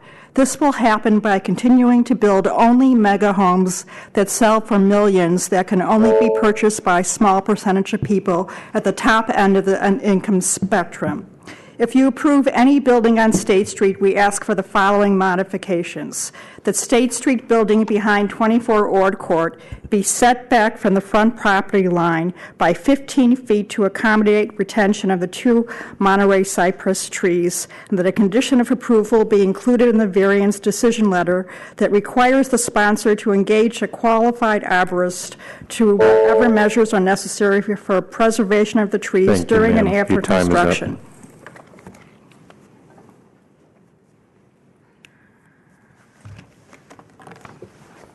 Ari Marcus, 88 Museum Way. Continuing, we request that the State Street building behind 22 Ord Court be set back 7.5 feet from the front property line to maintain open space at the street frontage and provide transition between the new buildings to the west and the existing building to the east. That the second floors, labeled third floors in the design, be set back an additional 10 feet from the front building walls so that the impact of the new buildings will be identical to the existing buildings on both sides. That the rear of the buildings be stepped down with the grade. That the roof decks be removed because there's a canyon-like environment that would echo noise up the entire valley, which includes Ord, State Street, Vulcan Stairways, Museum Way, Levant, Lower Terrace. 6, that the variance letter includes a condition preventing future enlargements of either Ord Court-facing building, recognizing that the new homes are only being approved through the variance procedure.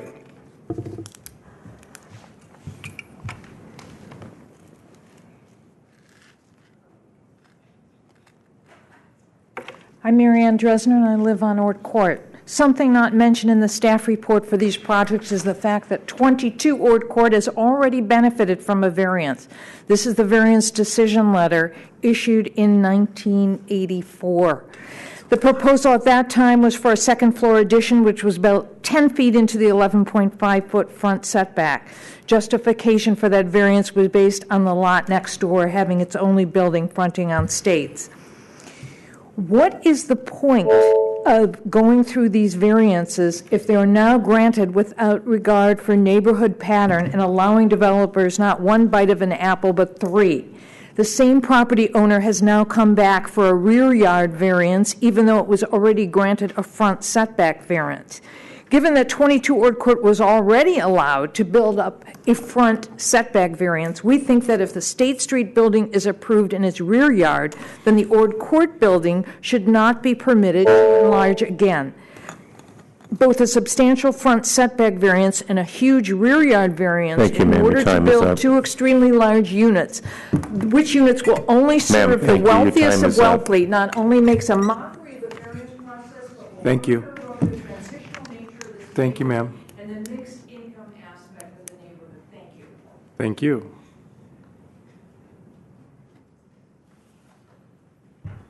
Hi, my name is Jenna Boulay. I live at 236 State Street. You may hear from the sponsors team once again that the trees are not healthy, that they're an eyesore, they're ripping up the sidewalk, and they're a threat to life during storms. These are healthy trees with a life expectancy of between 100 and 300 years, far longer than any building that could be constructed here. In fact, we hired an arborist from Poetry Landscapes to do analysis of the trees. They provided many recommendations for the trees preservation during adjacent construction, all of which could be incorporated into conditions of approval. I'm submitting a copy of their very thorough report, along with a copy of the project sponsor's very short report, only 2 pages of description that on the first page indicate that their arborist was hired to look only at narrow issues having to do more with damage and risk assessment than an actual objective analysis absent event, and that, of course, leads to a negative conclusion. The BPW hearing officer ruled that the trees could not be removed if no building permit is approved, but could be removed if all necessary permits have first been obtained. In other words, he obviously concluded the trees are not a hazard and they're healthy, and he mandated that they remain if the building is not approved. I would just like to say that at the last hearing, the zoning administrator stated, quote, "I would really be hesitant in having a decision approving a project be used as justification for the removal of the trees," end quote. Mr. Sanchez, we ask that you follow the concern you expressed in the last hearing and either deny the variance or condition the approval with the required retention of the trees. In the event, we could withdraw our appeal. We also want to stress again the manner in which the review of the project in relationship to the 2 trees has occurred. The sponsor submitted a tree checklist that falsely stated the project would not result in the removal of any significant trees. And if you believe this was an honest mistake, then I ask you to look at the site plan submitted, not just the original site plan, but every site plan, including the one in front of you today.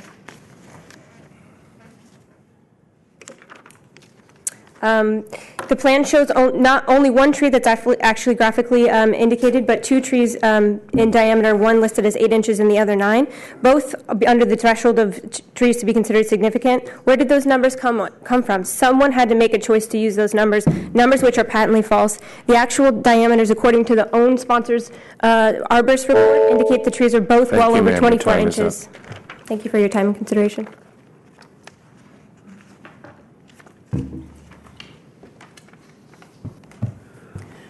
Judith William, EVNA. I'm speaking as an individual, however. Commissioners, the tree hearing decision, the recommendation, as you know what it was, it is not to approve the removal of the trees. It does not say that. It says on the condition, only on condition that all necessary permit approvals have first been obtained from other departments. Those are the exact words. This decision does not give carte blanche to remove the trees. It conditions removal on the obtaining of all necessary permit removals. This can only mean the possibility of constructing a building on State Street frontage that protects the trees must be considered. But no such alternative plans incorporating the trees or justifying a variance have been submitted to you. Therefore, you do not have the basis for a decision to approve the proposed plans. I ask that you continue this hearing and direct the project sponsor to prepare alternative plans for State Street that protect the trees. Thank you. Next speaker, please.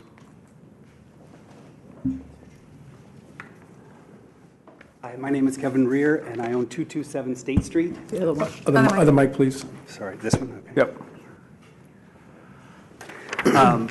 In summary, we'd like to reiterate that if you approve any buildings on State Street, that we ask for the following modifications. Building near trees setback 15 feet from street or trees preserved. Adjacent building setback 7.5 feet from street. Second floor on both sides, State's buildings setback 10 feet from the front facade. The rear of State Street buildings step down with grade. Eliminate roof decks and prevent ORD buildings from being enlarged as a condition of approval. Thank you.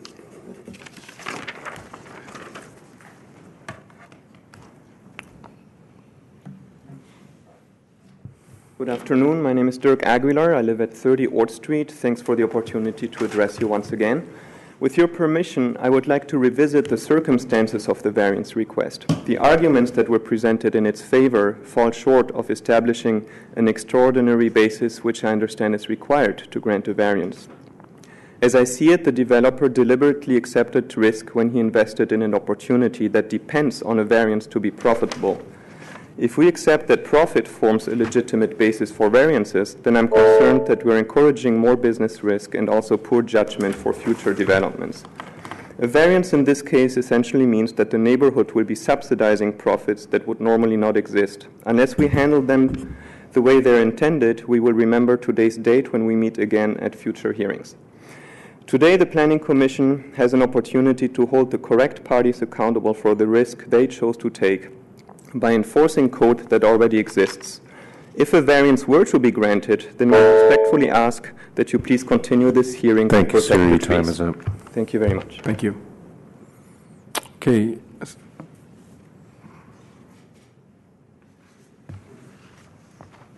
Hi, my name is David Cannon. I live at 209 State Street. I have two small apartments, and I walk out of my building, and my apartments are like 700 square feet each. Walk out of my building, and I see this monster condominium development across the street, and I see an airport hangar up to the left. And I don't know who the hell approved these things, but for you to say that this is contextual design, I went to architecture school. If I presented this in a first-year architecture class, I would have been told to go back and redo it. So I don't know what kind of rules, but I tried to get a variance to put a balcony in the back of my house. I was told it's very hard to get a variance in State Street.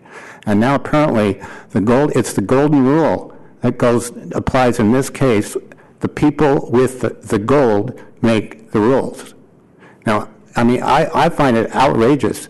Who is responsible for protecting the birds? Who's responsible for protecting the trees? Who's responsible for protecting the sunshine and the fresh air on our street? Thank you, sir. Your time is up. Any other speakers in support of the DR request? Bless you. Okay, speakers in support of the project sponsor. Seeing none, public comment is closed, and going to commissioners. Commissioner Richards. I do want to thank the project sponsor for making the changes that we did ask for. I think one thing that you did leave out, Mr. Kevlin, was that the trees were also a concern for us on December 4th as well, which is one of the reasons why we punted this hearing. I think, as I look at the photo that was taken with the neighbors in front of the tree with their addresses, the impact of the tree is actually bigger than I thought. And I think those kinds of big Monterey cypress trees do define the neighborhood. There were 8 cut down, I think, at 176 State Street last year, illegally. The project sponsor was fined. At least I applaud the project sponsor in this case for not cutting the trees down and then going and ask for forgiveness later. So we still have some big significant trees there. As for the health of the trees, I have to tell you, we had 2 big storms, one since the December 4th hearing a week later, and we had one, I believe it was last week, while I was laying in bed sick, and the trees made it through there. And a lot of other trees I know in my neighborhood didn't make it, so I tend to think that they have to be somewhat healthy. I am a little disappointed that DPW basically pushed the decision to kill the trees to us by approving the project. And, as I didn't want to evict the tenant on Cesar Chavez Street, I really don't feel like I want to kill a big significant tree today either. I think the neighbors are allowing a development here, at least that's what I think, what I heard. I think they're willing to engage in some give and take. I'm sure that there's not going to be all winners or all losers in this thing. And what I'm thinking here is, like we did with 53 states with the blessing of the other commissioners, I would ask that you allow perhaps Commissioner Moore and I to meet with the developer neighbors and staff and come up with something that is a little more in the middle. And I would make a motion to continue this this item pending that the outcome of those discussions for 30 days. Okay. Second. So there's a motion and a second for continuance. Commissioner Antonini. Well, I'd like to comment on it regardless of whether it's continued or not. First of all, most of what we had asked for has been done by the project sponsor, removing the top level, differentiating architecturally, and reducing the parking. And I do remember there was some mention of the trees, and, you know, I would be supportive of the possibility of something worked out, but I do think it's important that these projects get approved because they have done what we've asked. And as far as the trees are concerned, I've read the report in great detail from Muhammad Nuru and DPW, and they're talk about the trees not being the best, and they're sort of sandwiched into a very narrow area at the top of a very steep slope. So, you know, they might survive. It's going to be really difficult, you know, for them to do so, I think, particularly with any projects that built. But certainly if we could set the project back a little bit more and allow for at least an attempt to save the trees. Interestingly enough, Nuru said if you took the trees out, he only thought you had room enough to put one new tree back. He said don't put two new trees because the space is very constricted, and these would be smaller trees than what's there now. So I've been to that site. I can see where it is, and, you know, trees will grow anywhere. Cypresses will grow on the edge of an ocean, the edge of a cliff, but, you know, how healthy they are is kind of questionable here.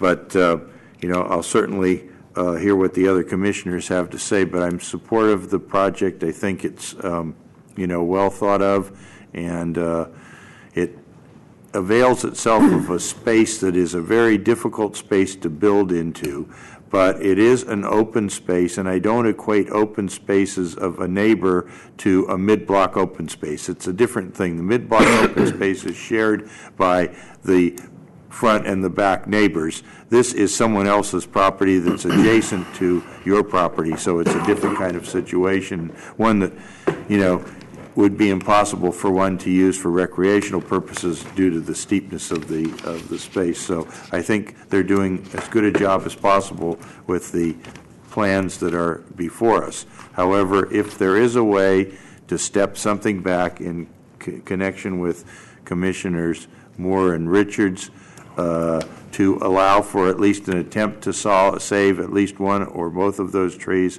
then that might be a situation that would be better than, you know, what we have today. But I wouldn't want to continue this any, would you say, 30 days? Yeah. Commissioner Moore. While there have been attempts to minimize concerns about height and massing, I am still uncomfortable that the results are still monolithic and somewhat half-baked to me, partially because the issue which all of us have supported is developing a scheme which deals with the trees. The trees for me are not as much as trees. I think those are kind of like public interest, civic value trees of a kind which one take a long time to grow. They will all never be as mature even in our own lifetime, even collective lifetimes, because it takes 100, whatever, 200 years for them to ever be that way. They are a significant contributor and a softener, even if a bigger building would step somewhere into the street. But by eliminating it, the massiveness and inappropriateness of these three new buildings together makes these three buildings perhaps even worse than they are. I want to be gentle on criticizing the buildings. I am not very fond of the lack of really more finesse and creativity in them. That's a separate discussion. I believe that one of the challenges is to come up with a massing and a building variation which respects the trees and creates a solution which is really gee whiz. And where even a slightly larger building would be acceptable if indeed it meets the challenge of having to deal with real vegetation. And I'm not talking a replacement tree, which is about like 8 inches in diameter and will take 30 years to even be having a sculptural form on the street. So I think the continuance will make it a lot easier for us not to have to make a decision to approve a project which had the consequence to have the trees gone. I cannot take that responsibility. I'm going to agree with the general direction here. This is a unique San Francisco street. The tree, I think, is a defining piece of this street. It would have been nice to see at least an attempt to work with one of them. To me, it would have been a cooler San Francisco house, a smaller house with a tree on it than a big house with nothing on it. But it seemed to remove the 2 trees and go big. So I'm hoping that a continuance also will be able to find some middle ground, both for the neighbors as well as for the project sponsor. And I did not hear from many of the neighbors that they did not want to see something done with that piece of property there. So I think I see heads bobbing up and down about that. Commissioner Johnson. Thank you. Since it sounds like that's the direction we're moving in is to sort of rethink things, I'll just be really honest with my thoughts right now so that you'll know where I would stand with whatever comes back to us. I'm not going to be supportive of anything that removes, definitely not both trees, probably not even one of them. I would like to, we were very clear in our previous commission hearing about finding creative ways to integrate the trees into the housing. The other thing I will say is, in terms of how you might shape that and figure out that solution, one thing I personally said was I'd be okay with more height. And I know that I think it's 24 Ord Court, they lopped off a floor in preparation for today. If it works, you can put it back on there. But I'm definitely, that's kind of the direction I'm moving in, and leave it to Commissioners Moore and Richard to continue discussion. The devil is in the details on that one. Yeah, and I think to the neighbors, this is going to be a give and take. So there may be some things you might need to give up in terms of what would be the depth between the buildings and things like that in order to make something work here. But I think we hear you loud and clear. And if Matt, in regards to the variance, I too am very appreciative of the responsiveness of the project sponsor, and I think that they have gone some way to address the concerns of the commission and also the concerns that I had about the project at the last hearing. Also very disappointed to see the current state of the tree. It seems that there's suffers from neglect from not only the past owners but also PG&E. It seems that they've been topping the tree in order to maintain the access to the lines above it. But given that DPW has not outright said that this tree needs to be removed, given that it is a mature tree, given that we would not have the 2 street trees as required by the code, they would do 1 tree and 1 in lieu fee. I'm kind of very skeptical that any variance on the lot is certainly anything that would affect the trees. I'm also somewhat skeptical about the ability to do construction at all on that lot. As part of any proposal that they would move forward to do development at the rear of 24 Ord Court, would want to see a tree protection plan. How are they going to maintain that tree? If they're bringing heavy equipment down the hill, that's going to have issues on the root stock there. So I just would want that to be addressed as part of any proposal, any revision there. And if I understand correctly, the 22 Ord Court could be developed without any impact on the trees. Is that correct? So I think we know ideally we could still look at these together, and we would want the designs to respect each other. So it makes sense, even though maybe one could be approvable at this point, to continue them both so we can look at this holistically. Commissioner Moore, thank you. I would like to ask the zoning administrator to perhaps lend us a helping hand when we meet with the department and the applicant, so that what you are saying, which speaks from a lot of experience, indeed is being taken into consideration. I think it will require a little more creativity than what we have seen. Just because we have 3 buildings doesn't mean that we just kind of continue to use the same material, the same kind of windows, even if they're horizontal or vertical. That's not enough creativity. I think the site and what we're setting as a basic condition requires to really think at it anew. And while there are sizes and expectations in place, and we can work with them, the creativity will shape what we get. Commissioners, there is a motion in this. Just if, I'll ask you in case you want some clarification. Yeah. Thank you, President Fong. We hear where the commission is coming, and clearly we have some more work here. And I want to just follow up on both Commissioner Richards and Commissioner Moore's points about being involved in this process. I think it's going to be absolutely critical for the two of you to be involved, and so we appreciate that you're not just sending us back to the drawing board, and that you will be involved. And I think that's necessary in this situation, considering the environment we're in right now. So I appreciate that Sure. you guys. I do want to have the neighbors at the table with us. Yeah. Cool. Thank you, Commissioner.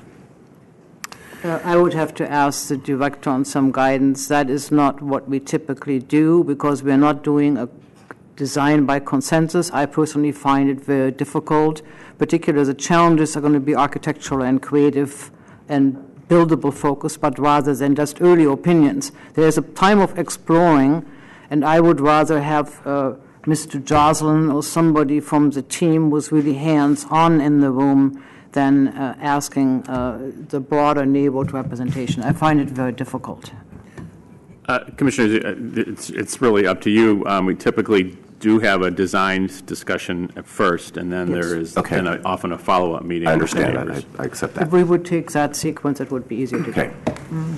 Good. Commissioners, then there is a motion and a second to continue this matter to March 12th. On that motion, Commissioner Antonini. Aye. Commissioner Hillis. Commissioner Johnson. Aye. Commissioner Moore. Aye. Commissioner Richards. Aye. Commissioner Wu. Aye. And Commission President Fong. Aye. So moved, Commissioners. That motion passes unanimously 7-0 and places you on general public comment, for which I have no speaker cards. Is there any general public comment tonight?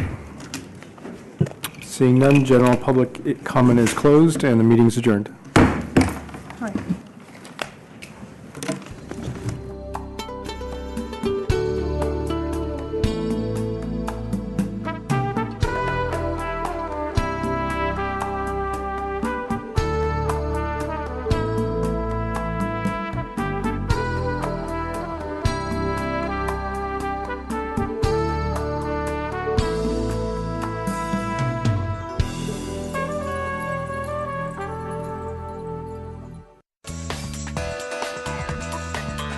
SF Gov TV, San Francisco Government Television.